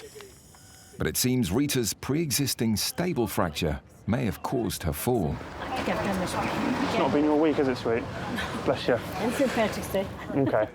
Falls are the second leading cause of spinal injuries, and with Rita's already pre-existing fracture on her vertebrae, Alex has to quickly check if she's injured more than just her hip. How much pain are you in right now? If you had to give it a score out of 10, 10 being the worst pain ever. Definitely. Okay. If I give you some gas and air, because I want to sort your pain out first before I start looking and poking and prodding you, it might make you feel a little bit giddy, like you've had a few too many gin and tonics. 01, hi mate, yeah, could I have grade 2, please? After lying on the street for more than an hour, it's essential Rita's moved to hospital urgently. That is all I'm feeling. Thank you, mate. While they wait, Alex does all he can to relieve her agony. Are you able to straighten that leg out at all? No. Let me know if it hurts or I'm pressing. That's all. All right, sweet, I'm sorry. But Rita is clearly in excruciating pain, and Alex needs to keep her stable so she doesn't deteriorate further or go into shock. It's at the back of the car, isn't it? Wowee. In Chatham, a young driver's lucky to be alive after his car spun into a wall and exploded into flames. It's a powerful car, I'm not gonna lie. I accelerated and it's been slipped out. While Joint Response paramedic Nathan administers pain relief for his broken leg, Special Sergeants Hannah and James are joined by a regular Kent Police Patrol unit. Hannah updates them on her investigation. He's saying that he's come up the hill, he's tried to accelerate too fast, he's lost control, he's overcorrected too much, he's spun and he's hit the wall. I'll breathalyse him in a minute. Good job he wasn't trapped in the car, wasn't it? Yeah, no one's seen anything, but they heard him. So I reckon speed. Stay with it. Gabriel says he was driving at 30 miles an hour and only accelerated at the last minute. There's a ring doorbell camera there, and we'll try and get that shortly. So while officers go door to door to make further inquiries, Hannah checks if alcohol was involved. Gabriel, you know we spoke about this breathalyzer, so we're going to give this a quick glow. Big, big, big. Keep going, keep going, keep going, keep going, keep going, keep going, keep going, keep going, keep going. All done. Thank you. 0. Excellent, thank you. But he just blew 0. Can't smell cannabis or anything on him anyway. Nice. When you first arrived, before he got given drugs, his eyes weren't bloodshot or anything like that. With no suspicion of drink or drugs, Hannah continues to examine the main piece of evidence, his burnt-out motor. I've never seen a vehicle gone up in flames like this from hitting just a wall, so obviously it was quite a high impact. The only thing that is left are his work boots in the back. So yeah, he's a lucky boy, really. But after some digging, another piece of evidence surfaces from a neighbour that could change everything. And it just catches it, doesn't it? Yeah. The CCTV footage reveals exactly what happened. The once white Mercedes loses control and hits the wall at speed. Oh, okay, so the car lifts off the ground. You can imagine it with 40 plus on it, because the whole car lifted. Gabriel manages to escape just in time, before seconds later, his car is engulfed in flames. It's now 30 minutes since the crash, and an ambulance has arrived to take Gabriel to hospital. But before he can be moved, the crew and Nathan prepare him for the agonizing pain to come. Big breath on that gas. Give it a good go for a minute before we try and do anything. Look at his leg, you can tell it's broken just because of the deformity there. It's kind of in a bow shape, and then as he moves his leg, it's all floppy. So maybe don't move it yourself too much because it's going to hurt in a minute. Gabriel's shattered bones need to be realigned into position, and the crew choose the perfect moment. Yeah, I think you're done enough. And when he's consumed enough gas and air, they straighten his leg into the splint. That's it. 1, 2, 3. Oh, the weight on my leg is fucked. There you go. Let's get it up. We've got him in the back of the ambulance now. He's going to be going off to Medway, our local trauma hospital, have an x-ray there of his leg. The fact he's self-extricated is a good sign, and then he's managed to get himself up here. I know he's got a fractured leg, but always a good sign. While Gabriel makes the trip to A&E, Hannah has concluded her investigation. Officers have discussed that potentially he may be reported for careless driving just due to the fact that there's quite a bit of CCTV of him speeding up, and he himself has said that as he was coming up the road he decided to speed up and lost control of the vehicle. That is the bottom of the car. That's all carpet. Then we've got Recover to come and collect the car. Highways are on their way to clean up the road, ready for the road to be reopened, and we can go off to another scene.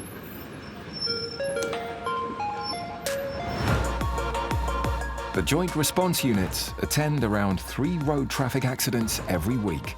And alongside the injuries, the teams have to manage the traffic and deal with the dangers of the roads.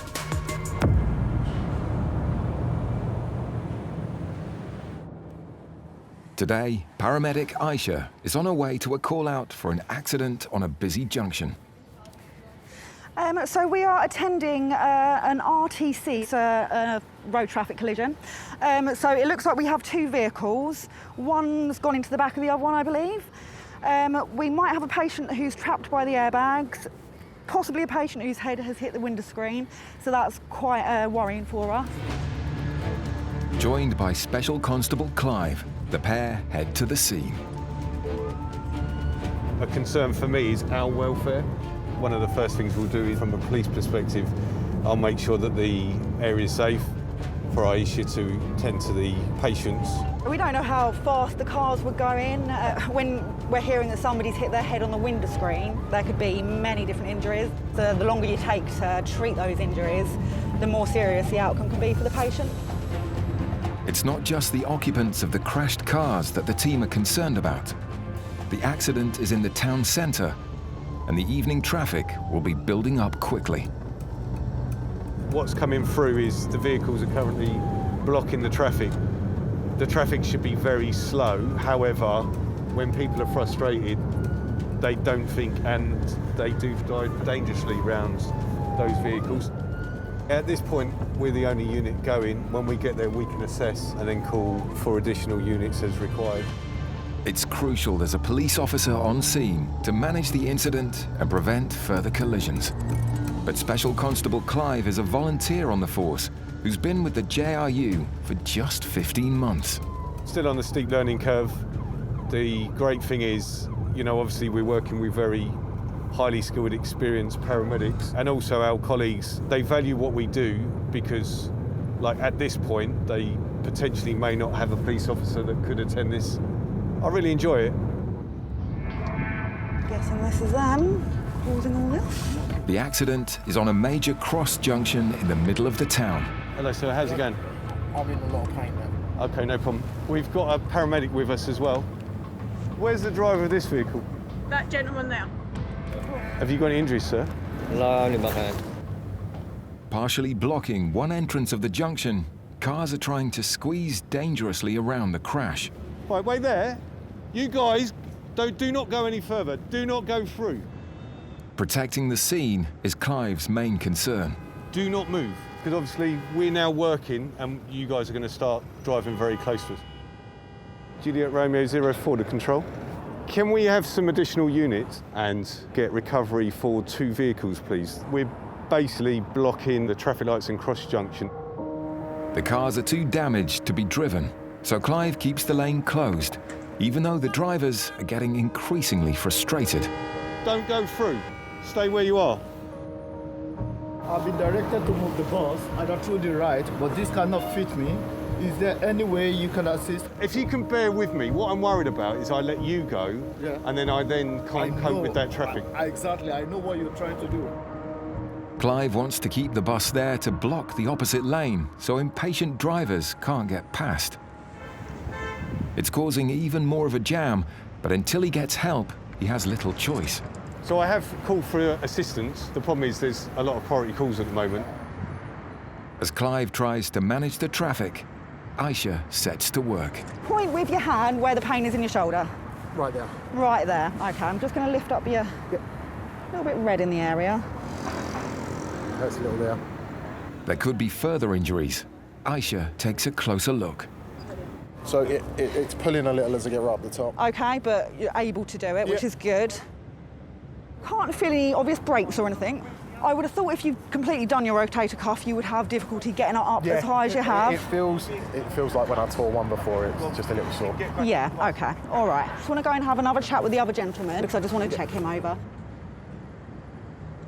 Right, have you got pain anywhere at all, my love? Only up here. Okay. You didn't lose consciousness or anything? No. Didn't hit your head anywhere? No. No. Airbags go off? Airbags. Brilliant, and you're wearing your seatbelt, yeah? It's looking like both patients have been very lucky, maybe a pulled ligament. The other gentleman, again, very minor injuries, some scuffs to his hand, bit of muscular pain, but I think both been very, very lucky.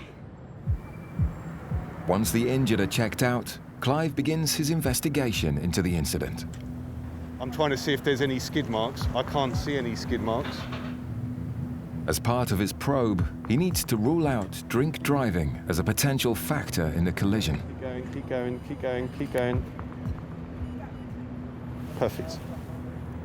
So it's just analysing there. You can see you've got the red and the green lights. While the driver finds out his fate, 10 miles away. Let me know if it hurts or I'm pressing. That's all. All right, sweet, I'm sorry. 67-year-old Rita is waiting for help after calling an ambulance an hour ago following a bad fall and landing on a curb. How much pain are you in right now? If you had to give it a score out of 10, 10 being the worst pain ever. Okay. Once he's checked, it's only her hip that's been damaged. Paramedic Alex has to straighten her leg to reduce her agony whilst trying to keep her stable. Do you think you could sit up a bit and we could put a blanket behind you? Okay. Let's get some pain relief in you and then we might be able to do it a little bit more. Okay, it's going to be a sharp scratch in your arm. All right, 1, 2, 3. To help manage her acute pain, Alex administers an intravenous paracetamol drip. Would you be able to do me a favour, sir? And if you just stand over here and just hold this for me. And Rita's partner, Pat, is on standby to assist. How do you think you want to move it? Just straighten it straight out? I just need to straighten it. Yeah. Keep going on that gas and air for me. Fill your lungs with it as much as you can. And again for me. And again. That's it.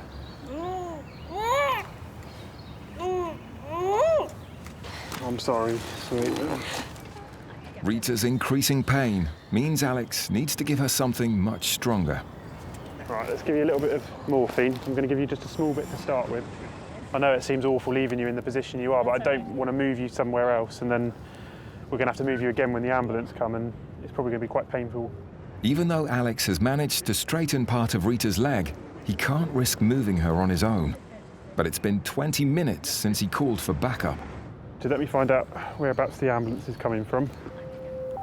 01, evening. Just wondering if you've got an update of how long the crew might be over.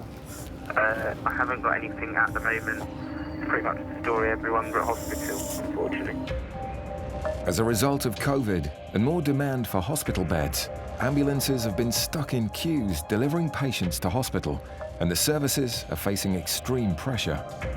And it's been nearly an hour and a half since Rita fell. If we could just try and get one as soon as we can. This lady's outside, is in sort of the road and it's getting quite dark and also she's in a lot of pain. It's now early evening and temperatures are dropping quickly. As soon as I get an ambulance, it's yours. I literally have nothing.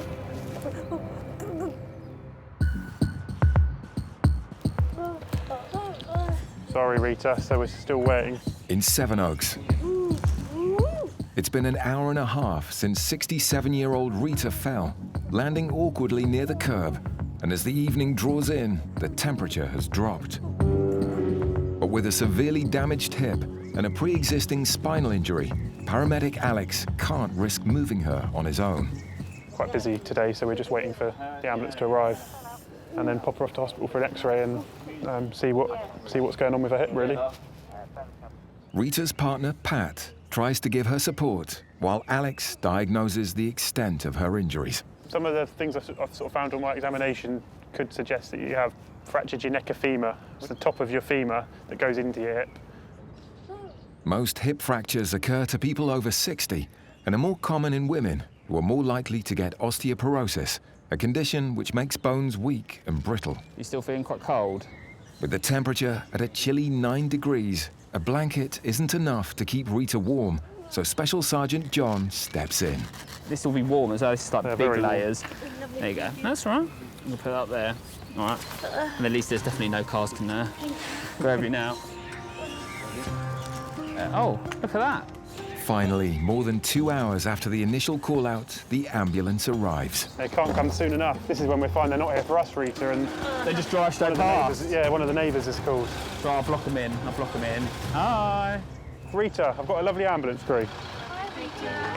But now comes their biggest worry: how to get Rita off the curb and into the ambulance. She's got pain on her left hip. She's sort of half on and half off the curb, as you can see. Next challenge will be to work out how to get her up, really, because A, it's gone dark, so that makes it a little bit harder, and also she's sort of half on the curb and half off. So I think it's going to be a bit of a tricky sort of manoeuvre to get her up. Right, so we're going to grab her. We've got like a metal stretcher that splits into two, and we're going to slide it in either side of you, and it's going to be a bit awkward. I mean, you could have fallen in the middle of the road, couldn't you? Scoop stretchers are ideal for lifting a patient with potentially serious injuries without having to roll or lift them. And being in two halves means it can get into more difficult spaces. But moving Rita won't be easy. She's at a really awkward angle. Yeah, I don't think we're going to be able to do it with the scoop, to be fair. Unless we try and just spin her around. There's only one way to get Rita off the curb and onto the scoop. So Alex tries to prepare her for the pain when they can finally move her. Right, Rita, keep going on that gas and air for me. Okay, I want you to take some really nice, big, deep breaths in on that for me. Okay, so let's try and sit you up nice and slowly. I want you to keep breathing in on that gas and air. That's it. If you move your good leg round to the right a bit more, just to spread your legs a little bit. Oh, I think we've just passed out. Rita's lost consciousness, so the crew turn her quickly while she's still out cold. All right, Rita. And We got as well. So. Can we grab the light back? If we move her this way a little bit more. That's it. And again, 1, 2, 3. There we go. Everything's fine. I think she's had some morphine, which can drop your blood pressure, and I think the pain's just made her had a little fainting episode. Oh, got eyes open. There we go. Rita, can you talk to me? Hello, Rita. It's okay. Everything's fine, I promise. It's all okay. Finally off the curb and on flat ground, Alex and the crew can manoeuvre Rita onto the scoop. That's it. You had a little fainting episode on us. Which was helpful. To be fair, it was helpful because you didn't feel anything. She was on the gas and air, sucking quite hard, and if you take a lot of that in, it can make you sort of zone out or pass out and faint. And I think that, coupled with the pain, with sort of sitting her up, probably dropped her blood pressure a little bit, and she did pass out. Although it was quite horrible for her and horrible to see for her husband, it meant we could move her into an easier position to get her up. Look at that, John's getting his guns ready. He's on it, ready to start lifting. Ready, set, lift. There we go. All right, there'll be a couple of bumps as we get you in, Rita. Rita will be off to hospital for x-rays and will be tested for osteoporosis. She was really brave. Oh, the position she was lying in. Yeah, it looked very uncomfortable. God, I'm moan if I'm like, uncomfortable on the sofa. Very stoic, bless her. Yeah, she is. That Irish in her. Oh well, Rita's off to hospital and on to the next.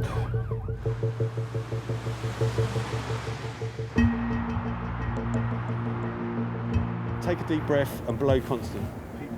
Special Constable Clive is breathalyzing a driver involved in a crash at a busy junction, which has caused long tailbacks. Perfect. Okay, the legal limit is 35. You blew 61, okay? So, at this point, I'll be arresting you for drink driving, excess alcohol in your breath. Do you understand? It's been an hour since calling for backup, and now Clive has to detain the suspected drink driver and deal with the traffic to keep the scene safe for paramedic Aisha. Go back. If you do it again, I'll give you a ticket. Now go back. On a scene like this, you've always got to think about the public that are there and how they're going to get in the way of the scene and you doing your job, which is sometimes really challenging, which is great to have a police officer because it means they can be dealing with that side while I'm concentrating on treating the patients. Clive's plan to use a bus to help block one lane to prevent cars edging past the site of the accident is working, but driver's patience is wearing thin. Why aren't they moving it then? I don't understand. So I've requested it. We've got a lot of priority calls, assaults, domestics. If your family was involved in that assault, you would want us prioritising that over moving these vehicles. Would you agree? Yeah, I understand. Okay. But not everybody is as understanding. We can't go past, no? No. We can't go down here. So if you come over here now, we'll have a chat. Why do I want to talk to you, mate? Well, you've come up to me asking. Well, if you don't, that's great. No, I want to know why you're stopping all the fucking traffic, mate. So listen, we've probably got hundreds of vehicles backed up. We've got a bus staying there. As soon as we move that, it won't be safe. So I'm dealing with individuals as and when they're coming up, which obviously takes longer. The London bus can't be moved without additional help to deal with the traffic it will free up. And a TfL or Transport for London staff member has arrived, but he may not be enough. Is it all right if I start turning those round? The real problem that I've got, everyone's just going to go loopy. It'll be like letting everyone go crazy. And I'm not comfortable you being on your own doing it. Have you got an ETA for any assistance at all? No. On top of Clive's traffic troubles, paramedic Aisha discovers there's a problem with the arrested driver. Clive, so this gentleman is overdue his insulin. He doesn't have the kind of insulin that he needs on him. How long will it be until he's going to custody and he can see the custody nurse? I've got no ETA for additional resources to convey. Right. The patient has type 1 diabetes. He is overdue his insulin now. His sugars are a little bit high. I'm quite concerned that the more time that's going on, the higher his sugars are going to get. And then when you start going into more hypoglycemia, it can bring all sorts of problems. The driver's insulin levels aren't the only concern to the team. We've now been waiting here an hour, if not more. All the time that he's waiting here, that blood alcohol level is going down and down, and they can't use the roadside breath test in court, so it has to be the one that they do at the station. A roadside test is only used to screen alcohol levels. To be convicted, suspected drink drivers have to fail a more accurate evidential test as soon as possible under controlled conditions at a police station. But at least one of Clive's problems may soon be solved as TfL come forward with a solution. If I could get some assistance, are you quite happy? Hey, I do appreciate it. Yeah, gold badge from TfL that you make, guys. Stop showing off. No. I've got my cycling proficiency. Normally, TfL look after London's road networks, but they've turned up en masse to help move the crashed cars and manage the traffic. Do you want to do Beamer first? Yeah, let's do the Beamer first. We've been very, very fortunate, TfL, that have kindly offered to help move the vehicles. Whee, good lad. Thanks very much, gents. And to be fair, at this point, we still don't have additional police units. Finally, more than 2 hours after the team arrived, the junction is clear and traffic can start to flow again. Thanks very much for your patience. Have a good weekend, thank you. You all right? Yeah? Yeah. Stressed? Yeah? We did it. And there's more welcome news. A police officer arrives to help transport the suspected drink driver. Hey, buddy, we've got the detainee's vehicle needs to be recovered, so I've ordered that. Where's our arrested person? It's this gentleman here who's been fully compliant. We've got all his details. I'm going to be discharging this patient into the care of the police. They're going to be conveying him up to the hospital, and whilst they're there, he can get the insulin that he needs. To keep blood sugar levels stable, anyone with type 1 diabetes needs to inject insulin regularly. He's receiving his long-acting insulin. What will now happen is 2 samples of urine will be taken. If the samples go over the legal limit, then he'll be invited in for an interview. In this incident today, instead of another vehicle that was, part of that incident, it could have been a pedestrian that had a right-of-way at that point. The people involved were extremely lucky with the minor injuries that they received. That could have been much worse. Across Kent, the emergency services are on standby 365 days a year. Kent Police, where's your emergency? Taking thousands of calls every month, the 999 control room send the joint response units across the length and breadth of the county. Are the armed males there? Where has the victim been wounded? Okay, just take a deep breath for me. We're going to send a unit on our way to you now. In 2021, the JRU responded to over 5,000 incidents alone.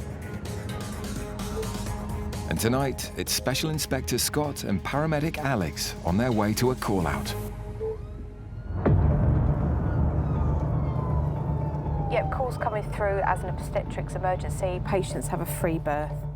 If anyone could offer assistance, of a... 04, yes, midwives aren't on the scene. Did you want us to go and support as well? Yes, please. Thank you so much. Coming through now.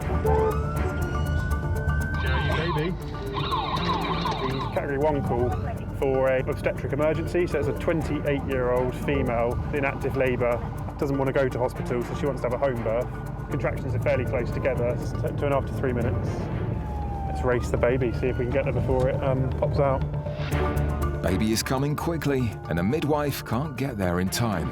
We're backing up a paramedic ambulance that's ahead of us. As soon as the baby's out, you've got 2 patients, so if you've got mum that becomes quite unwell and baby who might not be breathing or might need some support sort of with ventilation, you can easily have your hands tied sort of dealing with 2 people. 2 patients means double the risk, so it's critical to have another paramedic on scene. Obviously the worrying thing about it is if there is any complications, we are quite away from hospital. probably the only call that really scares the living daylights out of me. It's a dead-end road, so there's the truck actually. I don't think we managed to get it down there. In Sheerness, paramedic Alex and Special Inspector Scott are responding to a call-out for a woman giving birth at home, needing assistance. An ambulance crew are on scene, but they've requested backup because if there are any complications, they'll have 2 patients needing urgent care. See, this is where I feel obliged to stay outside. Get the edge to push. Mum Kaylee and Dad Jordan have opted for a home water birth, but a midwife has been delayed and birth is coming quickly. Well, I love the fairy lights. You proper pimped it out, haven't you? Like, how are you feeling, Dad? Are you all right? Yeah, but just worried about Just come forward just slightly, Tash. She's going to have a look, all right? I can't. That's fine, darling. The pressure of the baby on the pelvis in the final stages of labour can be extremely painful. Have you had any paracetamol or anything? Or no, don't want anything at all? No. So far she's progressing pretty well. The contractions are coming about every 50 seconds now, becoming shorter and shorter. We can start to see baby a little bit as well on the contractions. It's just getting an area ready for baby, just in case they need any support. Sometimes they just take a little bit of time just to sort of know that they're out in the world as such, and then might just need a bit of help just with a bit of oxygen just to help get them breathing sort of a bit better and stuff. So we've just got that ready in case.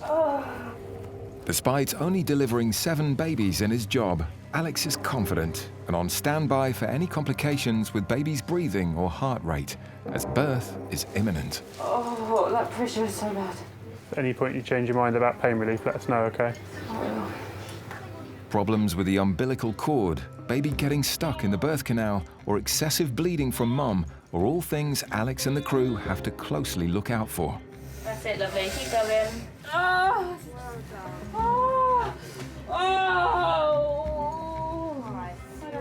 can feel the baby's head. Yeah, I know, I can see it. Well done. Baby is coming quickly. Far quicker than the team expected. Good girl. Well done. The first 60 seconds of a newborn's life are critical, and baby isn't crying yet. Crying is a signal that it can breathe on its own. Are we able just to give little one a rub? Because I think it just needs to give a little rub, bit of stimulating. We need to see if we can get her crying, bless her. We're a little bit blue, aren't we? Yeah. Right. There we go. There we go. Hello. Got her? Yeah. Cool. Let's just pop her in. We're just going to go and do a few checks, and I promise she's absolutely fine, all right? Oh, well done. Oh, that's what we like. Baby is crying and healthy, and there's a collective sigh of relief all round. Hello, Mum. Is she okay? She's absolutely fine. She's been crying. Her heart rate's nice and good. The fact no midwives on scene is always a bit of a concern for us. Little one was eventually born quite quickly, to be fair. So as a result, it was a little bit shocked when it came out. It took a while to sort of start crying and sort of taking some breaths. High five. You've got a little sister. Amazing. And she's got more hair than me. That's not hard. So that's my 8th baby delivered. I can sigh now and, yeah, take a deep breath. All done. 1 minute, the joint response team are delivering babies. The next, saving lives. 80-year-old female, unconscious, not breathing. And almost immediately, there's another emergency call-out. Came through as a Category 1 call to the ambulance service. Not many details. The daughter's just arrived on scene, apparently, but there's no further update. It has now gone down to a Category 2 call. We can make scene and go and see what's going on. A Category 1 call can mean a matter of life and death, like a cardiac arrest. But a C2 is also serious, where a patient needs rapid medical treatment. This one just here. And even though this is another job for the paramedics, Police Officer Scott gets stuck in to help where he can. Cool. Oh, getting heavy. Must be getting weaker. Hello. What's her name? Brenda. Brenda. Brenda, my name's Alex. What's happened, sweet? You don't know? No. What does Brenda suffer with, do you know? No medical problems, okay. Has she been feeling unwell today then, or? Yeah, she feels sick. She feels very warm, bless her. So is that vomit that she... Yeah, so it's quite green. Is Brenda usually mobile, up and about? Very mobile. Yep. So this is very unlike her to be the way she is, okay. Brenda, can you open your eyes? Hello. Have you got any pain anywhere? In your belly?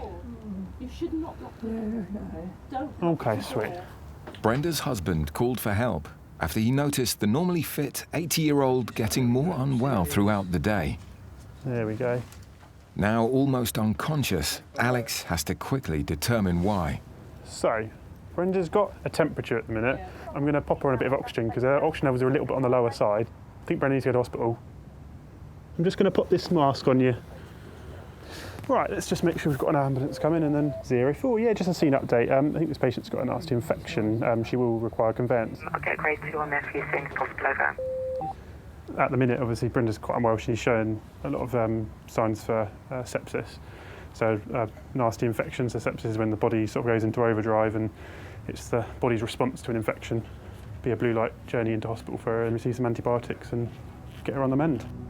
Sepsis is the body's extreme response to an infection, and if left untreated, it can cause organ failure and is one of the leading causes of death in the UK. So Alex has to work quickly. Brenda, are you happy if I pop a little needle in your arm? A cannula to give you some fluids? Yeah? Okay. An intravenous drip helps keep the blood pressure from dropping dangerously low and ensures the body has enough fluids to help the organs function. If that's all right, mate, yeah. So the longest one I've held one of these is for about an hour. We're just giving you some of that paracetamol now, Brenda. All right. But Alex is limited to what he can carry in his medical bag, and supplies are running low. Well, I've now only got half a cylinder of oxygen left. Yeah, without that she'd become more unwell, and she's perked up quite a bit just with some oxygen and some fluids. She looks a lot better than she did when we first arrived. I don't know if there's anyone else that can bring some oxygen down. I've got no more oxygen left. I'm literally in half a cylinder now. 491, they're on their way to you. They're literally just going past Medway Station now, over. An ambulance crew have arrived to take Brenda to hospital. Hello.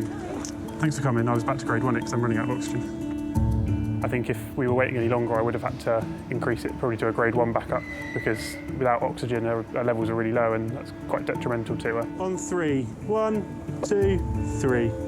Luckily, the crew got there.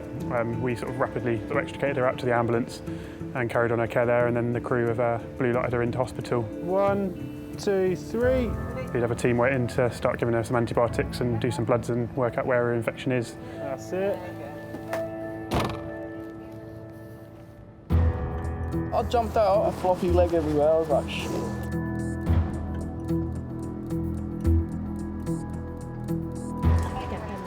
It's not been your week, has it, sweet? Bless you. And St. Patrick's Day.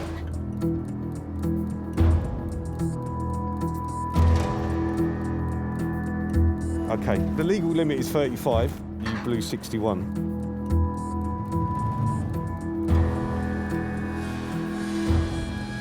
Brenda, my name's Alex. What's happened, sweet?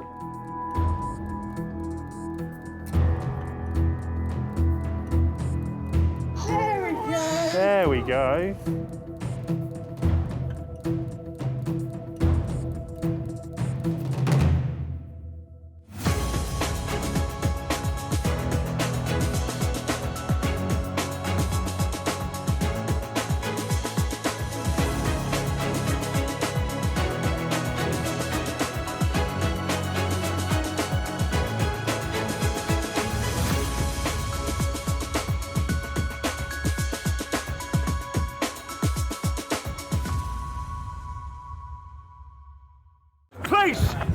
Urgent assistance. In modern Britain, There's been a big accident. the most dramatic 999 calls The car is now on fire. often require not one, but 2 emergency responders. I'm a police officer, she's a paramedic. In Kent, one of Britain's biggest counties, I'm just thinking if we just cover it all. a groundbreaking joint response unit has been formed, Ready, set, lift.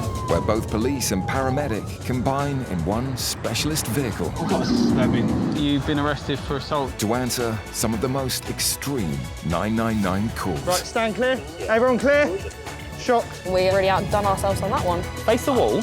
Mate, I can't believe we got him. Coming up, A lot of pressure, really tight. the victim of a violent assault is minutes from death. It's probably pouring down his shirt. A hit-and-run driver causes chaos on the motorway, So you've been hit and then hit into... Yes. It's kind of like domino almost. and an unexpected passenger has a lucky escape. We have a sloth!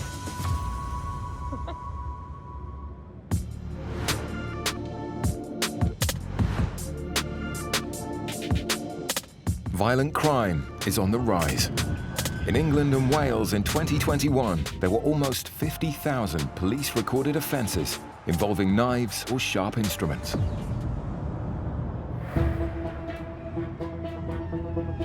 (8:50 p.m.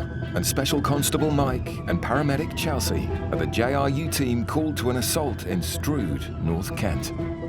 So we have a paramedic on scene who's put in a grade 1 backup request, which basically means that they need immediate help right now. So we're off to Strood High Street. There's apparently a man... Stand by. Yep, 03, go ahead. Yeah, just to keep you updated, the C-Cam patrol that are at the scene dealing with this job you're en route to, they're having trouble with the patient.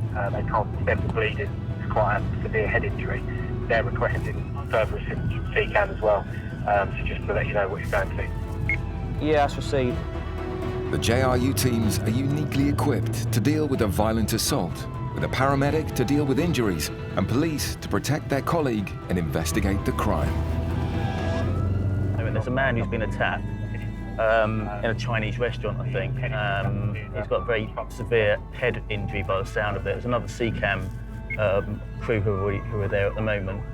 So obviously we're going to attempt to try to help this other crew. From a police perspective, obviously we're going to take some details from this chap and any evidence that can be gathered at the time in terms of witnesses, etc., and see if we can potentially locate these the people who've attacked this male. If we really can't stem bleeding, then there's always a risk of death through catastrophic blood loss.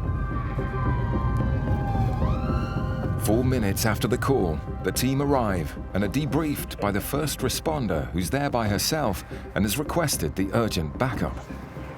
Hello. Yeah. He's been hit over the head this evening. Was over at the pub and has got into an altercation with someone.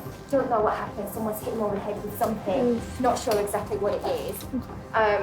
He's got a nasty laceration. I'm going to grab you the drugs bag and the critical hemorrhage. Yeah, he's got some quite significant blood loss, and you can see that it's still actively bleeding despite the pressure that Natalie's got on it. So it's just sorting controlling the blood loss at the moment. An ambulance crew has also responded to the call and arrives just as Chelsea needs another pair of hands. Can I get one of you in here putting pressure on where Natalie is? Yeah, no worry, chat. Okay. Yeah, I'm just thinking about putting one of them on his head as well to help with clotting. Do you guys want to potentially look at doing that? It's just the hemostatic gauze. Hemostatic gauze is a dressing the teams use in life-threatening injuries. It helps the victim's blood clot, even if a major artery has been severed. Michael, it's still bleeding, guys. A lot of pressure, really tight. Michael, do you mind if we pop a needle in your arm and... Go for it!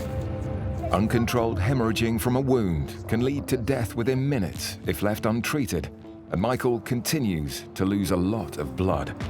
The amount of blood that the patient's losing at the moment is quite a hefty amount. It's quite a concerning amount. Heads are a very vascular area and they always bleed a lot more than I think people would expect them to, so it can be quite alarming how much they bleed. But even for us, this is quite extensive. Just going to cannulate Michael so we can give him something to help stop the bleeding. Right, Michael, there's going to be a sharp scratch. You stay nice and still for us. Sharp scratch. No.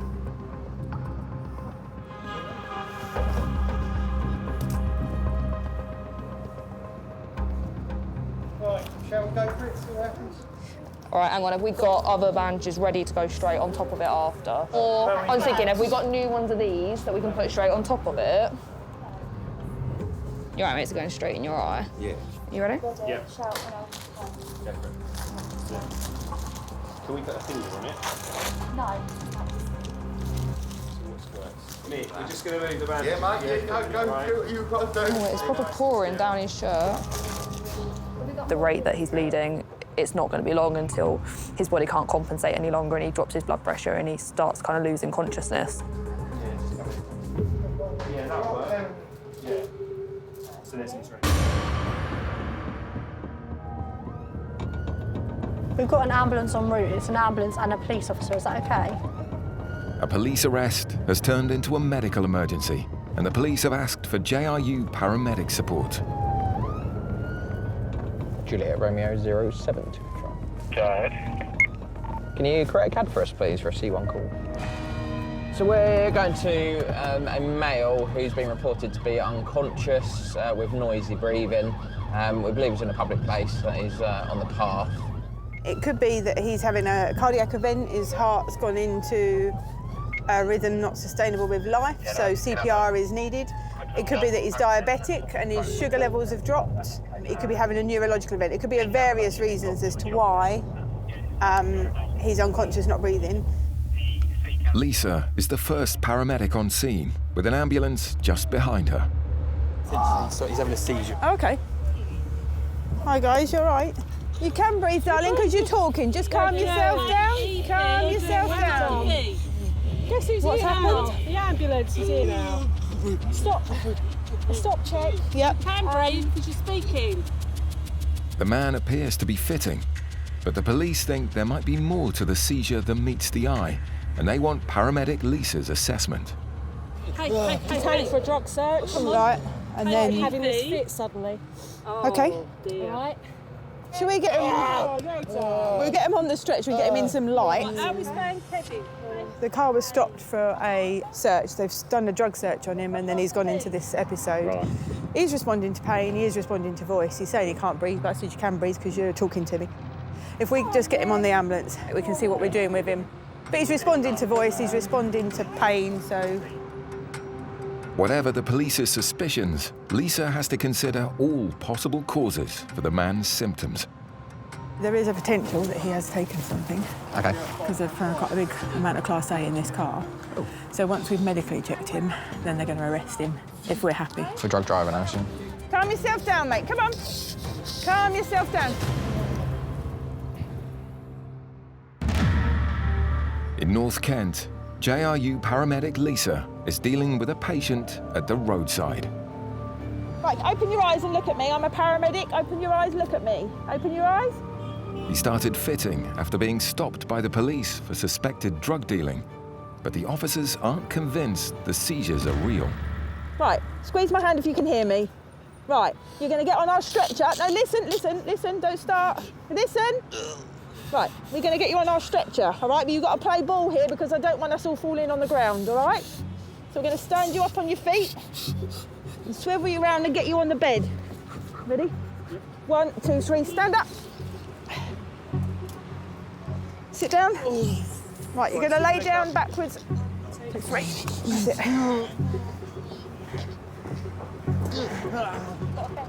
I've got his legs, if you put the belt on. Right, let's get you in the light and we can see what we're doing. The patient was driving a car with one passenger who's now being interviewed by the police. You give it a little tilt, Mia.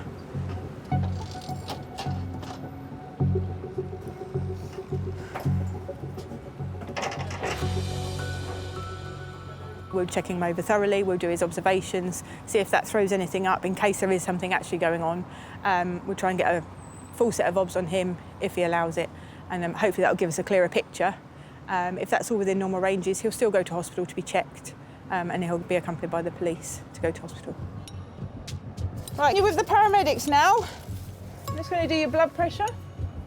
Now go tight on your arm. Stop moving. No, I don't think so. You need to calm down a bit, mate, all right? Come on, we're only trying to do your blood pressure. We're trying to help you. Right, listen. You squeeze my hand if you can hear me. Thank you. Right, so you do know what's going on. Listen, we're just going to do some checks on you. We're going to do your blood pressure. We're going to do your heart rate. Listen. Calm down, calm down, calm down. And we do a blood glucose, I think.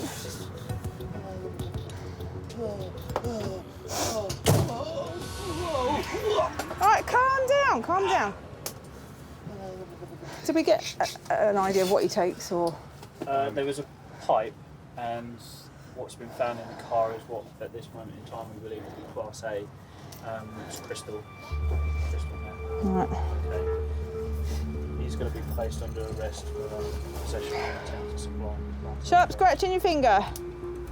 He's got conscious. Lisa needs to be happy that the suspect is aware of what's happening for it to be a legal arrest. He was squeezing my hand when I asked him to. Keep still. The time is 21:04. I'm placing you under arrest under suspicion of possession with intent to supply Class A. Do not have to say anything, but it may harm your defence if you do not mention when questioned something which you later rely on in court. Anything you do say may be given in evidence. The necessity for your arrest is to protect people and also to allow an prompt effective investigation by means of questioning. Yeah, so oxygen levels are fine. Every time I try and do his blood pressure, though, he's moving. So we're probably not going to get a blood pressure. Just keep your arm still. His heart rate's about 80, 90. It was a little bit more tacky, but that was when he was having one of his little funny turns. OK, he's squeezed my hand even without me asking. He understood everything. He said, why is he going to hospital? I've told him why. I've told him he's in a moving vehicle, so he's got seatbelts on. And sure. He's all yours. Thanks. Welcome. Need to get him up there, don't we? Yeah. We don't know for sure if this man's suffering a medical episode. We don't really know very much about him, but our observations suggest nothing serious is going on. There is evidence that he has taken something, so obviously that could be contributing to his behaviour this evening. He does understand what's going on. He was squeezing my hand when I asked him to. He's answered yes and no to a few things, so he's with it enough to know what's going on, so hopefully I don't have too much of a horrendous journey on the way to hospital and he behaves himself.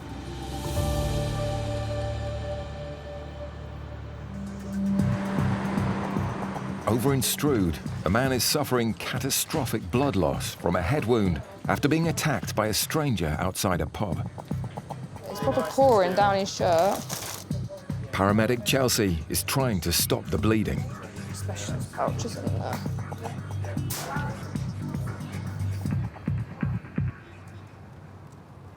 This is going to be a bit of a squeeze on your head now. There you go for it back. All right. Put it in.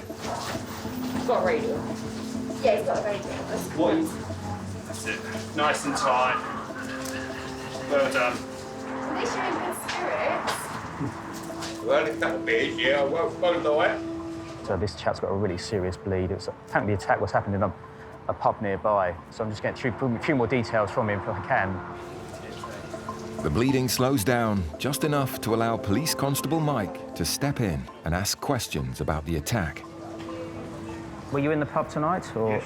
So you've been drinking in the pub, had a few beers? Yeah, mate. And there's someone from the pub you think... No. It's a bloke outside who's smoking a ganja. I don't like that shit. Yeah? Yeah?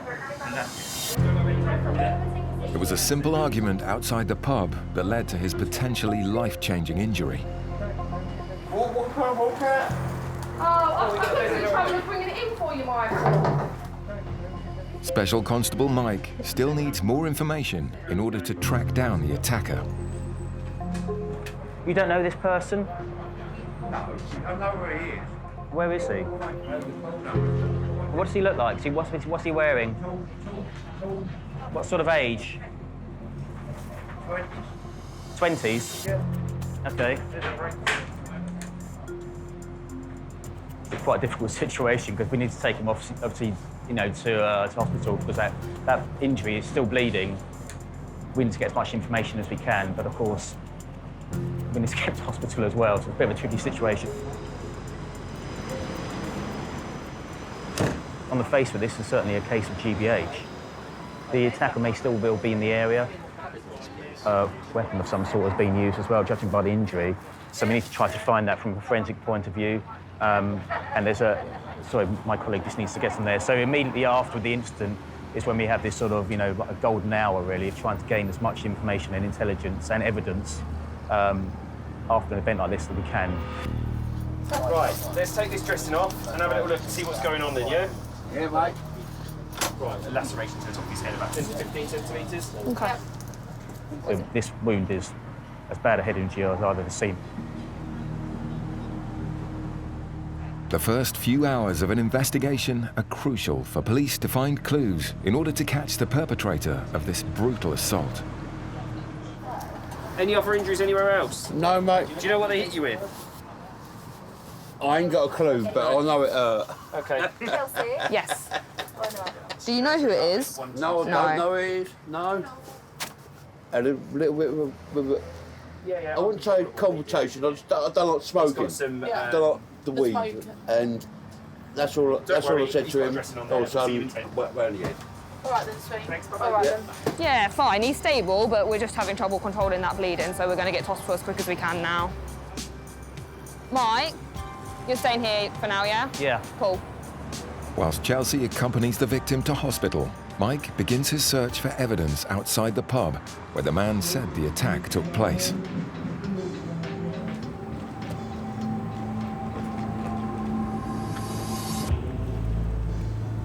He manages to find an eyewitness.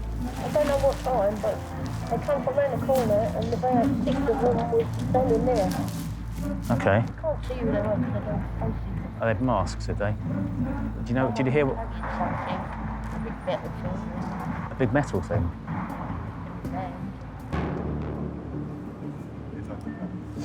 That lady there, sort of 6 people sort of wandering around. One of them had a metal something like that. Okay.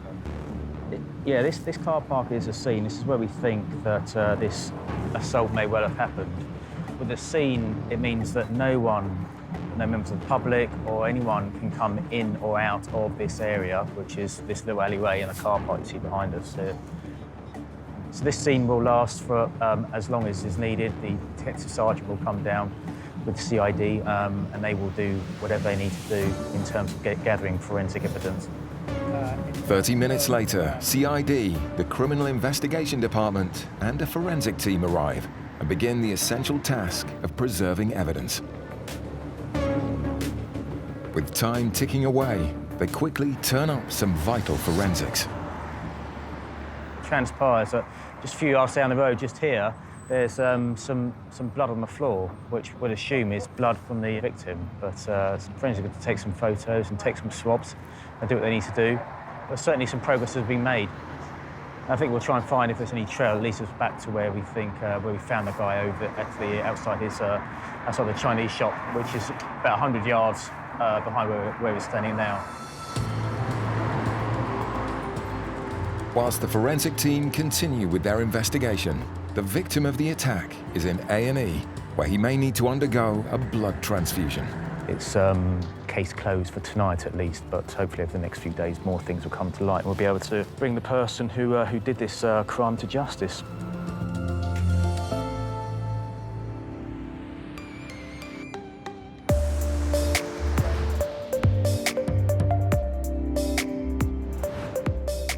They may be compact, but the specialised vehicles driven by the Joint Response Unit contain everything a paramedic may need in an emergency. And it all has to fit into this one boot. So we've got quite an impressive array of kit here. We basically got everything that a full-size ambulance has here, apart from the stretcher. Obviously, being a car, it's quite impressive it can fit it all in. The first bit of kit we'd normally grab out is our primary bag. The primary bag is the one a paramedic always arrives with. We've got stuff to check heart rate, oxygen levels, blood sugars. Then we've got some airway management stuff. So the next bit of kit we've reached for is our life pack. So that's for all our cardiac monitoring. If someone's in cardiac arrest, it's got our defib attached to it as well. We've got our drugs bag here. Drugs include adrenaline, gas and air, and morphine.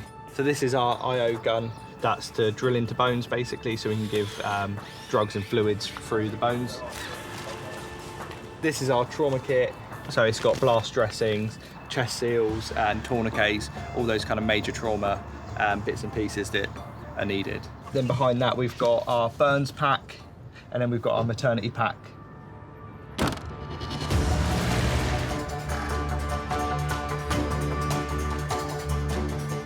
With their car fully stocked with medical equipment, 50 Alpha to control.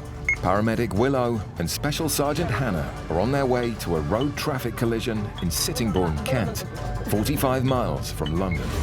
By the looks of it, it's two-vehicle RTC. Carriageway is blocked in Sittingbourne. So it says that a female has got a leg injury. Update. Passenger airbag inflated. Informant saying no visible injuries outside the car. Victim is complaining of hip injury. Door is not able to open, trapped in the vehicle. KFRS have got 2 fire engines en route. Oh, the big boys are here. Is there any police there yet? Shall I help you out for a bit then?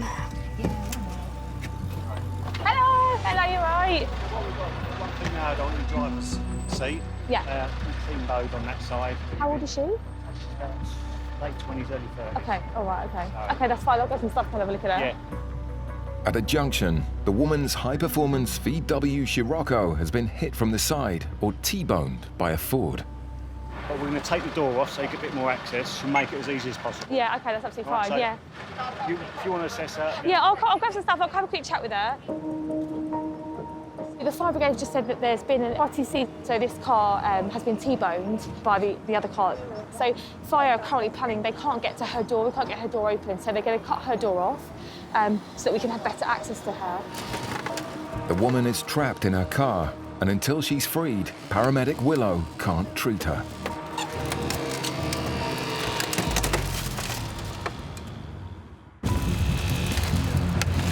In Sittingbourne, a woman has crashed her car and been trapped inside for 15 minutes. Paramedic Willow is unable to get to her. Fire crew are using a specialist tool called the Jaws of Life to set her free.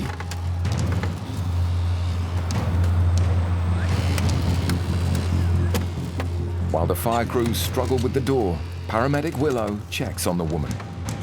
Are you normally sitting well? Any medical problems at all? I recently had surgery. Okay. So listen, when that door's off, I'm going to come round and check you over properly, do your blood pressure and stuff like that, and then see about getting you out of the car. The pain you've got, how bad is it out of 10? An 8. About an 8, okay, all right. In making her medical assessments, Willow has help from an unexpected direction. My colleague, he's off duty, John, so he's come across it and actually stopped to help. It's nice we've got a second pair of hands, a second opinion, someone that can kind of help you out. Within minutes, the door is off. Lauren, it's all done. Hello. Right. Can I, first of all, just get to your arm? Is that all right? And do your blood pressure? Is that okay? Will this roll up, do you think? Yeah. So let's do your blood pressure. Lauren is in shock, and Paramedic Willow needs to keep her calm. What is the slough in the back all about? Really? Does he just travel around with you? Yeah, I can't get back the car, it's too big. Once I pushed it in, that was it. How funny. Right, can I cinch your chest? Is that all right? Any problems with your breathing at all? Any pain when you breathe? No, I okay. don't think so. I've just been concentrating on my hips. Yeah. Willow gives Lauren a mix of nitrous oxide and oxygen to help with the excruciating pain in her hip. So my thoughts were, if you're in so much pain, before we get you out, was to give you some pain relief. Can I quickly feel your neck and your back? Is that all right? And you said the main pain is in this hip here? Yeah, I've got a bit of pain in Yeah, here. okay.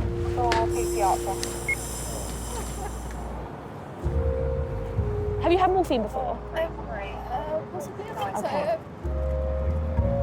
so. Sorry, Lauren, that probably is quite painful in your hands. The morphine going into her hand will give her far greater and longer lasting pain relief. Right, do you want that gas? Can you go back on it? Yeah? So I'm going to have a little feel, if that's all right, of your chest, your tummy, your legs, and see what you can do. Can you feel both feet? Can you move your toes? You've been moving them around? Okay, all right. Can you feel legs as normal? Yeah, but that one's tingly. This one's tingly, is it? Okay, all right. Tingly, okay. So The tingling sensation in Lauren's leg could indicate a spinal injury.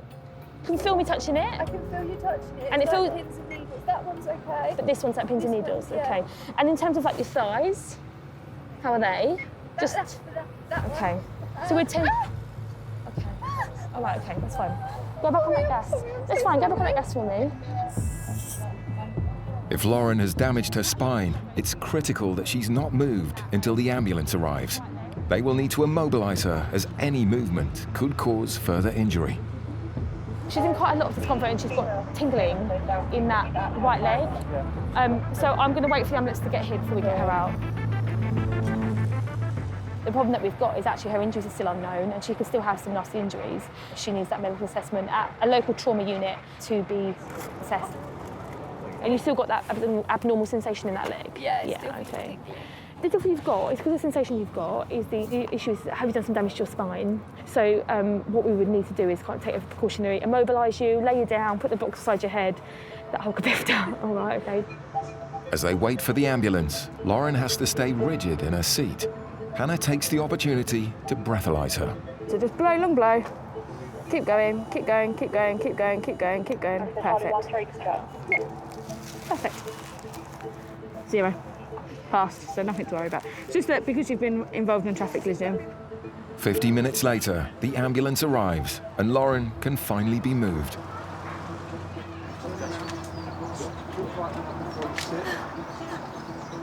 But even with the pain relief, it's still extremely painful. All right, and you swing this leg first. Brilliant. Ready? Brilliant.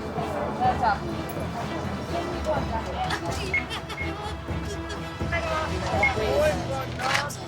Lauren, how are you feeling? Are you better now you're out of the car? Okay. Yeah, of course, okay. We'll get in the warm. All right. Recovery here, so they're going to drag the vehicle, obviously it can't be moved, so they're going to drag it onto the recovery truck, sweep the road, clear all the debris, and then both patrols at either end will be free to go, and we can get the road open again as soon as the ambulance is ready to move. Before the damaged car is recovered, there's one more passenger to rescue. And the sloth out. The sloth? What, that's big, the sloth? Wait for this. Hang on. We have a sloth!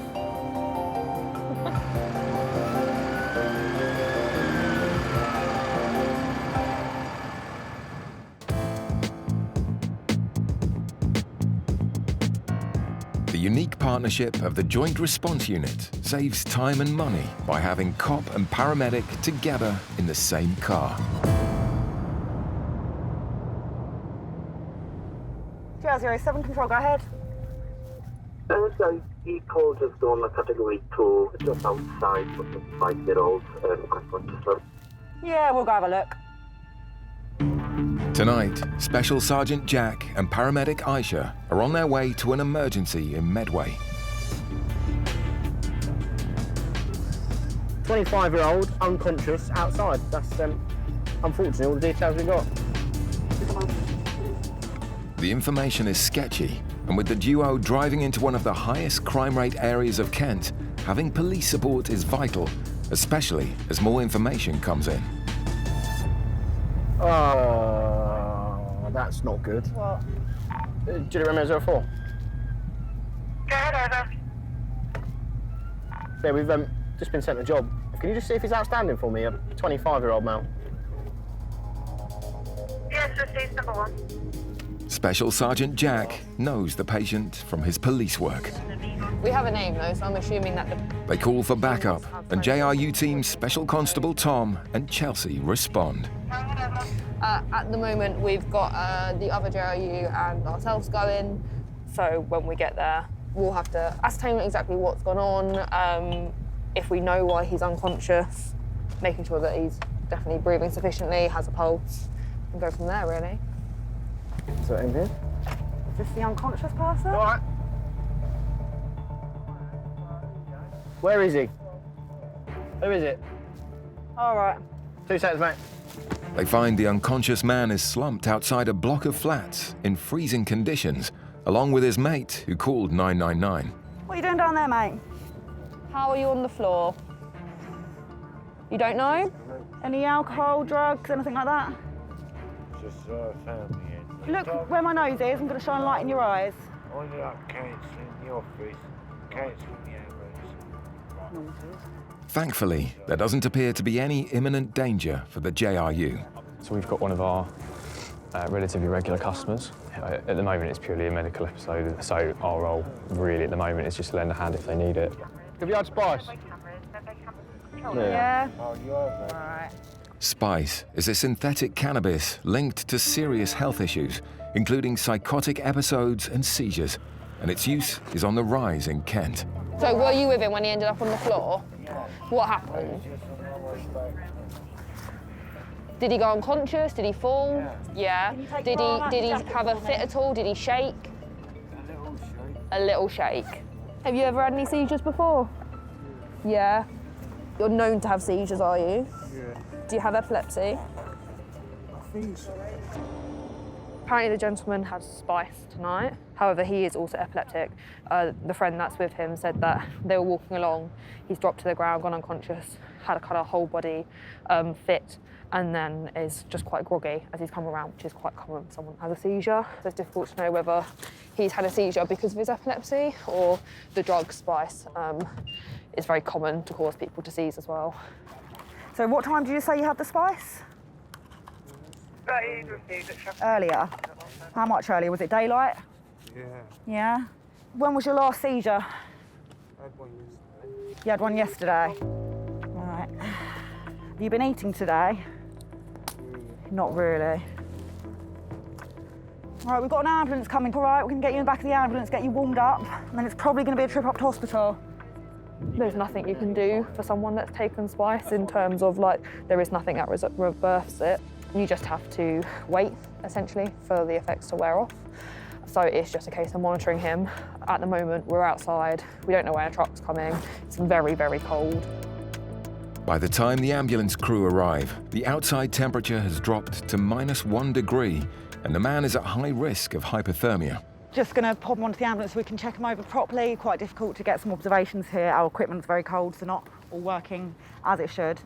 They'll get him on, do some observations, but likely going to be popped up to hospital today. There's drugs involved as well, so we don't really want to leave him and he has another seizure. Okay. But yeah, so a temperature of 33.1, his BM 6.7, just struggling to get a blood pressure off him, but he's got a good radial. I mean, I don't believe that blood pressure. Let's just get him on, we'll do it on board. We can help you up if you need some help. Yeah, bring this arm round. All right, there you go. But unfortunately, spice has been becoming more and more popular. Unfortunately, it does cause things like this. The effects it causes people can be catastrophic, and obviously this is a prime example, really. In Kent, nearly 100 people a year die because of drug misuse. He appears to be a regular user of spice. So from what we've managed to get out of his mate, he's used it every day. For the past 3 days, he's been having seizures and ending up unconscious. Obviously today, it's just got a bit too much where they've ended up having to call an ambulance. That needs checking out, really, to make sure that whether it's just the spice or whether there's anything more going on there. But for the moment, he's fine. As the man makes his way to hospital,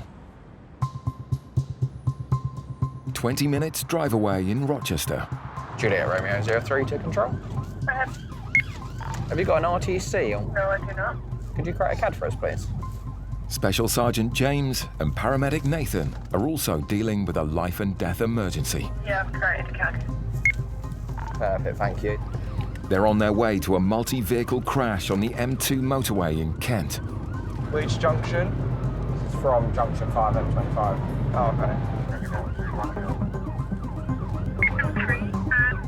So from our side, we've only got critical care paramedic going at the moment. There's no trucks available. Trucks is a term that crew use for ambulances, but it's a busy Saturday night and they're in short supply. So we've just been called to another RTC today. It's on a fast road. We've got a local patrol going, and the call taker online could just hear someone saying they're hurt really bad. From CCAM side, we've got another paramedic going. So again, these don't have to assess quite quickly when we get there. Decide who needs the medical attention first. Anaphylaxis currently responds. Oh, there it is, found it. The multiple pile-up is on an unlit section of the motorway, with crashed vehicles strewn across the carriageway. The fire brigade and critical care team have arrived on the scene, and police have closed off the motorway to avoid further injuries. So the guy that is in the jeans, he's the driver, I believe he's a taxi driver. Two girls, they've got into this chap's vehicle. So the two girls in the back are going to be the ones we need to assess first, that's right. and then the driver.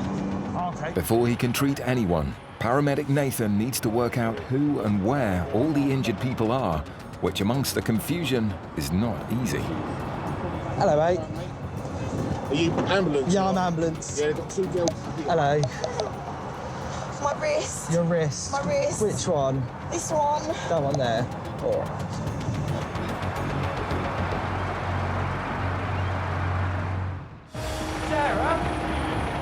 On the M2 motorway in Kent, the JRU team have arrived at a major road traffic collision. Nathan is assessing an injured passenger who was travelling in the back of a taxi. What am I going to do about this? So you're going to go to hospital and have it really hurts. Yeah. Like, really so hurts. I'll come back and check you out properly in a minute. I just got to check everyone out, all right? Okay. I'll be back in just a minute. With no ambulances currently available, it's up to him to assess the wounded and work out, along with his police colleague James, what's gone on. What happened? Before I know it, some car, which I saw speed off from my car afterwards, was actually on the central reservation bit. Oh, okay. And he just shunted me across, and then I assume I shunted this gentleman Oh, across. okay, so you've been hit and then hit into... Yes, It's kind of like dominoed almost. Yeah. Oh, okay. You got yourself out and everything like that. Yeah. I'm just really sore. James gets more details from an eyewitness. I was doing 70. Yeah. And there was a car that went past me. He must have been doing 130, 140 miles an hour. What, he's caused this? He was driving so erratically. Yeah. I was thinking he's going to cause an accident. Yeah. Okay, buddy. Let me deal with all injuries first, and then I'll come and have a chat with you. All right, buddy? Who's hit? Is it? I'm guessing this guy's hit. I think there. You've kind of just ended up there. I am pushed here. Yeah. But this one pushed me. Yeah. The driver of the car that, by all accounts, has caused the crash has sped off. Hit and runs account for 12% of road accidents, when at least one person involved in the crash flees the scene before offering help or information. Drivers are required by law to stop if they're involved in an accident or face serious criminal charges. Robo 03. Go ahead. So there are no entrapments. Everyone is out and walking wounded. There are approximately 4 patients, all walking wounded, just 1 DCA required. DCA is a double-crewed ambulance and will be sent to the crash site as soon as possible. So I understand what happened at the moment. There's a car that's unaccounted for that was undertaking everyone, caused the truck to move out of the way. As they've done that, they've hit the taxi, which is the back one in front of us, causing the RTC. The car that wasn't involved has made off and not stopped, despite them causing the accident, which is morally wrong and obviously legally wrong as well for failing to stop an accident. Is this your car, yeah? Did you have any passengers on board? Is that the 2 girls? A passing motorist has helped get the 2 passengers out of the crashed taxi and into the back of his own car, whilst they wait for medical assistance. Are you got any injuries? You're all okay? Yeah, seatbelt, is it? Yeah. Okay, my friends. Okay. Yeah, okay. You can get your phone out if you want to. We don't know where it is. Crucial dashcam footage of the crash may reveal exactly what happened. All right, we're just going to wait for the other ambulance to come, and then we'll get you seen to properly. Okay. Is that all right? Yeah? Okay. With all the injured now accounted for, Nathan goes back to the female passenger experiencing extreme pain in her wrist. All right. Have you ever broken a bone before? No. No, that's fine. That's it, it's going to check your heart rate. They have a 30-minute turnaround, so they have It's just doing it at the moment. Yeah, it's a little bit high, and you're in a bit of pain as well, aren't you? So, yeah. Are you on your way back from a night out? Is that a rave? Yeah. Good rave? Is it not anymore? Not anymore, no. 7 minutes after the JRU arrived on the scene, an ambulance arrives.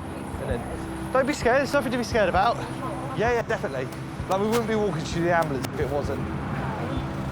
Right, let's have a look at your wrist. Ow, ow, ow, ow, That's it, that's ow, it. ow, ow, ow. It's going to hurt a little bit, okay? Don't. Oh my God, So, I can't look at it. That's it, relax it down. So, you're definitely going to hospital because you've fractured your wrist. Yeah, okay. How's your pain at the moment out of 10? 7. Any other pain anywhere else? No. No, good. And when you were walking, any pain in your legs at all? Not like that, no. No, that's good, that's fine. Right, I'll be back in just 2 minutes.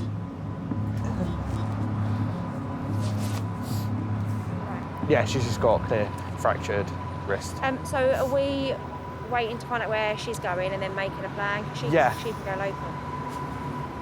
Nathan brings over another paramedic to help apply a splint to the passenger's broken wrist. Am I going to be able to go to work on Tuesday? Deal with work another day. Right, I'm going to lift your wrist up for a second, all right? It's going to hurt. 3, 2, 1. There you go. That's it, perfect.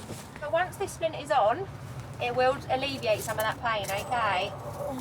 So just breathe through it. You're doing really well, to be fair. Right, that'll help it a bit, all right? Crew en route from Midway Station, over. If you give it to me. Lovely, thank you very much.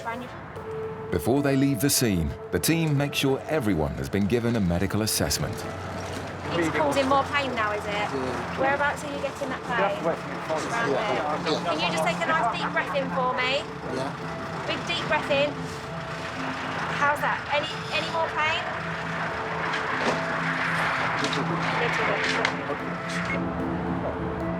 The one that's gone off with his wife. I checked him over briefly. He's got a tiny laceration on the back of his head, minor injuries, and he's got a bit of concussion. His wife is going to convey him to hospital. With all the injured now taken care of, Special Sergeant James can focus on helping get the motorway reopened. So we've checked all the vehicles, they've all got insurance. Drivers are being breathalyzed at the moment, and we're arranging recovery for the vehicles. Any job that comes in on the motorway is quite concerning. Obviously, it's a high-speed road. There's potential of a lot of cars being involved. The traffic team have got the taxi's dash cam, so hopefully that will give us a registration of the vehicle that's caused it. But yeah, you'd like to think that people would stop, especially if they've caused it. Legally and morally, you'd think they'd stop. A multi-vehicle pile-up on a motorway could have resulted in life-changing injuries or even fatalities. This time, the JRU only had minor injuries to deal with. Michael, do you mind if we pop anything on and Go for it!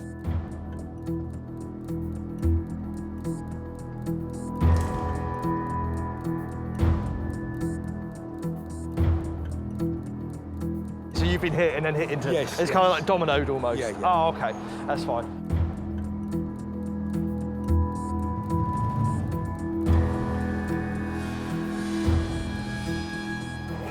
What is the slough in the back all about? what about a fair? Really?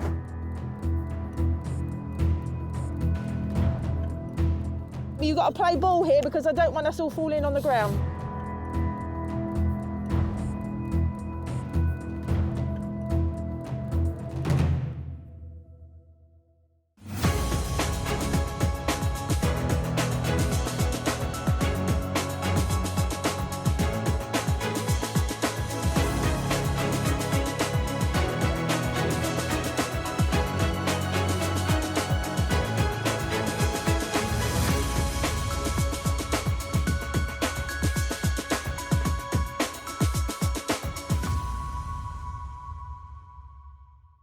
Police!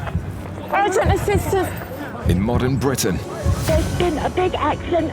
the most dramatic 999 calls The car is now on fire. often require not one, but two emergency responders. I'm a police officer, she's a paramedic. In Kent, one of Britain's biggest counties, I'm just thinking if we just cover it all. a groundbreaking joint response unit has been formed, Ready, set, lift.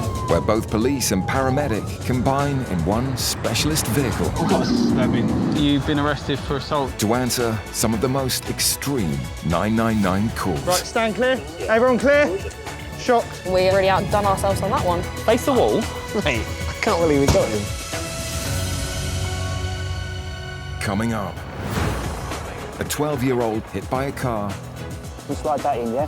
1, 2, 3. a driver apparently suffering a seizure, And what have you been doing today? Come back to work. and a catastrophic fall. Definitely need a really good clean at hospital.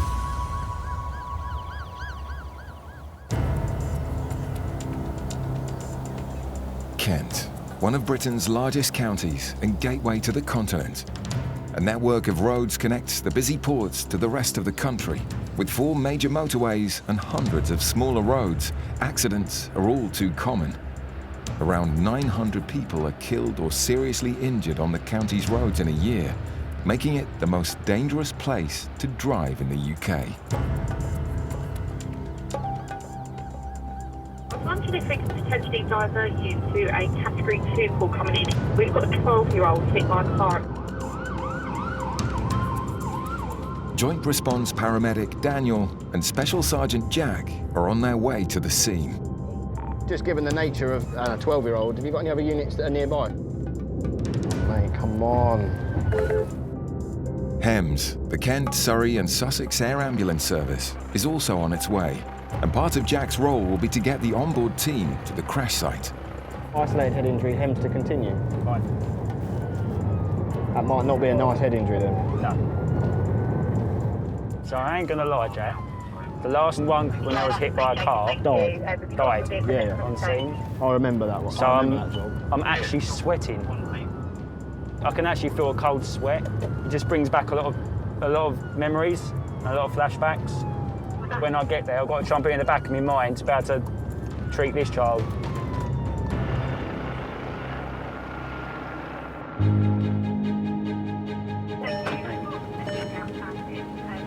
The 12-year-old is still lying injured in the road. Do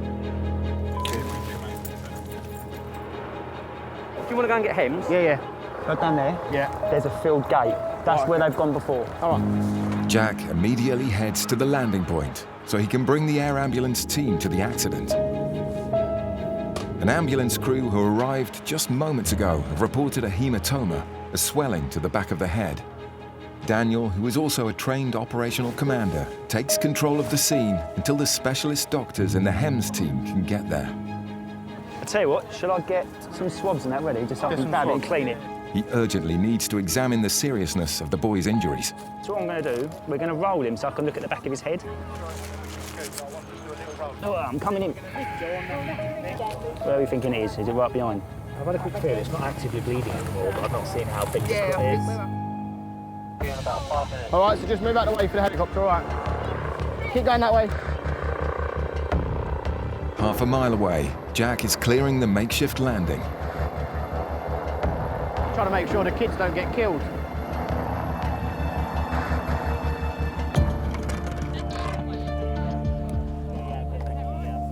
Should we go to Matt's first, because then I can look at the back of the head while we're at it, yeah? Because I can look at the head and then I can slide that in, yeah? On 3, 1, 2, 3.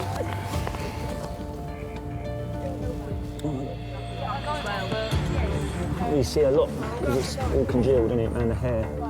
If it's a subdural hematoma, a slow bleed to the brain, it can lead to permanent disability or even death. So Dan needs to stabilize Alex's condition. Meanwhile, Jack has picked up the Hems trauma team. Yeah, sure. Did you guys get the story? It's now 30 minutes since the accident. You want to jump out?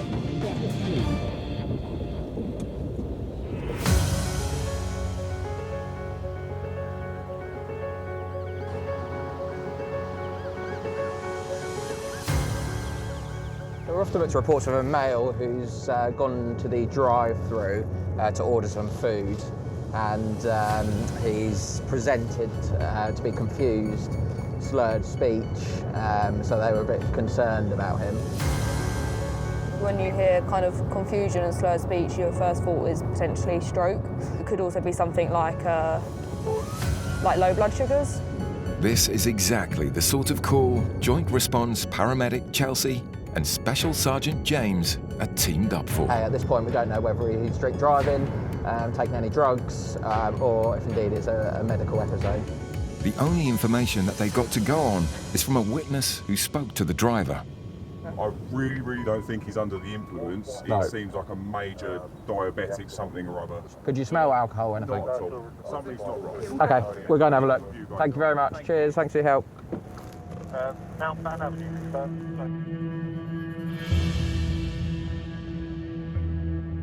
The roads are busy, and a driver who's unwell is a major concern for the team. If they smell alcohol on that, you know, they would have told us. It's not looking; it's looking more medical. So we're going to go and check it out and see if he's okay and if we can offer him any assistance. He's not in proper control of the vehicle. If he crashes his vehicle into someone or a solid object, he's going to hurt himself or members of the public. And they've given us his company name, which is sign written on the van. His direction of travel when he left was in that direction, so I think that's a good start to look. Right, let's have a little look. Do you know where the estate is or not? No. So I believe we're looking for a van. That's it, isn't it? Okay. The van matches the description.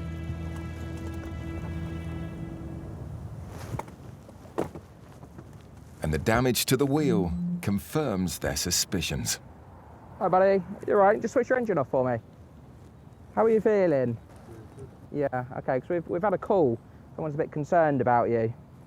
Yeah, just about your manner of driving and all that. Obviously, you've clipped your wheel. How are you feeling?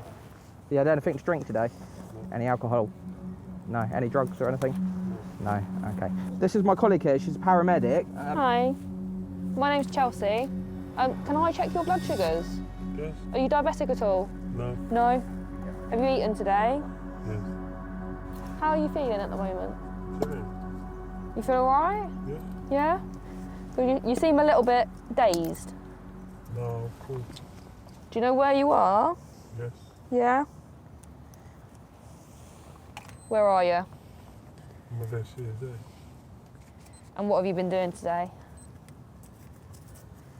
Come back to work. Yeah? Been at work all day?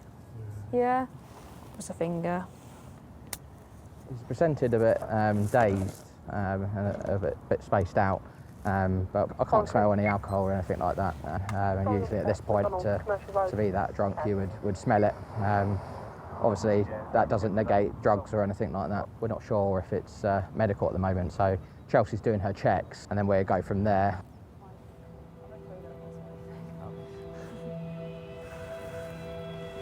Do you want to pop your jacket up? Do you want to pop it up here? Just so you don't get all dirty, do you want to pop it up here? What have you got in your jacket? It's quite heavy.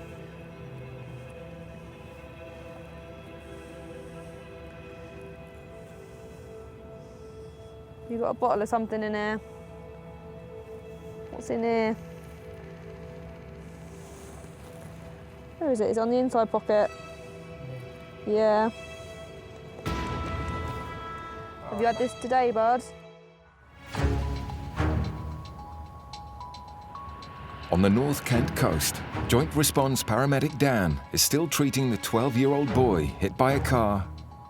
As the most qualified medic on the scene, he's leading the team until the specialist helicopter trauma doctors arrive, having been picked up by Special Sergeant Jack. Do you want to jump out? They'll now take the clinical lead. If it's all right, we're going to get him straight on your trolley and then in the back. Yeah, I was just going to put that on there. Yeah, mate. But first, Dan will supervise the boys' move to the ambulance on a vacuum mattress, especially designed to help move patients with suspected fractured bones. Right, guys, we're going to lift him up now and put him on the stretcher. I am going to need a little bit of space just for a second. Is that okay?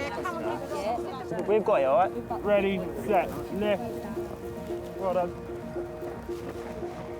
And let's just get him straight on the back of the truck, just given where we are.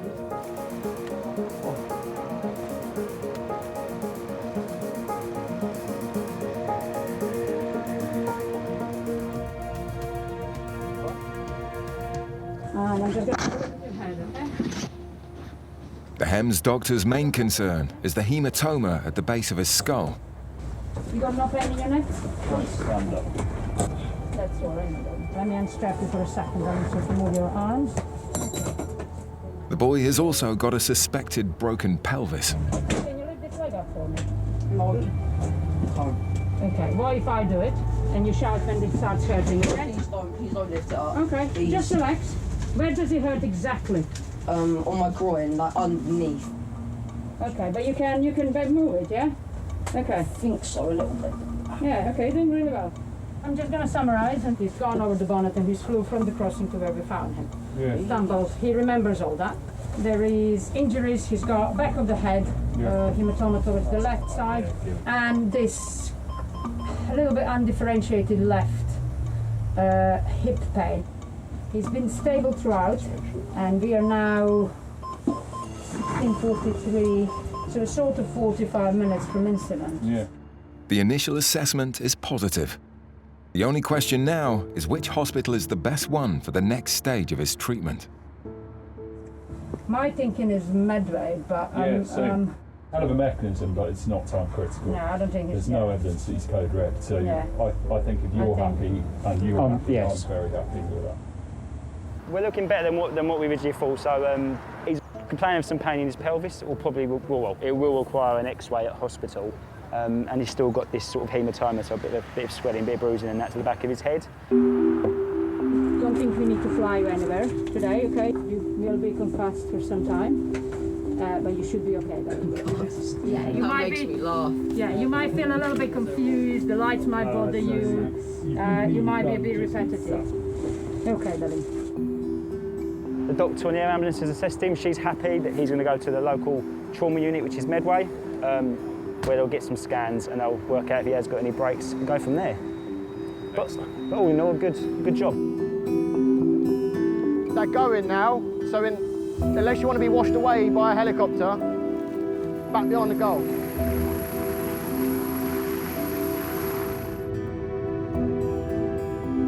Well done, boy. And I think it all worked out good time-wise. Are you us getting there and you going to get HEMS and that? Yeah, perfect timing, yeah. I feel more relieved, yeah, if I'm honest. It wasn't more serious, absolutely. No, I've dealt with something similar that unfortunately wasn't a good outcome. So, considering this job was a better outcome, I'm happy with how that went. Yeah.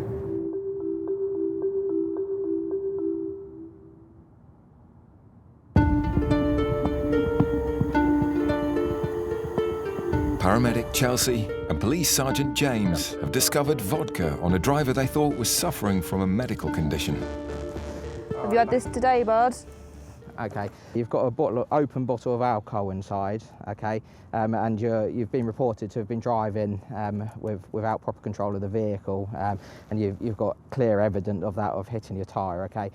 So I require a specimen of breath here and now at the roadside, okay. I must warn you, failure to provide or a positive result may render you liable for arrest. Do you understand? Yeah. You ever done one of these before, buddy? No. Deep breath in, long continuous blow till it tell you to stop, okay? So deep breath in, perfect, and blow. Harder than that, keep going, keep going, keep going, keep going, keep going, keep going, keep going, stop.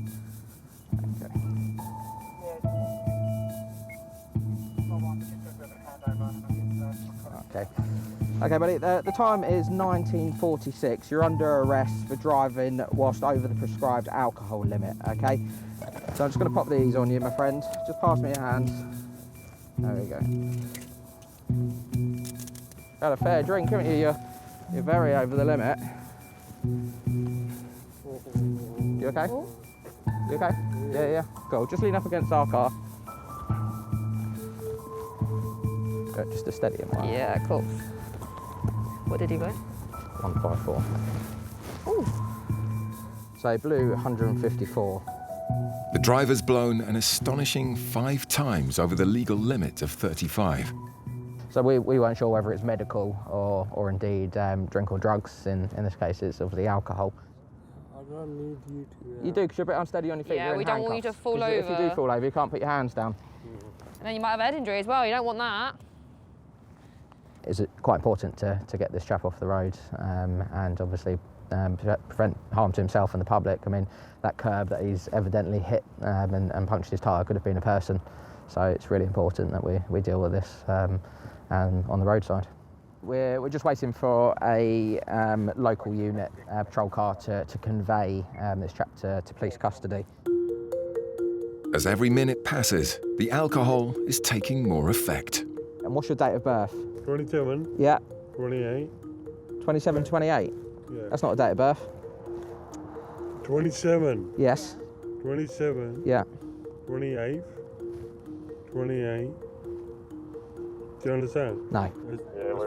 That's not his fault. He's doing his job. Good man. Thank Good you. man. Thank you. Appreciate that. He's obviously intoxicated, but he's happy, aren't you, buddy? Yeah. Yeah, don't fall out of the car. Mara, not Amara.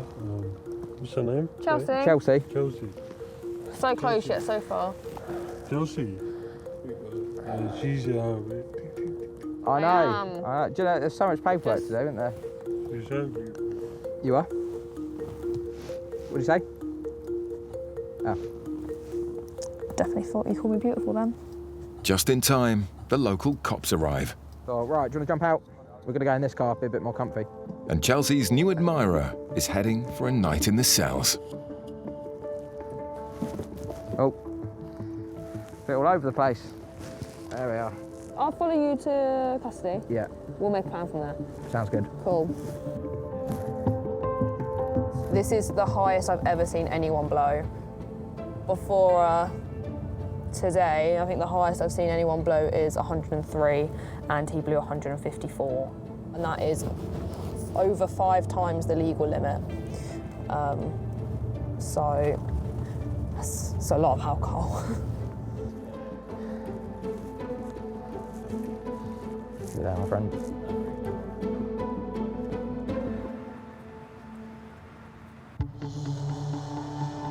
The Joint Response Unit of the South East Coast Ambulance Service and Kent Police attend more than 5,000 incidents every year, and the daylight hours offer new and different challenges to the team. It's 2 p.m. and the start of a 12-hour shift for Joint Response crew members, Special Constable Jack and Paramedic Aisha. No worries, first job of the day. In their high-performance response car, Aisha and Jack can reach the scene far quicker than an ordinary ambulance. Don't make me undertake you. At least they can if other road users don't get in their way. Been a load of bullhorn. Still none the wiser. We've just been asked to head down to Maidstone to a female who's fallen down approximately 10 stairs, hit her head, potentially broken wrist as well. Depending on how she's fallen, she could have hit her head quite hard. Our biggest concern would probably be bleeds on the brain, so there's potential for it to be quite a serious injury. Unexplained falls can be foul play, so having the police there is essential. But if nothing criminal is involved, then Jack has another role. Generally you need 2 people to get people up off the floor, so I can sort of help get them up off the floor while Aisha sort of assesses her injuries.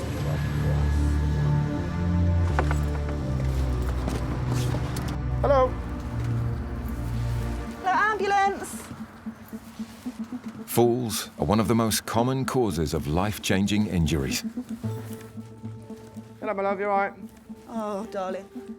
And severe head wounds are considered the most difficult to treat. What's happened, my love? Okay, let me just feel your wrist. How did you fall, do you know? I just missed the first step. Okay, so you didn't feel unwell, dizzy or anything? And you don't know if you've lost consciousness at all? You don't know, okay. Did you land on your head, do you know? I think so. Yeah. You here on your own? I'm scared. Okay, it's all right, sweetheart. Right, don't need to be scared, we're here now. It's with these potentially critical injuries that the knowledge of the JRU paramedics comes into its own. I can already tell from that injury that you're going to need to go into hospital, my love. I'm going to assess it properly in a moment. I'm just going to ask a truck to come so they can take you into hospital. Juliet Romeo 01 Control, could I ask for a grade 2 backup for this lady? Going to need a truck to convey her to hospital. Yes, certainly you can. I just need to do some tests because you've hit your head. Can you just look where my nose would be if I wasn't wearing a mask? I'm going to shine a bright light in your eye. You'll just try and keep them open for me. Wonderful. Okay, brilliant. Very good. And who's on the throne at the moment? I know these are really stupid questions. It's just because you've got a head injury, I just need to ask you these silly questions. I know. My favourite person in the world. Absolute Queen Elizabeth. Yeah. Brilliant. This is the ridiculous thing about it, that I reached inside the cellar door to get a carry bag to put some rubbish in. I missed the first step and I just lost my footing and I fell to the bottom. But I'm only upset because I'm here on my own and It's just scary, isn't it? Yeah, and this arm really hurts. I'm sure it does. While they wait for the ambulance to take the woman to hospital, Aisha checks her over for any other injuries she may have sustained in the fall. That all feels okay? Yeah. Yeah.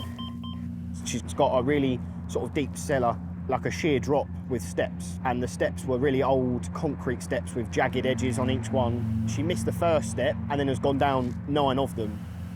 To alleviate her immediate pain and keep her condition stable, Aisha gives her Entonox, a mix of oxygen and nitrous oxide.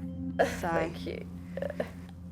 Tight seal, nice big puffs. That's it, that's the noise we want to hear. So use as much of that as you need. If you're starting to feel a bit funny, a bit sick, you don't like it, you can stop and it'll wear off really quickly, all right? With the arrival of the ambulance crew, Aisha prepares to brief them on what they have to do before the woman is moved to hospital. I've got a head injury here. I need to clean it to properly assess it. It doesn't feel boggy at the moment, but obviously there's quite a bit of blood loss there, and an obvious fracture to this left wrist.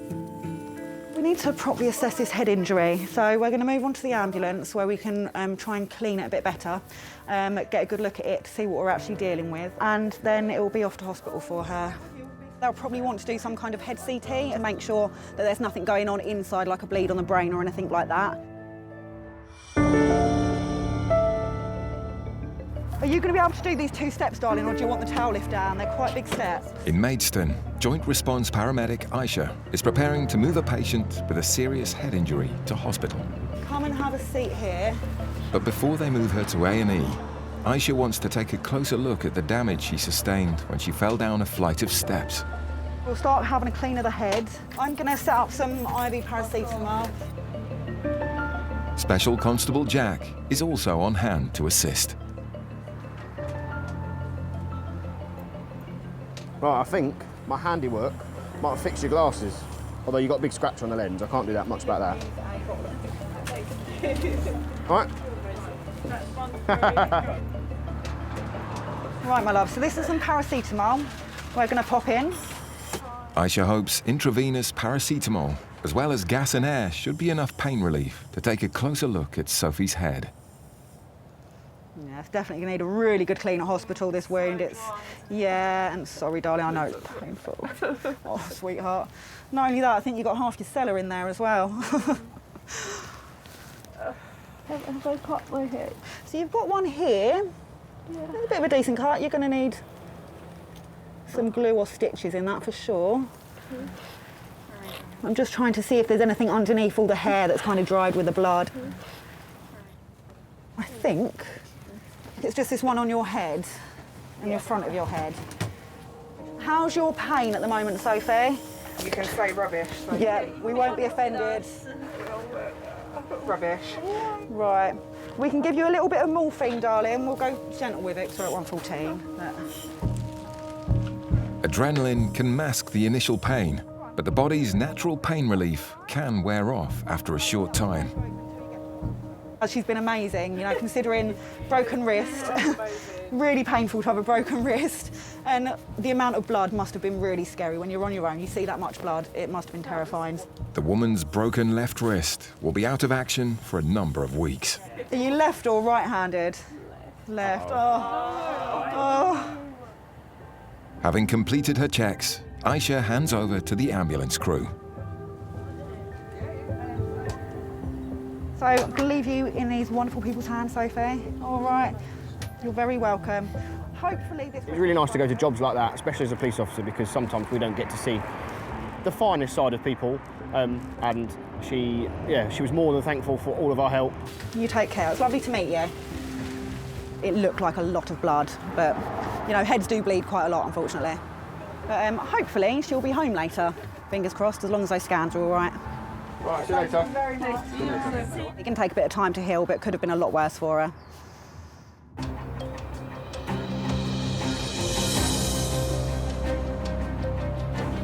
The Joint Response Unit is set up to deal with situations where both police and paramedics are needed. I've got one male, age around 16, light brown hair, bowl cut, dark tracksuit. Other two males wearing balaclavas, but similar in height and age. But in an emergency, they can answer calls for either service if they're the nearest responder. And this is more of a police job for Special Constable Tom and Paramedic Daniel. We've had a report of 3 males in balaclavas just trying to steal some bikes from a bike shed. Across Kent, up to 1,200 bicycles are reported stolen every year. A member of the public has phoned it in, reporting that they can see these males trying to break into a shed. They've now left the immediate area, so we're just going to go and have a look around, see if we can find them.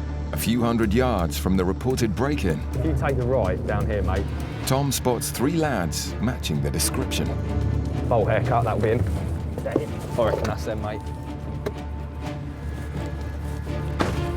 Lads, say who you are for us. What have you got in your pockets? Well, at the moment, 3 of you match the description for people involved in a potential bicycle theft up at the train station, all right? So at the moment, you're all being detained.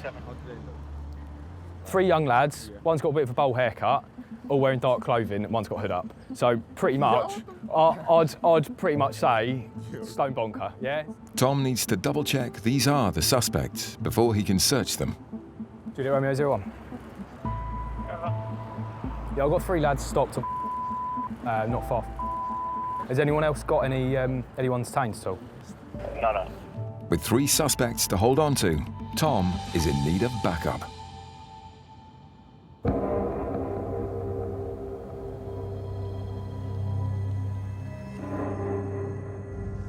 As night falls, 410 come across this RTC saying that there's males hanging around the area who the crew believe are hostile. They're requesting police for that as well as the RTC. Proceed with caution, over. dealing with gangs of young men is all part of the job for the police side of the Joint Response Unit, Yeah, that's all received. which can help in freeing up the paramedics when someone is badly injured. We've just had an update of an RTC. There's 7 males hovering around and 1 male potentially entrapped in 1 vehicle. So whether there's any more vehicles, they're all in the same vehicle, or they were just witnesses, we just don't know until we arrive. The crew that are on scene now are just holding back for police backup. Special Inspector Andy and paramedic Alex arrive to give help, but step into a hostile scene. Sorry, I think we've got one in the car. Fuck off. You fucking not. Why are you putting up? You ain't filming nothing. You're not filming nothing, mate. Andy immediately tries to defuse the situation. Mate, listen. Put them away. You guys need to calm down. No, we don't. We need to help you. Mate, listen. Why did you become a police officer? Did you get bullied at school or you trying to help me? Oh my God. Facing a group of angry men, Andy and Alex call for backup. We've got 3 young males who are intoxicated and quite verbally abusive. We've got 1 male that's possibly entrapped in the car. It's unclear why the group don't want the police or paramedics near the car to help out their injured friend inside. Are you gonna he has gone over the railings. You don't have to shout. 003 CCAM, could you assign us the CAD 28 which JR07's on just to assist from a police side? Responding to the call for help is a second joint response unit with Special Sergeant John and Paramedic Nathan. They're just called up for further police assistance because the males are being aggressive and abusive towards them. Drink and drugs is involved. Apparently the crew have said that they can see quite a bit in the car, so that's probably why they're quite irate and don't want anyone there. The team are only 1 mile from the scene. Doesn't matter how close you can be, it can feel like minutes and hours when you want your colleagues to turn up, so we always try and get there as fast as possible. 9 miles away, backup has arrived for Special Constable Tom, who stopped 3 young lads suspected of breaking into a shed to steal bikes. It's right, it's just an extra pair of hands, because for me, searching 3 of you, I wasn't on my own. Is that how it works then? Is that how they do it? No, that's fine. That's fine. That's right. I wouldn't be doing my job if it was your bicycle that was in the lockup and there was people trying to nick it. Hello, mate, you all right? I think they pretty much match the description, so they're coming from that direction. Right, matey boy, do you want to come stand over here? So I'll just leave your bag there for a minute. You want to just take your hood down for us, please? Right, if you just want to stand and face the wall, I'll have to get my stepladder out to search you, won't I? The 3 men deny being involved, but Tom needs to make sure they have nothing that ties them to the break-in. Right, if you just keep your hand down for us, please, mate. What have you got in your pockets, you know? That's right, just keep your hand out. Calm down. You're not very good at listening to instruction, are you? It's a ski mask. Ski mask? Yeah. You going skiing, are you? I've heard the mountain ranges around all right. My head's... Right, of course you are. OK, no worries. Not to conceal your identity for stealing bicycles. Oh, that's right, mate, stand there. Keep facing the wall, keep your hand down, all right? So we found a balaclava in his pocket, or ski mask. Obviously it's not illegal to carry that, but when you're putting things like a call from a member of the public that they're acting suspicious trying to break into a shed, wearing a balaclava, we stop people wearing a balaclava. Say, it's not illegal, but it paints a picture. Fine, yeah, if you want to take a seat back on the wall for us, mate. So I'm quite satisfied that these probably can likely be the lads involved.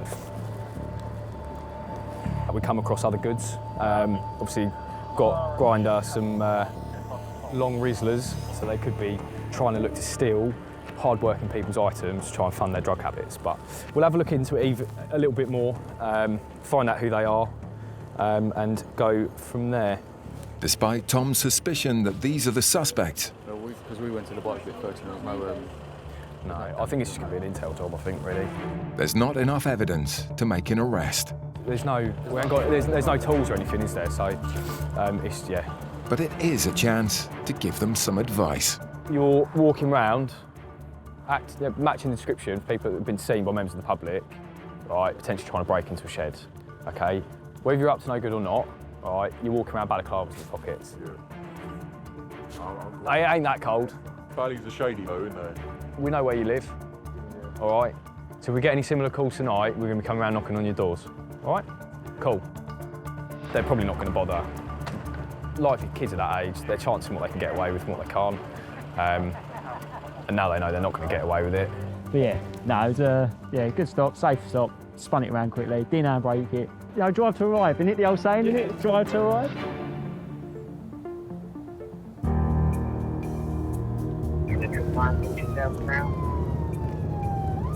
Wow. There's a lot of vehicles. There's a lot of vehicles and a lot of damage. A second joint response team have arrived as backup for an emergency involving a young man trapped in the wreckage of a car. The gang of aggressive men who were preventing emergency services from doing their job have now left the scene. We haven't got a driver at the moment, so we're just trying to work out who that is. But obviously it does raise the question of why he's not remained at the scene. With the help of a fire crew, paramedic Alex can finally access the passenger. Keep your head still for me. So at the moment the fire trucks, they're just getting him out so that he can properly be assessed. And then once we can get him in the back of the ambulance, obviously he can go for a proper assessment. And then we'll obviously determine what the level of injuries that he's got are. Witnesses have reported saying is that the car's hit this roundabout behind us and it's gone straight over the top of the roundabout. So obviously got air and then has landed the other side of that roundabout. And obviously we've got one person injured that's within the passenger side, and one driver which is unaccounted for at the moment. The man has been trapped for more than an hour, and the rescue crews have been left with no other option but to cut him out. I've got his head now. Cool. Let me kneel here.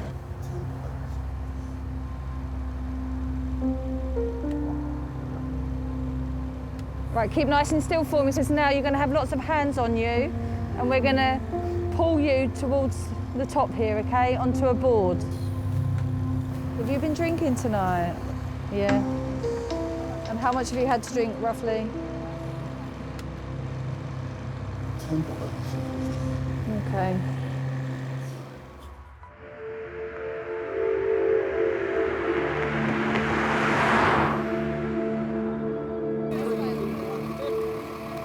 In North Kent. That's it, just...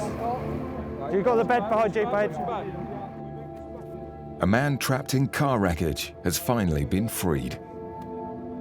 So, fire have cut the roof off to extricate him, so we're going to move him across onto what's called a longboard, pull him up onto that, and then we're going to put him on the bed. Right, I'm just going to move your body a little bit, okay? Deep breath. Deep breath, there we go. That's it. Hospital's only 5 minutes away, so we'll leave him on the longboard to get him to hospital. You need to straighten that leg for us, mate. No, it hurts. Where does it hurt? In your back when you straighten your leg. Does your leg hurt at all? Okay. There you go. Joint Response Unit Special Inspector Andy can now search the car for evidence of the missing driver. There are stuff, as you would imagine, when people travel in their vehicles, they will leave, personal effects in the vehicles, which obviously can trace back to them. You also leave DNA, which we can do swabs and get details there. At the moment, we're looking at who the registered owner is of the vehicle, where they live, and then potentially then some fast-track actions off the back of that to try and identify that driver. You're going to press the button at the end to go up. Perfect, thank you. At the moment, he doesn't really want to speak too much as to what's happened. I think he's trying to protect his friend who was driving. You've got my wallet. Pardon? You've got my wallet. We've got your wallet? He's got my fucking ID. Who has? That's my ID, mate. Okay. So try and keep nice and calm, deep breaths. You're doing amazing. Well done. He's complaining of chest pain and slight back pain, but he was wearing a seatbelt. Airbags were deployed. He's had some alcohol tonight, so I'm sure once that's out of the system, he might feel a bit more achy.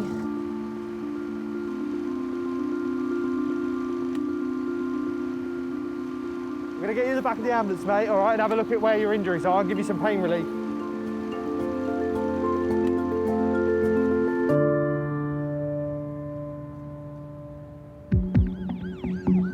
Paramedics often need help from the police side of the joint response team, but it can work the other way too. He's off. If you driving, John, no drive is boring.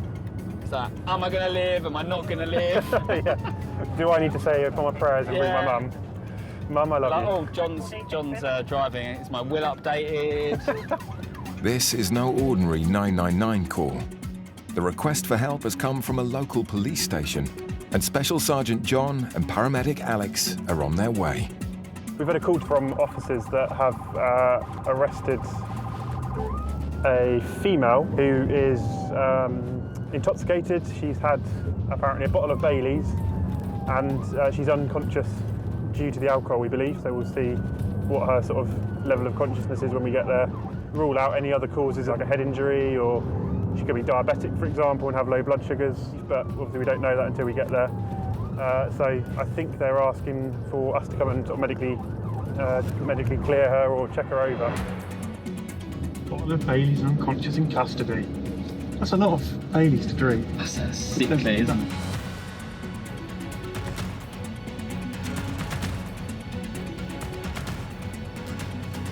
Oh, crikey, she's on the floor.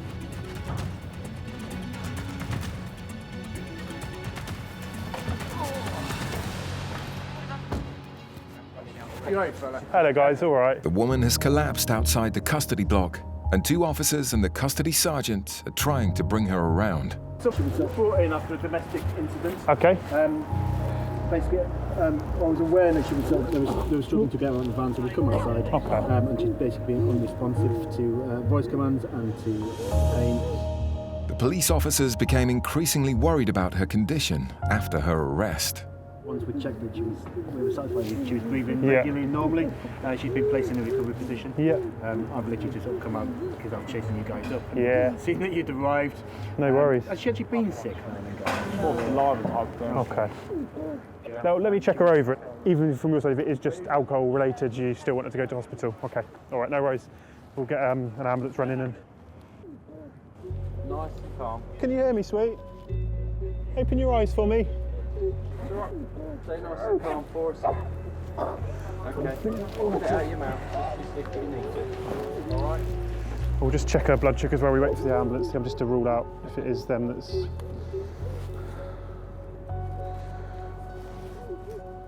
and calm. Are you happy with her in this position? Yeah, as long as you guys are happy. She's on her side, she's in the recovery, she's breathing okay. I think she's hyperventilating, so... Yeah, no, that's, I think, just we'll get her on straight onto Do you need a kit? What, sorry? Do you need the kit? No, just the crew to come in if that's all right. You're all right. Oh, the custody skipper did open the gate, but it's her hand. Just going to take a little drop of blood. I think she's sort of forcibly trying to make herself sick at the minute, so especially as nothing's actually come up. With the arrival of an ambulance, Alex briefs the crew before they take her to hospital. Essentially, she's been arrested. She's intoxicated. Custody don't have nurse here. They've refused detention, so she's going to have to go up to Maidstone to be booked in. I think, shall we roll her onto her bum and then we'll sit her up and then we'll try and stand her. Just going to move your leg. Just going to roll you over. Should we try and sit you up? Come on then, 1, 2, 3. That's it. So heart rate's about 110 and blood sugars were 4.9. I literally only been here about 2 minutes before I saw you, so. Luckily the ambulance wasn't too far, so they've agreed to transport her to hospital with officers. Guys, one of you has to be in the ambulance with her. That's fine.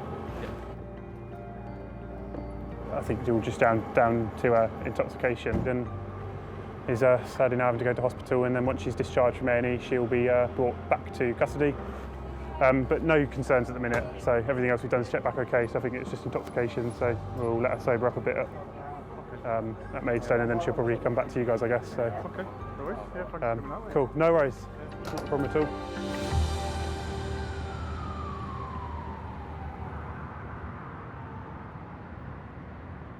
Don't think we need to fly you anywhere today, okay? You will be concussed for some time, but you should be okay.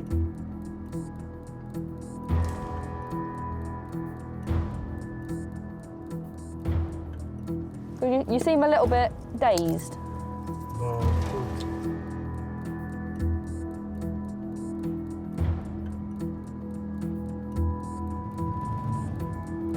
Listen, why did you come and police officer? Did you get bullied before or you trying to help me? Oh my God.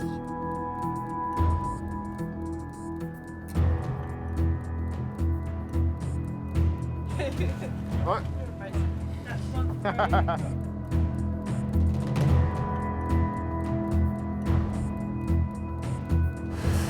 It's a ski mask.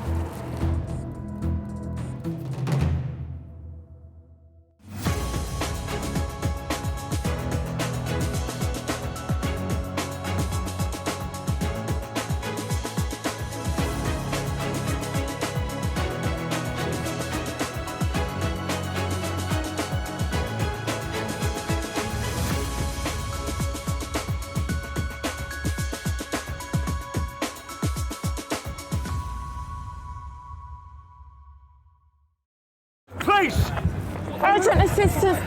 In modern Britain, There's been a big accident. the most dramatic 999 calls The car is now on fire. often require not 1, but 2 emergency responders. I'm a police officer, she's a paramedic. In Kent, one of Britain's biggest counties, I'm just thinking if we just cover it all. a groundbreaking joint response unit has been formed, Ready, set, lift. where both police and paramedic combine in one specialist vehicle You've been arrested for assault. to answer some of the most extreme 999 calls. Right, stand clear. Everyone clear? Shocked. We already outdone ourselves on that one. Face the wall? Mate, I can't believe we got him.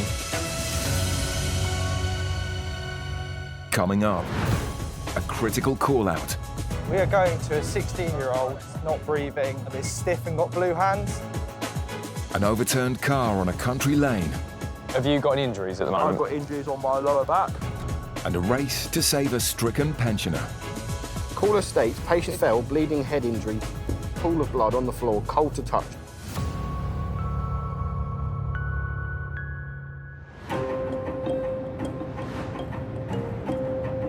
Kent's joint response units have experienced paramedics, which means they're often called to Category 1 incidents where there's an immediate threat to life.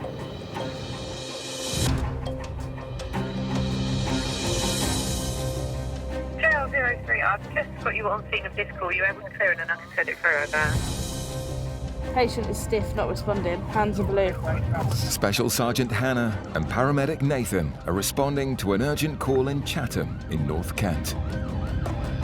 We are going to a 16-year-old that is unconscious, not breathing, is stiff and got blue hands. That's all we've got at the moment, so we don't know if they're dead or if they've had a seizure or some sort of medical incident. That's all the details we've got at the moment, unfortunately. As this is a Category 1 incident, How long we got? 3 minutes. the team must arrive within 7 minutes of the call for help. Obviously, we need to get there as soon as possible. Figure out what's happened. Preservation of life is key with this one. If he is in need of some kind of medical intervention, let's see if we can get him that as soon as possible, get to hospital as soon as possible. 1 minute later, they get news that the patient is breathing but fitting. Patient is breathing very heavy, but quite noisily. So it could still be a sign of a cardiac arrest or something like that. Yeah, I'll grab a life pack. The high-speed joint response car arrives just before an ambulance crew. Upstairs, they find a young man who appears to be having a seizure. Sats have come up now, to be fair. Oh, they're still twitching loads. Oh, twitching? Yeah. Could just be tonic seizures. Tonic seizures manifest themselves by stiffness in muscles. Just go pop a little needle in your hand, all right? Seizures can stop the victim's airways. Okay, that's in nicely. The patient is cannulated. Perfect. And Nathan administers diazepam, an anticonvulsant. Has he hit his head at all recently? He hasn't, no. No, that's fine. Look at the help we've got, Carl. Yeah? It was the man's girlfriend who called 999. You should be proud of what you've done. Yeah? She's in shock, as he's never fitted before. You got really quick help from the paramedics, all because of you. Yeah? So you should be proud of that. That's it. It should start relaxing you a little bit now. 7 minutes after the medic's arrival, the man's fitting stops. Take a nice deep breath again. That's it. But then, as Nathan starts to give him oxygen, there's a problem. Pupils are starting to twitch again now. The patient's eyes begin to twitch again, a sign the fits have restarted. Seems like he's having some sort of seizure-like activity. It seems like he's going to go back into another seizure now. Kent, known as the Garden of England, has hundreds of miles of country lanes, which present their own set of challenges for the Joint Response Unit. Yeah, 01, don't worry, we've literally run a corner. We'll keep running and we'll give you a hand. Paramedic Chelsea and Special Sergeant Jack are on their way to what sounds like a hit and run. A job where both medical and policing skills will be needed. We are going to a car versus cyclist. Officers have said that he's unable to speak properly, he's groaning in pain, and he's unable to get off the floor. It sounds like potentially a serious injury, RTC.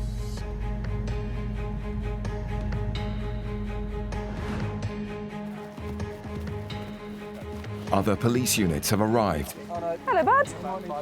Yeah. but they need Chelsea, who's the first paramedic on scene. My name's Chelsea. I'm just going to fully do another top to toe on you, all right? Where's the worst of your pain right now? That's in nicely. Breath again. In Chatham, paramedic Nathan is treating 16-year-old Kyle, who's having multiple seizures. He's going to go back into another seizure now. No one knows what brought them on, but Nathan is giving him diazepam to stop them. Oh, hello, mate. There you go. That's it. Keep your head up like that for us. Kyle's mother is on hand to help calm him down. Do you feel sick? Yeah, might as well, just 'cause it's dropped a bit. I'll do these ones. Fun? No, so that's because of the medication we've given him. It slows his breathing down a little bit, but it helps stop the seizures. The seizures have stopped for now. So Nathan secures his oxygen supply and prepares him to be moved to the ambulance. We're just going to move you off the bed into our wheelchair and take you outside to the ambulance, okay? Get the chair, I'll just lift him over the chair. Hold on to my hand, Kyle. I'm just going to sit you forward. Ready? Yeah. Ready? Well done, mate. Sorry, I'm going to go backwards into here a little bit. Kyle will be taken to hospital for an MRI scan. So just keep your head back for us, that's it. To hopefully solve the mystery of why he's had a seizure. He's all good. Mum can go with him, but his girlfriend, who saved him by calling 999, will have to make her own way to hospital. Because you're 16, it needs to be your mum. All right, but as soon as you're well enough, she can come up and see you. Girlfriend was a little bit upset, obviously quite traumatised, she's quite young, so I've been reassuring her. That's been my sort of main job. While they've been working on Carl, I've been reassuring family here, keeping everyone else calm. So he's never had anything like this before, so really to try and get to the bottom of that. So it's been a really positive job, and he's off to get the best care that he's going to have.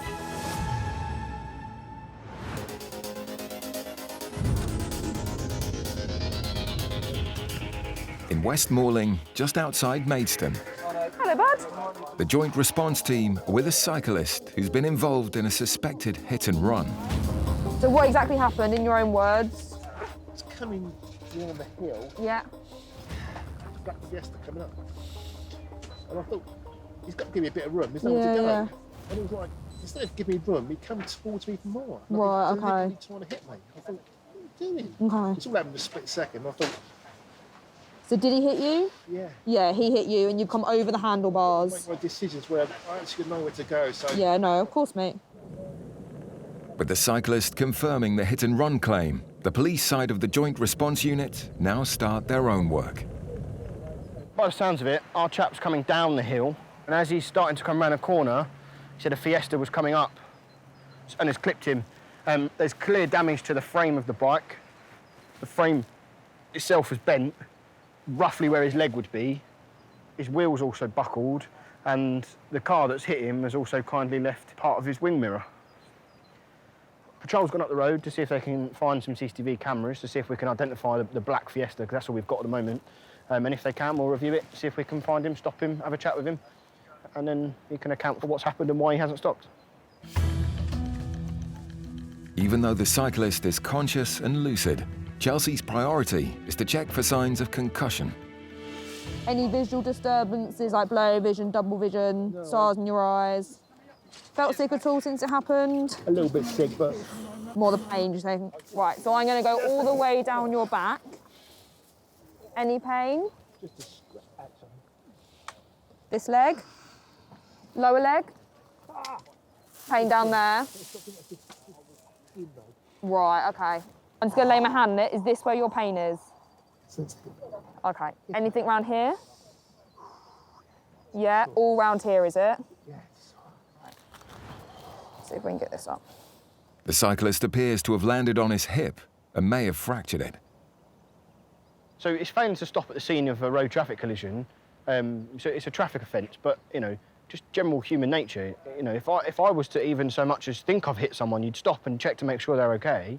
It could have been a lot worse. If he was knocked unconscious, then it would have just been somebody passing that may have seen him, and it could have been any time before we knew. Chelsea needs to get the cyclist off the road, but given his injuries, the move could be extremely painful.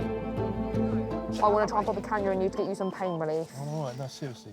We're going to move you, and if you're in this much pain now, you're going to be in a hell of a lot of pain soon. I'll see if it then, can I decide? Are you sure? I hate pills, needles and pain relief. I can't force you, but I would recommend it, is all. I'll let you know if I need it. Okay. His reluctance to take any pain relief medication is going to make the move even tougher. I'm not gonna lie, I think you are gonna change your mind, and if you don't, I am gonna be so impressed. I'm not a hero. Don't be a hero, because it's here. We're gonna put a scoop in underneath you to get you on there, but to be able to do that, we kind of need you. We need you flat on your back. So we'll give you a hand, but I think the best thing to do is for you to do as much as you can on your own, because of just in terms of pain, you know. Yes. Let me to roll onto something. So you need to roll onto your back. What we've done is we put part of the scoop Yeah. next to you over your left shoulder. Yeah. Go on, go for it. That's it. Well done, Steve. Well done, bud. All right. Well done, Steve. That's it. Lovely jumping. Oh, lovely jumping. All right, Steve. So we need this more flat. There we go. Well done, Steve. Well done, bud. You're doing really well, Steve, all right? How's your pain? Ready? We're going to roll towards us, all right? All right, get back. Just watch his hip, ready? 1, 2, 3. Your legs on your hip. Oh, lovely. Right, good man. Whoa. We're all in. You're good. You're all right. Gas now? You good? Well done, Steve. I'm really impressed. With the cyclist on the scoop, So on 3. 1, 2, 3. he can be moved without risking damage to his potentially fractured hip. Perfect. There you go. There should be one to your right hand. He's got at least, at the very minimum, gravel rash, potentially further injuries in his hip. It's quite a steep hill and you can pick up lots of speed. He said it's lucky that he knew that you have to slow for this corner. So, yeah, very lucky that he's come to a rest here and hasn't had any further injury. I don't think he'll be walking anytime soon.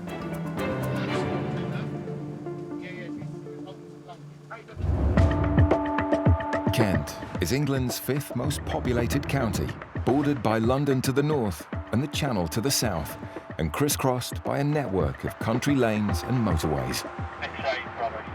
And patrolling them after dark can make for a busy night for the joint response teams.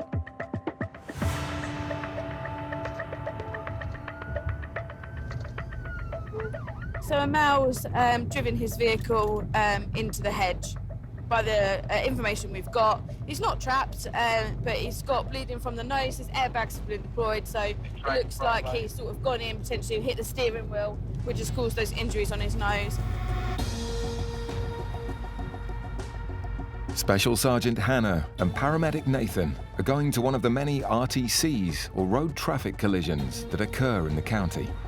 Emergency services here deal with more than 4,500 every year, and having a dual emergency response is ideal. Obviously, a paramedic can do the initial assessment for any injuries, and as a police officer, we can almost do the legal side, so any traffic management, but also assess what caused the RTC, start to break down, do we need any other resources there, are there any offences that have caused the RTC? There on the right? Yeah, there he is. Yeah, there he is. The RTC in Tittenmore, please. He's off the road. The car's mounted the pavement, and the driver is dazed but conscious. Hello, mate. I'm Nathan from the ambulance service. It's all right if I do a few checks on you? Yeah. Yeah? I'm just going to shine a light in your eyes a sec. What's happened, mate? I don't know. I don't know what happened, to be honest. I'll come around the corner. Yeah. the next time I lost control of it. I was up in the inch, you know what I mean? While Nathan examines the driver, Hannah's working out what happened. It appears that he's actually driven up onto the roundabout, ended up coming back off the roundabout and into the hedge to the left. So he's actually made contact with the top of the roundabout. His trip over the 4-foot-high roundabout has left parts of his motor strewn across the scene. Obviously, he didn't take the roundabout as he should have. You'd smell a bit of alcohol on him. He doesn't seem really with it. So because he's been involved in an RTC, we're going to require a specimen of breath from him. So, yeah, definitely a bit of a strange one. You wouldn't expect that normally when you come to a roundabout. Did you black out at all? No, not at all, no. I was driving. You got any pain at the moment? No, good. Do that one more time, just do your blood pressure one last time, and I'll take it all off. With Nathan satisfied the driver isn't severely injured, Hannah can take over. How old are you?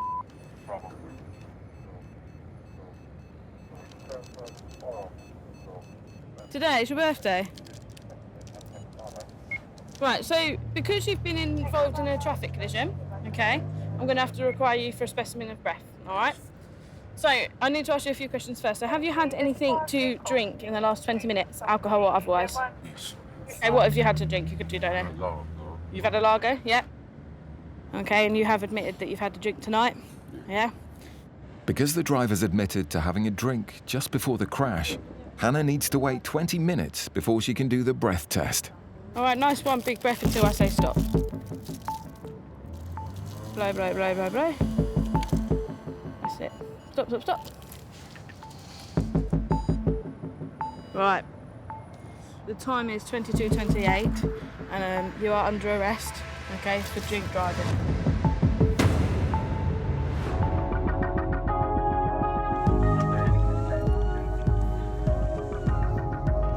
It's a Saturday night, and I think the pubs and clubs are going to start chucking out. So things are probably getting a bit busy, and unfortunately, the calls are stacking. In Gillingham, in northwest Kent, police officer Jack and paramedic Lisa are responding to an urgent incident in a residential area. 79-year-old on a street in Gillingham. Caller states patient is intoxicated, fell, bleeding head injury, pool of blood on the floor, cold to touch, deathly colour. He may have just fallen, he may be intoxicated, he may have been assaulted, it could be anything. It's one for us because A, we can go and give him the treatment he needs, and B, he's in a public place, he's in a road. But it's not just the injury that's concerning the team. Temperature outside at the moment is 7 degrees. It's going to be quite cold. And obviously if he's got a reduced level of consciousness from the head injury, it's going to be quite difficult to assess. So ideally we're going to need to get an ambulance to him as soon as possible, so at least we can get him off the ground and start checking him over properly. They arrive at the street and are flagged down by 2 women. Oh, OK, darling. Roy, do you remember falling over? Do you remember what happened? No, I don't. I would really like you to get that head looked at, all right? Because I don't want to go in that hospital. No, listen. I won't go in that fucking hospital. Let me have a little look. All right.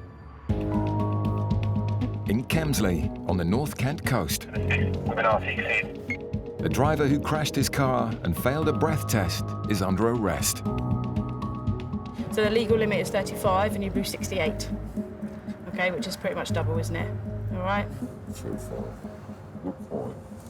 70 is double and you blew 68. All right? So you're over the legal limit.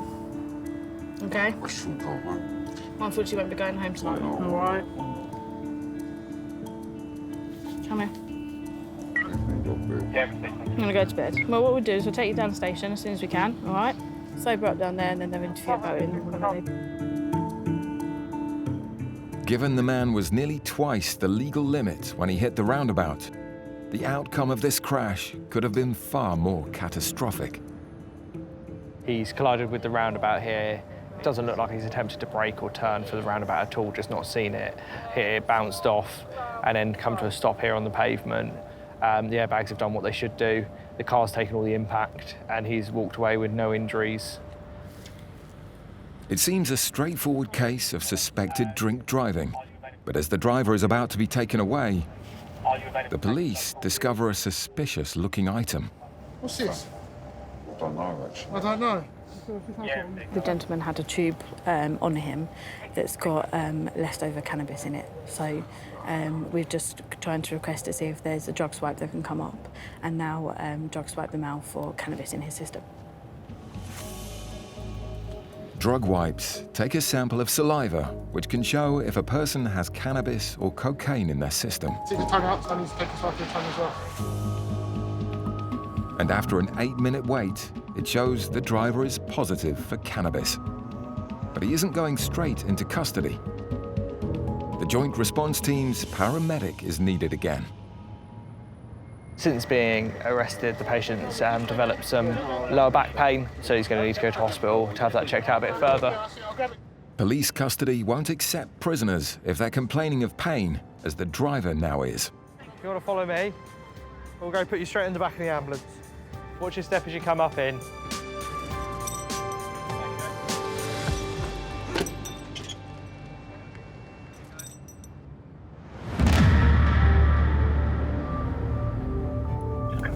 Located in a pool of blood, but...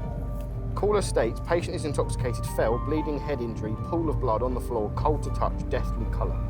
In Gillingham, the JRU team have been called to help an elderly man Tell me where you've been this evening, darling. who's fallen over He's been up the pub. and injured his head. Do you remember walking down this road on your way home? You do? You do? That's right, darling. You're right. And do you remember falling over? I don't think I fell. I think he was unconscious. Okay, so these lovely two ladies found you on the floor, but you don't remember anything about that, no? No, I don't. Okay. I don't. All I want to do, No, but we've got to get your head checked. We need to get your head checked, Roy. Have you got any pain anywhere else at all? No. No? I'm going to just step behind you and have a little look at your head. I don't want to go into that hospital. All right, let me have a little I look. hate that hospital. All right, let me have a little look at your head. That hospital. But my wife died in there. All right. Listen. Paramedics can often find it hard to persuade people who've drunk alcohol to accept treatment. Roy, listen, I would really like you to get that head looked at, all right? Because I don't want to go in that hospital. Listen. I won't go in that fucking hospital. Listen. My wife died in there, and I want not go in there. No, listen. What I'm trying to say is I can't do it here, so I'm going to get an ambulance to come here so we can get you off the ground. We can get you inside the ambulance, and we'll look at you properly. All right, I can't really do it safely out here in the street. I'll tell you what. You're not going. Oh. No, you're going to go to hospital. Get your head checked, yeah? This could be my hand. No, it's not. You got your life. Head injuries can often be difficult to diagnose, so Lisa needs to complete more checks to make sure the elderly man hasn't had a stroke or is suffering from internal bleeding. Put your hands against my hands for me. Yeah. Just push against my hands. Lovely. And now I want you to pull me towards you. Lovely lady towards you. As if you're going to pull me in for a hug. Yeah, That's fine. Sorry. That's fine. I'm just checking to make sure your arms and your limbs and everything are moving okay, that there's no weakness, there's no risk that you've had a stroke or anything like that. Roy is not obviously quite as serious as we thought when we were driving here. Yes, there is some blood on the floor, but again, not quite as big a pool of blood as we first thought. We're going to get him up, get him inside the ambulance, and then we can assess him and look at that head better, because obviously the light out here is not great. He has had a bit to drink, but he does remember some things, and other things he doesn't remember. But that may be normal for him, or that may be the head injury, so we need to do a little bit more of an assessment and we'll find out what's going on with him. While they keep Roy warm, Jack wants to find out if he's been attacked. How did you get your head injury? How did you bang your head? Did someone do it to you, or did you fall over, do you think? I don't remember doing that. You don't remember? Did someone do it to you? I don't think so. You don't think so? Okay. No. This is your ambulance crew. I don't want to go in that hospital. No, what we're going to do... Checks. You're I going to get can't go in there. No. But my wife came out. She went in there and she came out dead. With Roy still adamant he's not going to hospital, it's time for Lisa to turn on the charm offensive. I'm going to give you a little cuddle, if that's all right. Yeah. Yeah. So we're going to swing your legs up onto the bed, all right? So we're going to do that in one quick movement. 1, 2, 3. Oh, bloody hell. How's that then, all right? That's all right. And you've got a cheeky little cuddle as well, eh? Getting Roy in the ambulance is the first step to getting him to hospital. Roy, we're just going to give your head a bit of a clean. Oh, man. Because you've got that cut at the back of your head. Have I? Yeah, so we're just giving it a bit, yeah. So we're just trying to see what's underneath and how deep or how serious the cut is underneath, and then we can take it from there as to what we're going to do. So we're just trying to get away and move the hair away from the top of the wound. Thankfully, Roy's injury doesn't seem to have done him any major damage, but he still needs to be persuaded to go to hospital for more comprehensive checks. This could be the toughest part of Lisa's job tonight. We've got a little bit of a concern that obviously you've bumped your head. Now, I know you were adamant you don't want to go to the hospital. They won't, if they don't think it's necessary, they won't keep you in, but we need to get you checked. Okay, so I don't want to go in now. I know you don't, but I think of my wife. I know. I know. But I know. I want you to. I know. I don't want to go in. But I want you to understand our concerns. If they're happy, they're going to send you home. They're not going to keep you unnecessarily. No. But I think we need to just get you checked in the first place. I know what you're saying, but like the lady said, you'll be back in that pub next week having a boogie. All right. So you're going to be happy if we take you to the hospital and just get them to check your head. You might not make it to the pub otherwise if we don't get that head checked out. Okay. Yeah, it's for the best. So I'm going to get out of the way and leave you with these lovely two people. Okay. All right, it's lovely to meet you. Yeah. And get that head sorted out and you'll be having a boogie next week.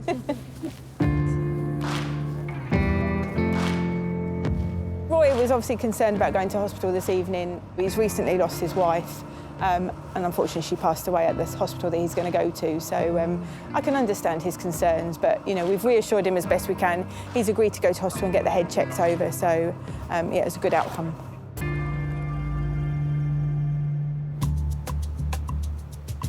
The joint response teams work a 24-hour shift system, which means at least 2 cars out on patrol. Back at base, another joint response unit is about to hit the road. Give it a quick wash, quick hoover. After Special Sergeant Jack has given the car a bit of a spring clean. I'll give it a little hoover out. I'll delegate. Doing a great job there, Jack. With her police colleague having done the dirty work, Looks like a brand new car. Paramedic Aisha takes the driving seat.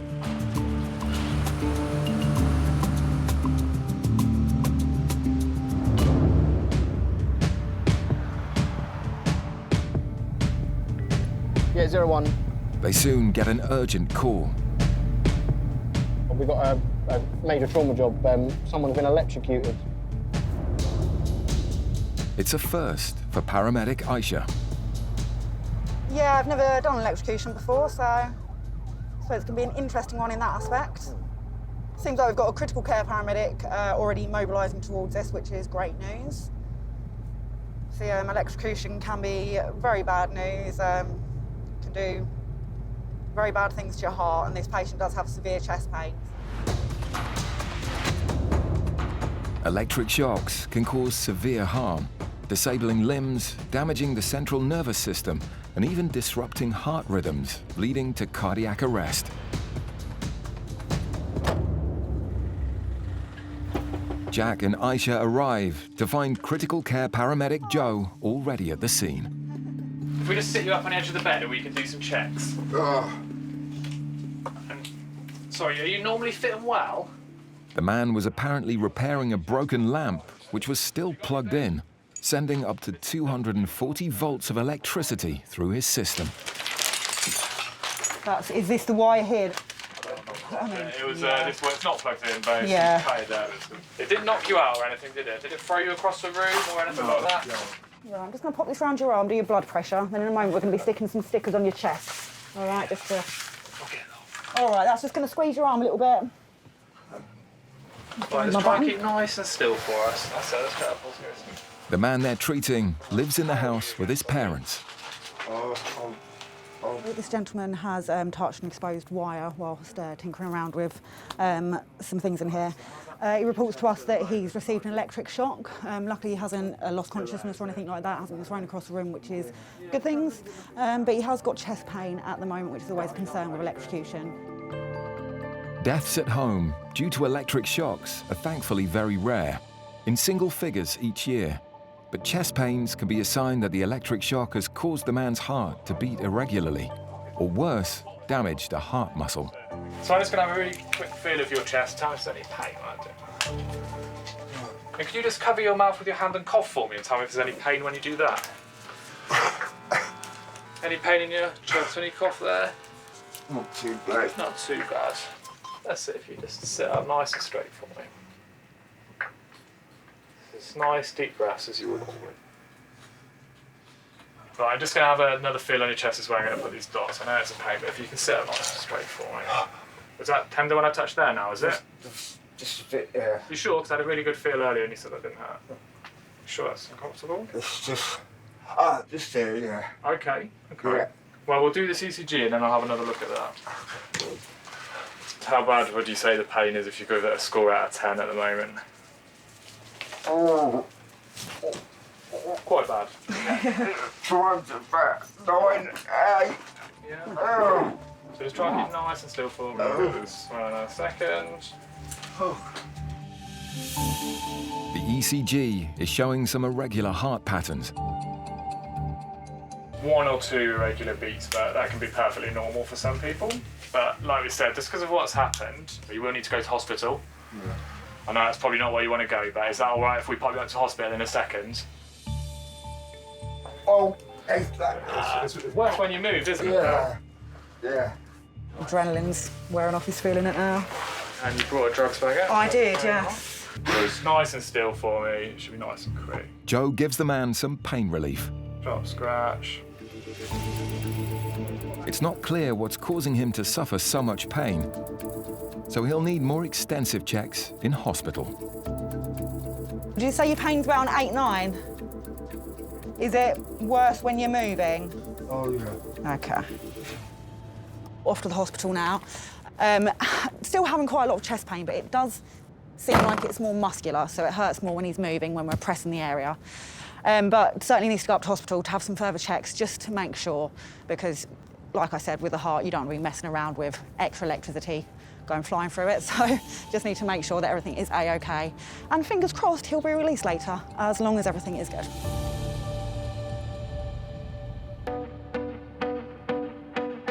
Kent's Joint Response Unit generally deals with incidents that require both police and paramedics. But if they're out and about, the police partner will still intervene if they spot someone committing a criminal offence.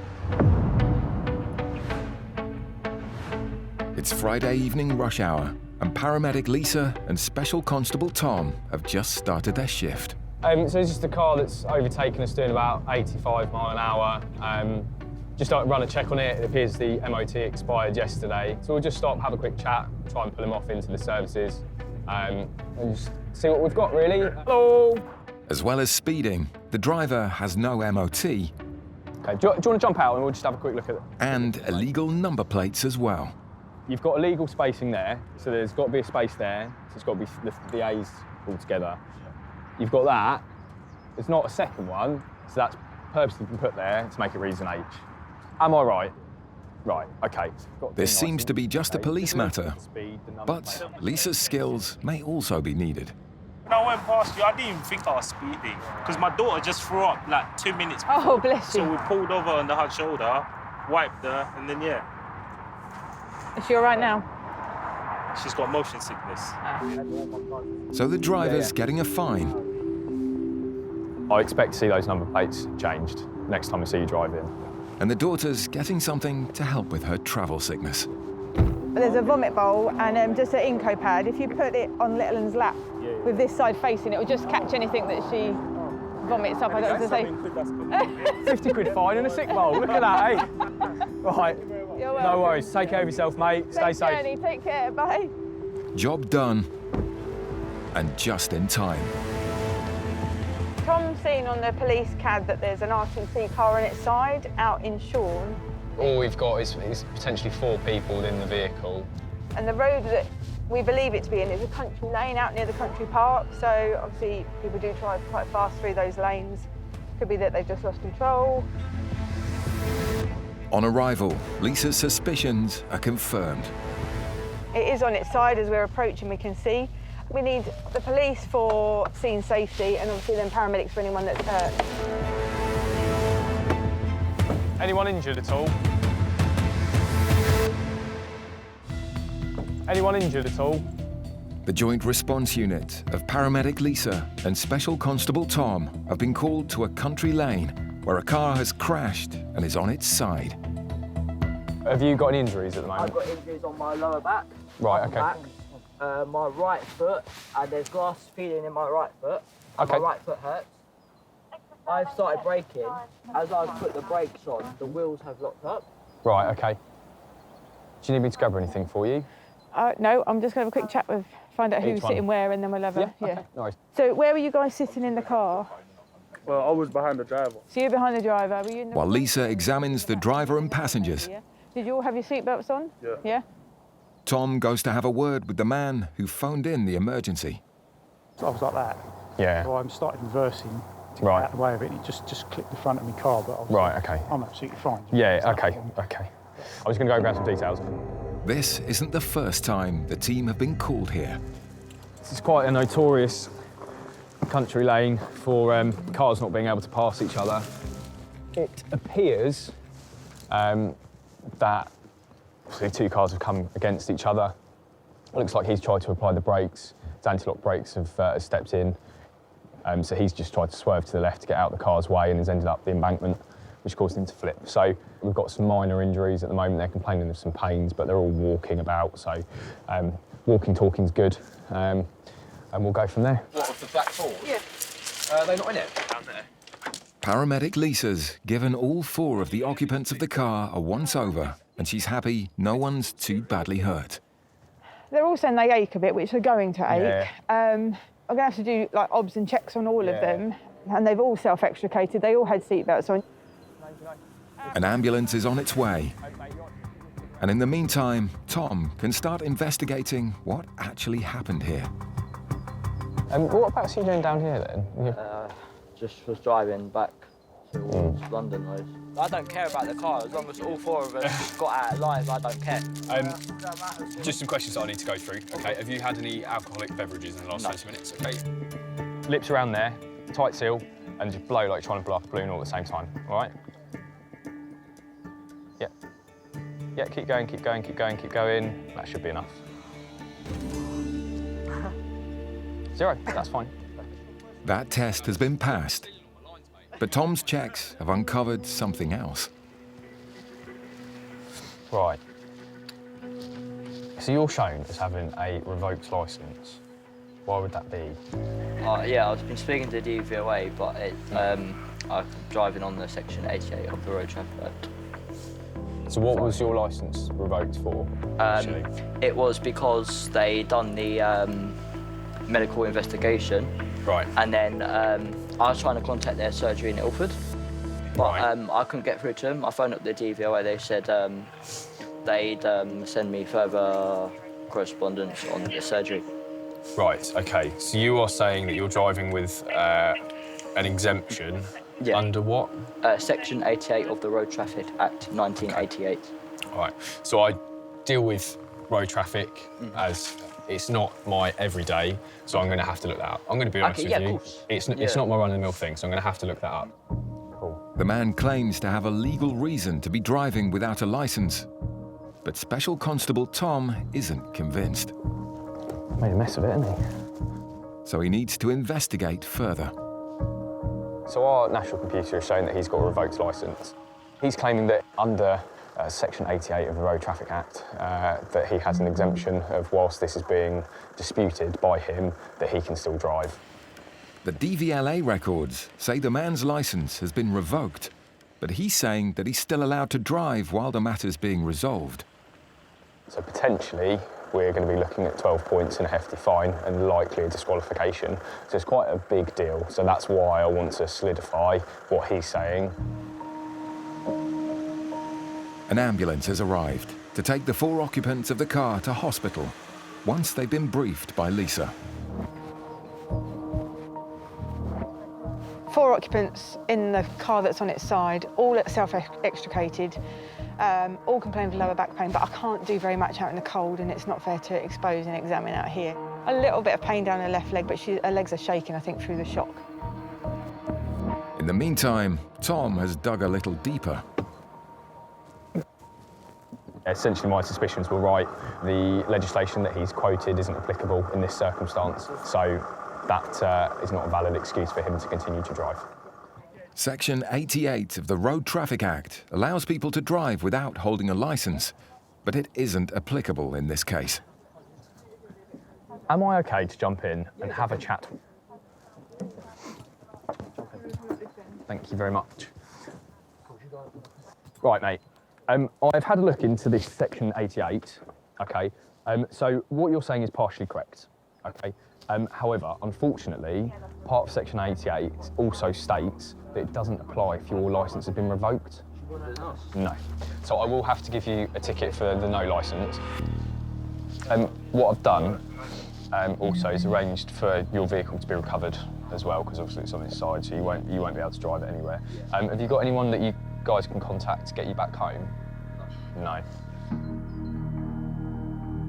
I think what he's thinking is that the DVLA and his doctor have been discussing as to whether he is fit to drive, and I think he believes that during that period he can drive, and that's what this legislation says.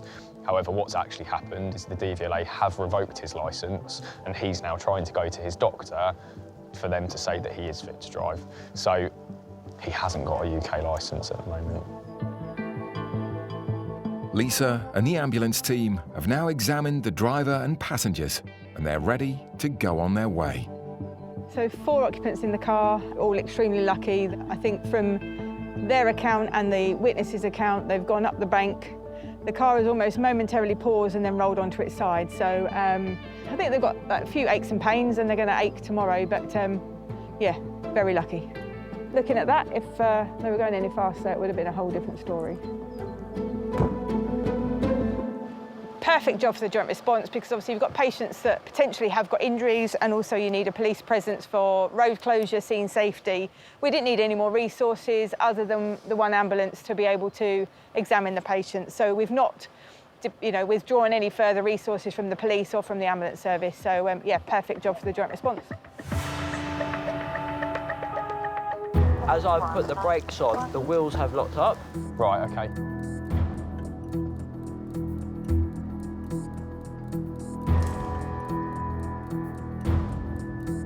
This could be my end. No, it's not.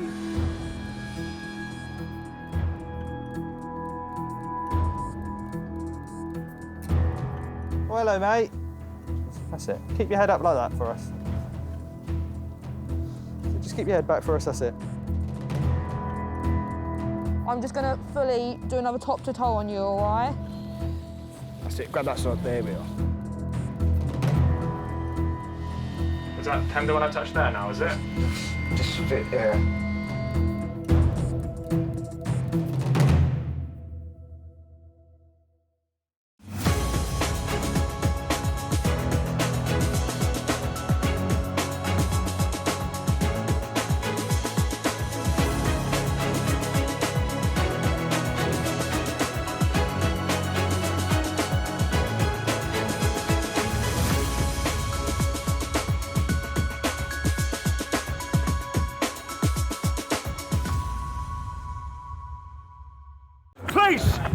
Urgent assistance.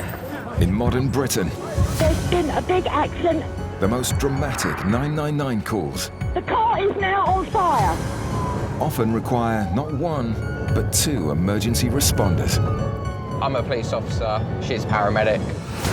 In Kent, one of Britain's biggest counties, I'm just thinking if we just cover it all. a groundbreaking joint response unit has been formed, Ready, set, lift. where both police and paramedic combine in one specialist vehicle You've been arrested for assault. to answer some of the most extreme 999 calls. Right, stand clear. Everyone clear?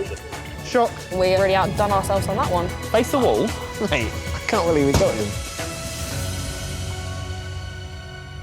Coming up, Get here now. a car thief, armed and dangerous. What have you got in your pocket? Got a Stanley blade on him. A driver in distress. What's happening? If you come with me, I'll show you. And a high-speed collision puts lives at risk. The driver of the BMW is very lucky to be walking away.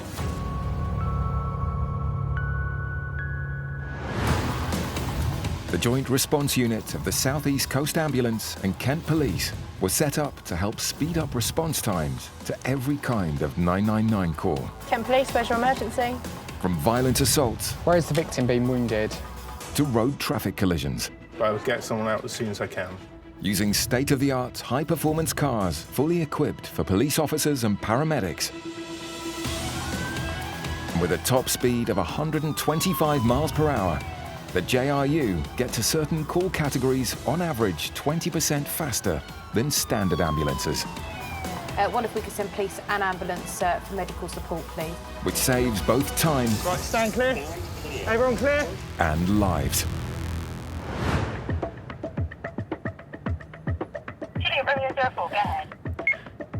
The male has been assaulted. He is conscious and breathing, but he has got quite a nasty head injury.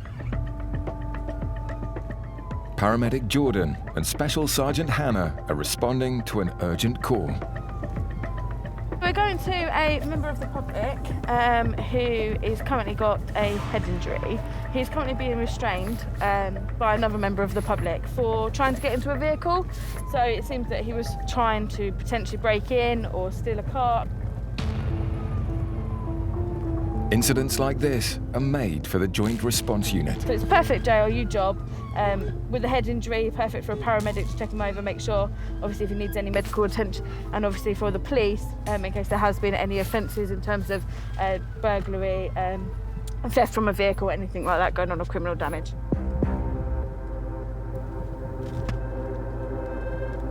Another police unit is already at the scene, Hiya, guys.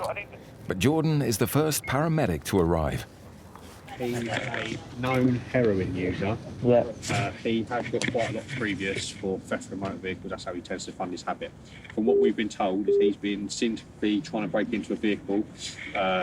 He's then being chased by the person whose vehicle it is, and then they've restrained him. Seems like they've been a little bit vigorous in their level of restraint. Are they still here? No, they've gone in the vehicle that was attempted broke into. He hasn't moved from this position. So was he talking to you when you first arrived? No. Was he like this? The injured man could be unconscious due to his head injury, but drugs may also be involved. So he's known to you guys being a heroin user? Yes. Yeah. If he's unconscious because he's taken heroin, Jordan can help by giving him something to counter its effects. His heart rate's a bit high, but he does seem genuinely unconscious, so I'm just going to check his sugars and then probably cannulate him and give him some naloxone. Go down the route that he might had heroin or something, some kind of opiate overdose. The drug naloxone should reverse the impact of any opiates that may be in his system. When he was on his back, did you see any head injury on the other side? Because all the blood's on this side. Can you open your eyes for me, mate? Can you try and squeeze my hand?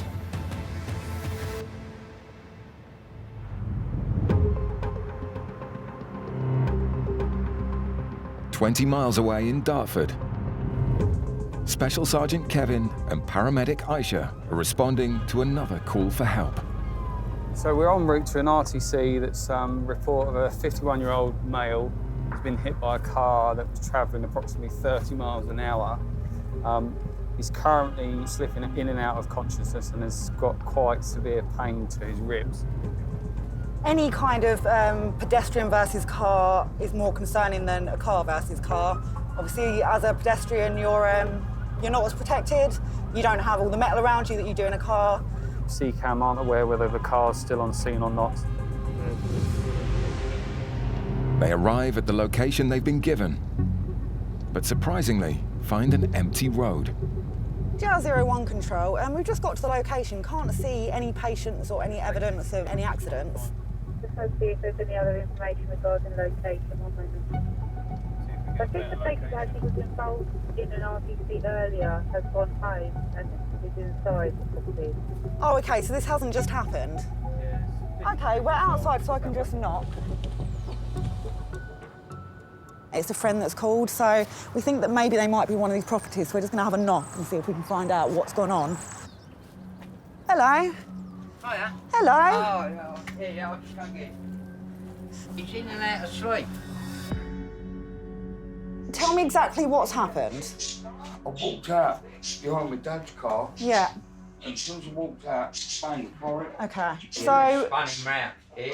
That knee hit him first. Right. Spun him round in a circle. And did you hit the floor? Yeah, the floor everything. Okay, so I'm just trying to gauge how the vehicle's hit you. Did it hit your face on the side? On the side. So on this side, and then you on that side, and then I know, darling, but we need to do this in a certain way, okay? I need to make sure that there's no other injuries that you're not feeling at the moment. Can I lift your top up and have a look at your chest? I just need to feel all around your bones, all right? While Aisha treats her patient, Kevin starts his investigation into the incident, which is starting to look like a hit and run, a serious criminal offence. I'll have a wander around, just see if we can see anything. We just need to establish what's happened or what the van is, if I can find any Ring doorbell that can identify the van, because we've got no details on that driver. My knee's broke. I swear to God, sounds not right. With the man clearly in distress, Aisha has called in an ambulance. You're going to be all right, Tony, OK? We're going to look after you. It's all right. I'm all right. Always be all right. Yeah. There's nothing to worry about. When we panic, you can panic, all right? So he's got some pain in his ribs at the moment. Doesn't feel like they're broken, but might need an X-ray. The main pain that he's complaining of is in his knee, so we need to get a proper look at that. So in order to do that, we need to cut his trousers off. With that kind of speed, he's going to need to go to hospital at the end of the day to have a proper check, because it's quite significant being hit at 30 miles an hour as a pedestrian. Whereabouts in your knee is the pain? Or is it just the whole knee? All right. I need to feel it. Would you like some gas and air while I'm assessing that? Please. Where is... I'm not a coward, but... Oh, no, it's all right. I know you're in pain, darling. Where's Kev? Is he still here? Kevin is still hunting for footage showing a registration number so he can identify the driver who's left the scene. Hello, there's nothing to be concerned about. There was a road traffic collision just down the road, probably about an hour and a half ago. The vehicle that hit the pedestrian came this way. Do you think your camera would have picked up anything I could have a look at? It seems the homeowner may have the vital footage. Yeah, it's quite a good view, isn't it?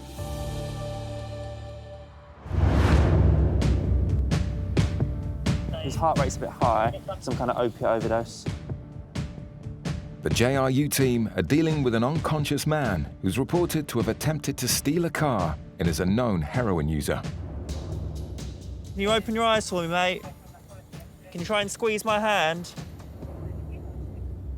I do think it is probably drugs. Right, bit of a scratch. Obviously, preserving his life, I think, is the main priority at the moment.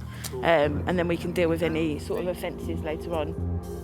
A heroin overdose can be fatal, and the team have moved fast to inject the man with a medicine called naloxone that should reverse its effects. Hopefully that should make him more arousable. But so far, it's not working. He's a known heroin user, so I've given him 2 doses of naloxone now, 1 IM, 2nd IV, and obviously just seeing if that will rouse him. He's tolerating an OP. I still think, just because of head injury and I don't know the impact, maybe if we get scoop. So level response is coming up now.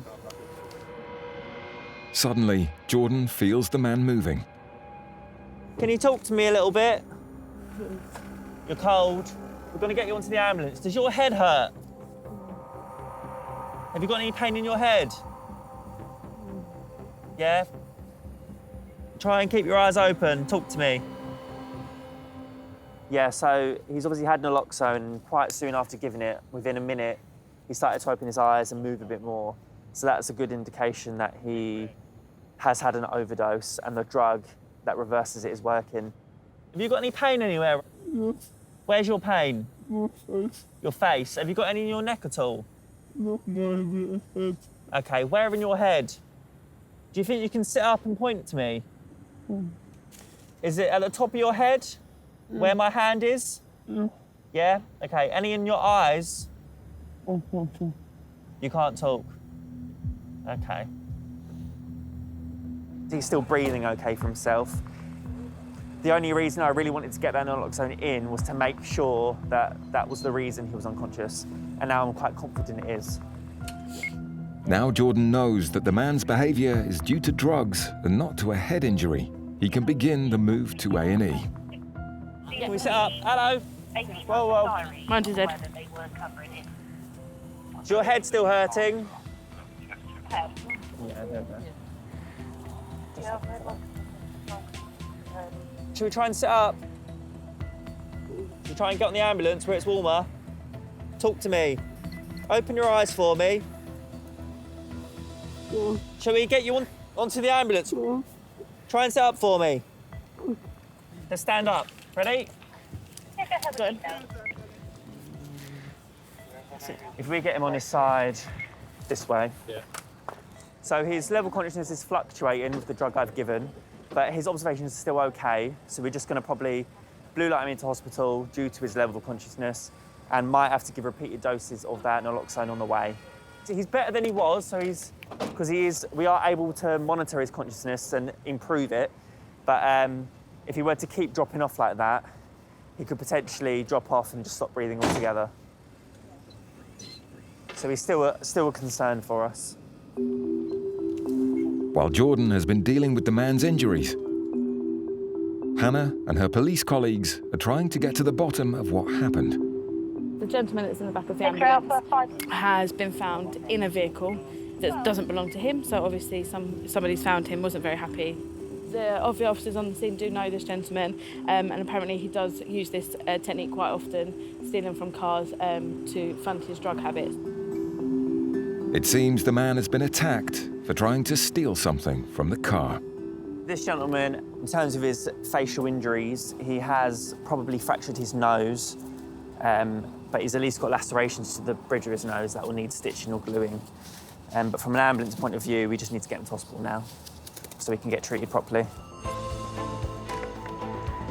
When they're unconscious like that, it can be very nerve-wracking as a clinician on your own, but luckily Hannah was able to get me all the equipment I needed. She knew what everything was called, so that made it a lot smoother. But that's why it's lucky when you have an officer that's experienced working with the JRU, because they can help set things up so I'm not doing everything on my own, and that way I can actually monitor the patient properly until the other crew gets there.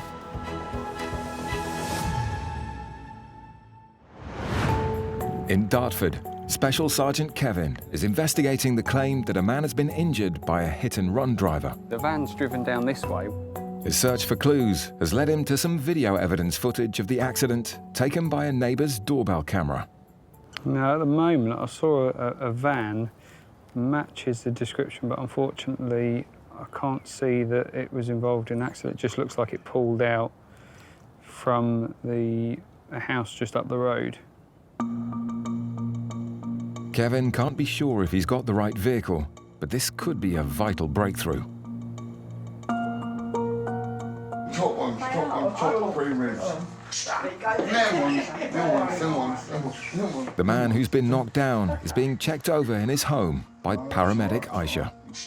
They don't feel like they're broken.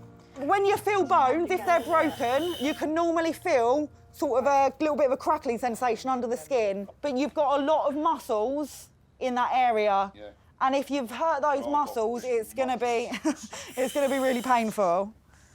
Sorry, Tony, I just need to feel all around your head, make sure you've got no bumps. It's not me, it's my heart that hurts. Your heart hurts? Yeah. Whereabouts in your chest is that pain? Ribs. Your ribs. How much pain are you in at the moment out of 10? About 9.5. All right, do you mind if while the officer's speaking to you, I pop a little cannula in, little needle? Give me some Paramedic, please. Yeah. That's all right. It's all right. So, I need to try and get a proper blood pressure, so whilst Kevin's talking, I need you to keep... So you're crossing out, you're coming out your drive? Yeah. They were doing a wheelie on the motorbike. I was angry and I walked out, went to kick him off it, but I didn't see the car behind. Right, mate. Was it a car or a van? With the van. Is this the van here? Is that the van there? Yeah. That's the van, is it? Must be, Must be, yeah.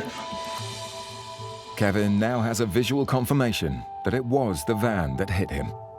So his blood pressure's quite high, which is a little bit of a concern considering he has hit his head and he's previously had a bleed on the brain. So a little bit concerned that that is so high. Concerned about his potential head injury, Right, all your weight free, a good one, all right?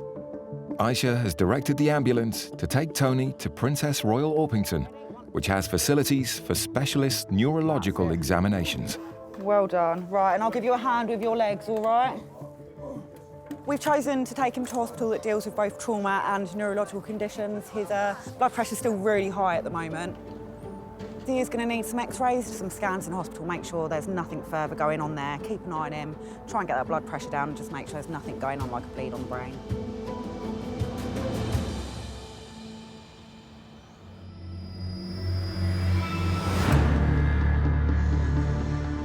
Road traffic accidents involving pedestrians will often end up in a 999 call.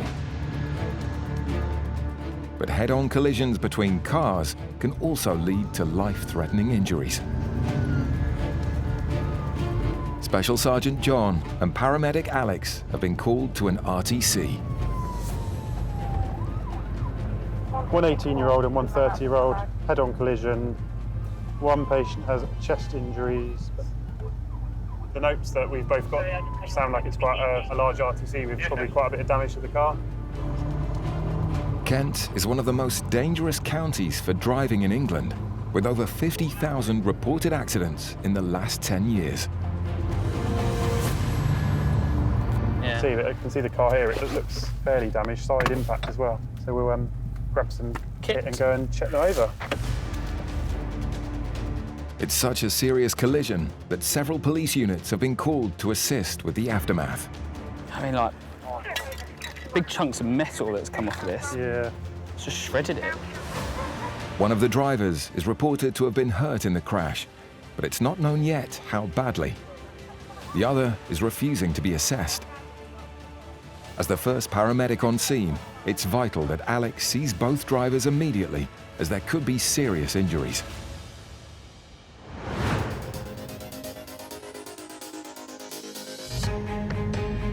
The JRU team of Paramedic Nathan and Special Officer Jack Yeah, we'll receive. Thank you.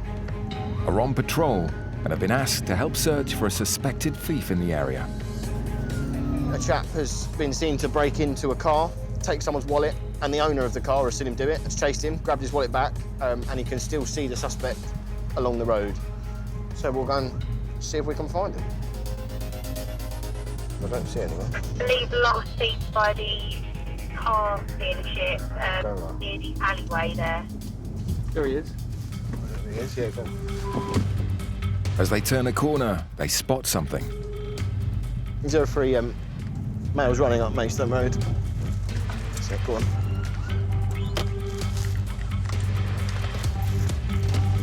Oi, stay there. Get here. Get here. Get here. Jump over here. That's my mate. Are you sure? Are you sure? Stay there, stay there, stay there. That's my mate. You sure? Yeah. All right. But the man they stopped isn't the thief. He's one of the good guys, a friend of the person whose car was broken into.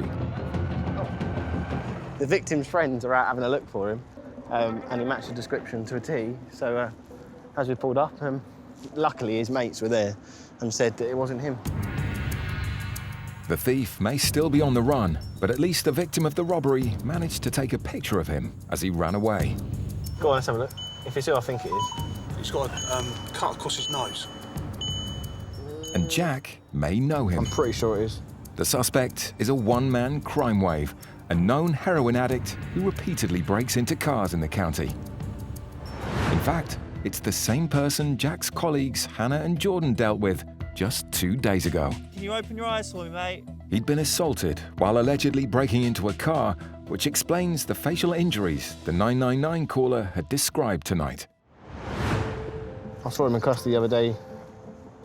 The usual MO for this guy, that I think it might be, is that he'll just go around, he'll smash windows for cars, just put his hand in and see what he can get. So if people leave a phone lying around, a wallet, a sat-nav or something like that, he'll just have the window in and away he goes, and you know, he could do 10 cars in an hour. It's now more than 10 minutes since the 999 call came in, and the chances of finding the suspect are getting slimmer. Just carry on having an area search, see if we can find him, but there's so many little roads around here that it's unlikely. After a lengthy and unsuccessful search of the area, Jack and Nathan decide to pull into a petrol station for a breather. At which point, Jack suddenly spots someone. Yeah, that last job I just dealt with, I think I can see the suspect at the co-op. You got any units that are close by? Stand by 1. The suspected car thief is on the forecourt in front of them. Yeah, now. In North Kent, JRU Special Sergeant John and Paramedic Alex are at a road traffic collision. One of the two drivers has been detained and is still refusing medical assessment. If you feel okay and you don't have any injuries, then... No? Okay, I'll let you do if any problems, then let me know. While the other was reported to be injured. Hello, mate. I'm okay. I've got a bit of chest pain from weight. Nothing come in the car, the airbags went off. All right. Despite the impact, both drivers have miraculously walked away from the crash. Do you remember everything happening? I remember being very surreal. Just basically, I've spun and I stopped. I got out immediately. And absolutely fine. Fine. So you've got no loss of consciousness at all. Any consciousness. Any pain anywhere at the minute? When the airbags went off and just hit me straight in the chest. Okay. Whilst Alex checks over the young man, John goes to inspect the damage to the other car, whose driver is alleged to have caused the accident. The driver of the BMW is very lucky to be walking away. Yeah, very fortunate, because I think this is probably quite a high-speed collision. Suspecting he may be over the limit, the driver of the crashed white BMW is now being breathalyzed. It hasn't worked, all right, so the time is 23:50. Okay, at the moment I'm arresting you for failing to provide a specimen of breath. Yeah, okay, so you can answer anything. Well, I've asked him to provide a specimen of breath. He's tried it on 4 occasions where he just seems to be extremely struggling with just following basic instructions of blowing out onto the breath test. But personally, I think you're drunk. Yes. Okay. So I've arrested him for failing to provide. Okay. You want to shut your hands, mate, all right? I can smell alcohol on him. He said he's had an alcoholic drink. Or either try another breath test back there or use other means, either urine or blood, basically. As the driver of the BMW is arrested for failing to provide a specimen of breath, the Corsa driver is still being checked over by Alex. Take a deep breath in for me. Does that hurt at all? Whereabouts is it hurting? In the centre. Okay. It hurts more when I breathe. Do you think your chest hit the steering wheel at all, or was it? Honestly, to be honest with you, all I remember is the car. When you hit in the car, going off, and I'm just spinning, and I get out, and I'm trying to find my phone, and I run over. I couldn't find my phone. I run over to the other driver to check he's conscious and he's okay. And I'm trying to wait people down to stop. Small chance that you could have the fractured ribs. It's where the seatbelt went over, I think. So you may well get some bruising. Take some paracetamol when you get home, definitely, because as your adrenaline wears off, you're probably going to become a bit more uncomfortable. If your breathing starts to become quite laboured or you're struggling to catch your breath, which is really painful when you breathe, pop yourself to hospital, or if in doubt, give us a call back.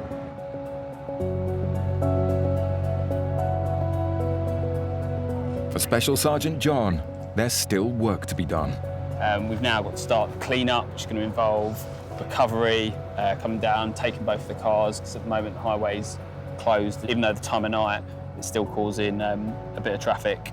The driver of the BMW is very lucky to be walking away. I mean, you can see that he's taken out a lamppost as well. All the airbags seem to have been deployed on the car, and you can see where he's collided, and it's probably a write-off of a rather nice car.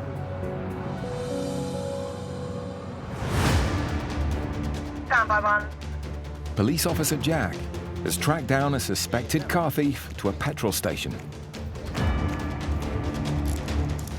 Right, you're under arrest on suspicion of theft of a motor vehicle. You don't have to say anything to make harm defence. You don't answer any question. To prove he's the thief, Jack needs to search him. Wait, what you got in your pocket then? Nothing in my pocket. What have you got in your pocket? Nothing in my pocket. Well, stop struggling then. No, before, no. No. Stop. Stop struggling then, because you're going to get put on the floor. They suspect the man is armed. Paramedic Nathan's needed to help with the search. No, I tell you what, he's got screwdrivers in there. Just hold his hand. You just cut this.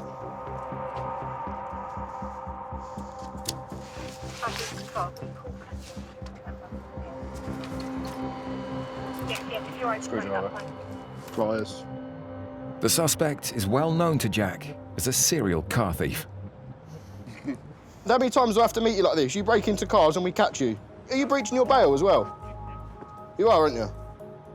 So we just pulled over to have a drink after that job, just to have a little break, really. And then just so happened that he's chosen the wrong co-op to walk past. Jack's gone and arrested him for going equipped and everything else that he's been involved in. Apparently he's known to break into cars quite frequently. Stand up. Yeah. Watch your head. I don't know, ambulance, please. I've got a paramedic here. What's my head, please? What do you want me to do to your head? Someone in, I don't know what's the code.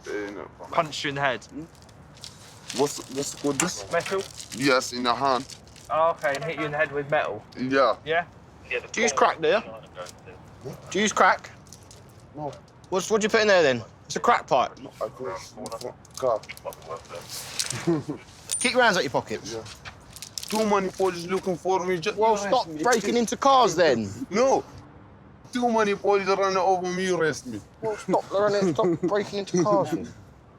Well, the time is 23:22 and you're further arrested on for going equipped to steal, okay? Because I found pliers. I will not buy what. No, you're not. No. My money. No. How do I know? It's not your money. Yes, my somebody else's bank card. No bank. Cash. I go cash. No. Not having it. Sit down. I know. I know you're not going to run. Because I'll catch you. A police unit arrives to take the suspect away. Can we just sit him in the back of there? Nathan's going to check his head. As soon as Nathan's given him the once-over. He's got in a scuffle with someone, isn't he? Once he's in the car, the suspect claims his injury has worsened. What are you doing? Oi, sit up. Oi. Sit up. Sit up. My head, I can't. Sit up. My head. Yes, you can. I can't. Mate, you've just been sitting up. Oi, the paramedics can't look at you whilst you're laying down. Joint response. Sit up. Okay, so I'll be good. You want to be with me? No, the paramedic's going to come and check your head. Yeah. That's right. It's a tiny little cut. He's got about 5 different tiny pairs of sunglasses. You bleed a lot from your head. As he's examined by Nathan, Jack continues to search his bag. I just want to see what else is in here. This is really heavy. Oh, there it is. It's a knife, isn't it? Yeah, go on, guys. Ah. Got a Stanley blade on him. He's already been arrested for going equipped to steal. We found pliers, screwdriver, and now we've just found a Stanley blade on him. Probably all under the same umbrella. We know he's out breaking into cars, cutting into cars. So we'll be taken off to custody, be booked into custody, and then we can go back and I can go back and do our bits. It's like a graze. It's a little graze. So he's got a very minor head graze, really. It's bled a little bit, and he's got a bit of dry blood down his head, but nothing much really going on there. So custody nurse will be able to look after him there. He's going to go there now, and they'll be able to keep an eye on him overnight as he's being dealt with there, with whatever he's done or hasn't done. But just as the suspect's about to be driven to the cells... Yeah, Nath, we're going to get him out. Yeah. Nathan's needed again. Pull him backwards. Here you go, you ready? The man's passed out and is completely unresponsive. 003 CCAM. Can I get a grade 2, please? His arm out of sleeve. Got a shallow breathing. His pupils were all right earlier.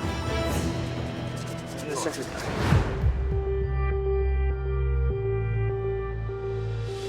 With drink drivers causing more than 200 deaths on UK roads each year, the JRU teams are constantly on the alert for people driving over the legal limit. Take brakes off. No, you've got no lights on the back at all. Police officer Ben and paramedic Lisa have stopped a car which was being driven with no lights on. She's put her foot back on the brake again. Take first brake, love. Right, no, they're off. The female driver seems to be confused. Have you been drinking tonight at all? No? No. No? Had one glass, it's fine. One glass of wine? Sorry? OK, can you turn the engine off for me, please, madam? Come over here to the pavement for me. What's your name? Well, in fact, you're driving no lights on and I can smell alcohol, and you told me you've had a glass of wine. So what I'm going to do, I'm going to require you to provide the sample of breath for the purpose of a breath test. If you fail to do so, or refuse to do so, it may make you liable to arrest the prosecution. Do you understand that? Yeah, any medical reason why you cannot supply me with a sample of breath? No. None at all, OK. Right. Take a deep breath and blow for me, please. Keep going, keep going, keep going, keep going, keep going, keep going. Thank you very much. OK, the result was 76. At this moment in time, you're under arrest. Suspicion of driving whilst over prescribed limit. You were taken back to the police station where I'll place you on a machine which will tell me the exact amount of alcohol in your system. At this moment in time, you have blown 76. Legal limit is 35. OK? Could you do me a favour? Park it, please. The driver has blown more than twice the legal limit. Do you have a spare unit, please? I've got one in custody. The thought of being locked up is hitting home. All right, calm down for me. We're not going to hurt you, we're going to look after you. All right? Right, what's your first name? That's not the end at all. would be helpful. It's not the end at all. It is not the end at all. My mum would be so ashamed of me. But there is little sympathy, and the woman will be taken directly to the police station. What's happening? If you come with me, I'll show you. I'll explain to you. Right. These gentlemen here, OK, you're going to sit in the back of the car with them, OK? This gentleman will sit in the back with you. I'll follow you to the police station.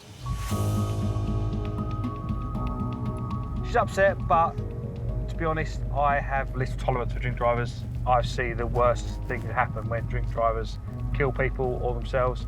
And I know, I appreciate people make mistakes, but there are ways of getting help than going out and drink driving.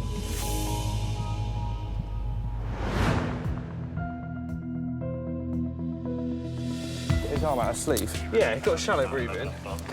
A man arrested on suspicion of theft has passed out as he was about to be taken into custody. You've got good pulses, so... So again? Got good pulses. Was it a crack pipe, did you find? Yeah. It's the same man another JRU team dealt with 2 days previously. So he's known to you guys being a heroin user? Yes. Yeah. After he was allegedly beaten up by someone who caught him breaking into their car. Yeah. He has got quite a lot of previous for theft from motor vehicles. That's how he tends to fund his habit. His pupils were all right earlier. 5 minutes after he first passed out, paramedic Nathan has managed to rouse him. Ah, you're back with us. What happened? Where'd you go? Hello, mate. Keep your arm still a sec. Yeah, keep your arm still, mate. Keep your arm still. Keep your arm still. So just checking him over, see what's going on, see if we can figure out why he went unconscious. All his checks come back absolutely spot on. So just waiting for another blood pressure to come back just to make sure it's not an abnormality. He's taken some drugs before we've got here. Did have a crack pipe on him, so... He's spinning. Can you see stars? You gonna be sick? Are you gonna be sick? I'm sick. All right, yeah. A little bit. Have you taken heroin tonight? No. Sure? It makes a big difference to your medical treatment. Listen, if you have taken heroin, just tell us. You're not going to get in any trouble for that. I know. You know, yeah? Yeah, Have you taken any? No, I don't take it. What have you taken? Nothing. Oh. Even though the man's denying taking heroin, Nathan suspects he has. Sharp scratch. Nice and still, nice and still.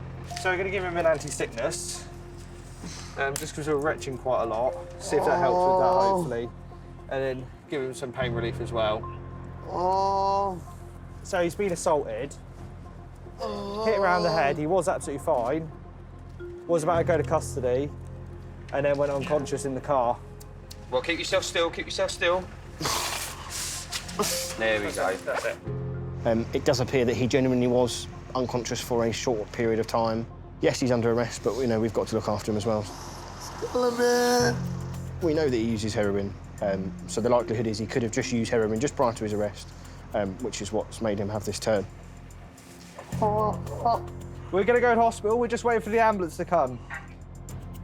Nathan administers Narcan, otherwise known as naloxone, a medicine that rapidly reverses an opioid overdose. Nathan's fellow paramedic Jordan did exactly the same 2 days ago. Just going to give him some naloxone. When he found the man unconscious. Your pupils were very little when you stopped responding properly, and your breathing went a bit slower. Yes, that can go down to police dealing. I'm just going through his property and bagging it all up for the evidence. Screwdriver, wire cutters, torch, bank card in somebody else's name that's not his, umpteen pairs of sunglasses. The suspected thief needs to go to hospital before he goes to custody. So he was put under arrest, and then in the back of the car he went unconscious for like 2 to 3 minutes, but like proper unconscious, wasn't responding to. Yeah. You sure you're comfortable down there? You don't want to sit up? So he's going to A&E now to try and get to the bottom of kind of why he's gone unconscious. He's still under arrest, so once he's done there, he'll go down to custody and be sorted out there by the police. So, yeah, all in all, quite a good job.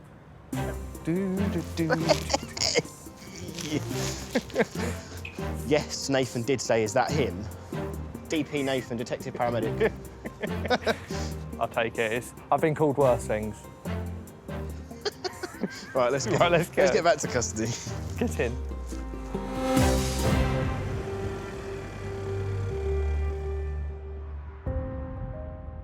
In the UK, there are more than 2 million people aged over 75 living alone.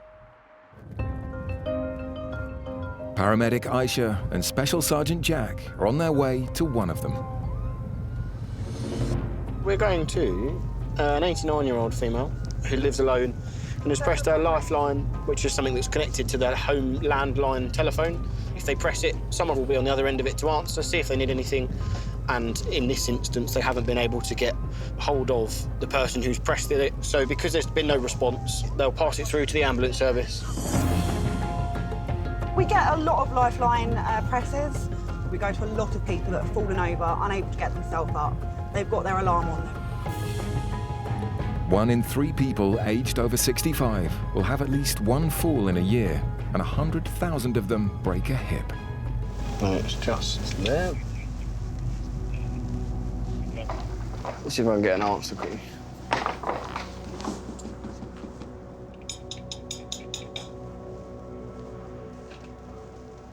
Hello. You all right? Ambulance is here as well. Oh, right, okay. The patient's daughter and son-in-law have arrived just minutes before Jack and Aisha. Sorry, darling. Have you got any pain anywhere? No. OK, darling. I'm just going to step over you and feel your wrist, if that's OK. OK, well done, sweetheart. And when did you fall? How long ago? Was it when you pressed your lifeline? About 9 o'clock, I suppose. OK. And you haven't got any pain in your neck at all? No, it's been aching anyway. Right, how much strength do you have in your legs? Not a lot. We're going to do most of the work. So that right leg, I need you to bend it at the knee for me and get your foot as flat as you can. And then Jack's going to put his foot in front of yours so they don't slip. I don't know why. I wanted to go to the pad out of the wardrobe and I slipped. Right, so... You're going to hold on to me and not the radiator? Yeah. Hold on. 3. 1, 2, 3. Okay. We've got you. We got you. That's it, have a cup. Don't slip hang on a minute, we're going to do the same thing again. Stay there, stay there. We're going to get you a chair with a back on it, all right? You stay there. Thank you.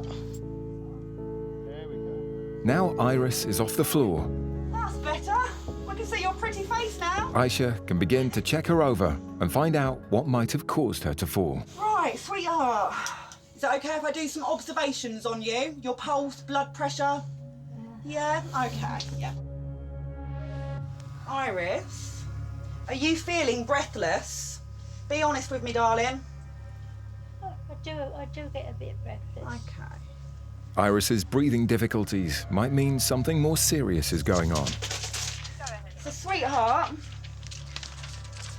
so I think that you've got something called atrial fibrillation, and it just means your heart rate's a little bit irregular, which normally isn't a problem. But tonight it's going into a bit of a quick rhythm. So because of that, darling, I'm going to suggest a trip up to hospital. I know you don't want to go, darling. But listen, sweetheart. Listen. But with your heart rate going a little bit quick, I'm concerned that it might start going too quick. Okay? And we're sort of getting towards it being a bit too quick at the moment. I don't want to go. I know you don't, darling. We need the hospital just to give you some medications to slow that heart rate down, and then they can send you home with some antibiotics. They won't keep you any longer than they need to. You all right? Persuading elderly patients to go to hospital is often the tricky part. Jack helps Iris into her living room, which is more accessible for the ambulance crew that's been called. Her heart is going far too quickly. That's not giving her heart a chance to completely empty the blood from the top chambers to the bottom chambers and into the body and the lungs. You're right, sweetheart. 18 minutes after they're called, the ambulance crew arrives. What made me think there was something more going on, she was sitting there very breathless. And so blood pressure has dropped. We were at 150 over 80-ish. Iris, my colleague's going to move the ambulance and bring your chair in. I'll bring you a blanket as well. Are you happy to come? I know you don't want to go, but it's certainly for the best. Iris will be checked over at A&E, just a short 10-minute drive away. Iris, I hope you feel better soon, darling, and I really am sorry you've got to go to hospital. But fingers crossed it'll be a quick one, all right? Thank you very much, guys. Thank you. Right, take care. Bye-bye. Thank you. You're welcome. They can be quite hard, emotionally tough, those sort of jobs. Nobody likes to go to an elderly person who's that upset. It makes you think of, you know, your grandparents, your parents, so it is tough. But ultimately, we've done the right thing, you know, to kind of bring her around to the idea of going into hospital and just make her understand the necessity of it. They won't keep you any longer than they need to.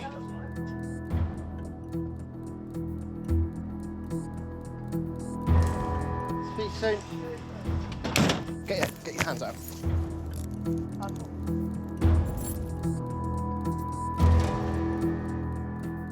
Can we set up? Well. Let's stand up. Ready? Good. How much pain are you in right now? Okay. It hurts more when I breathe.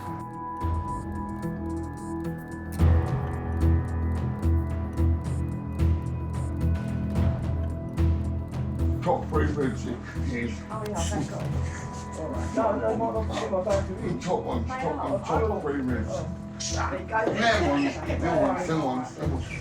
Them ones.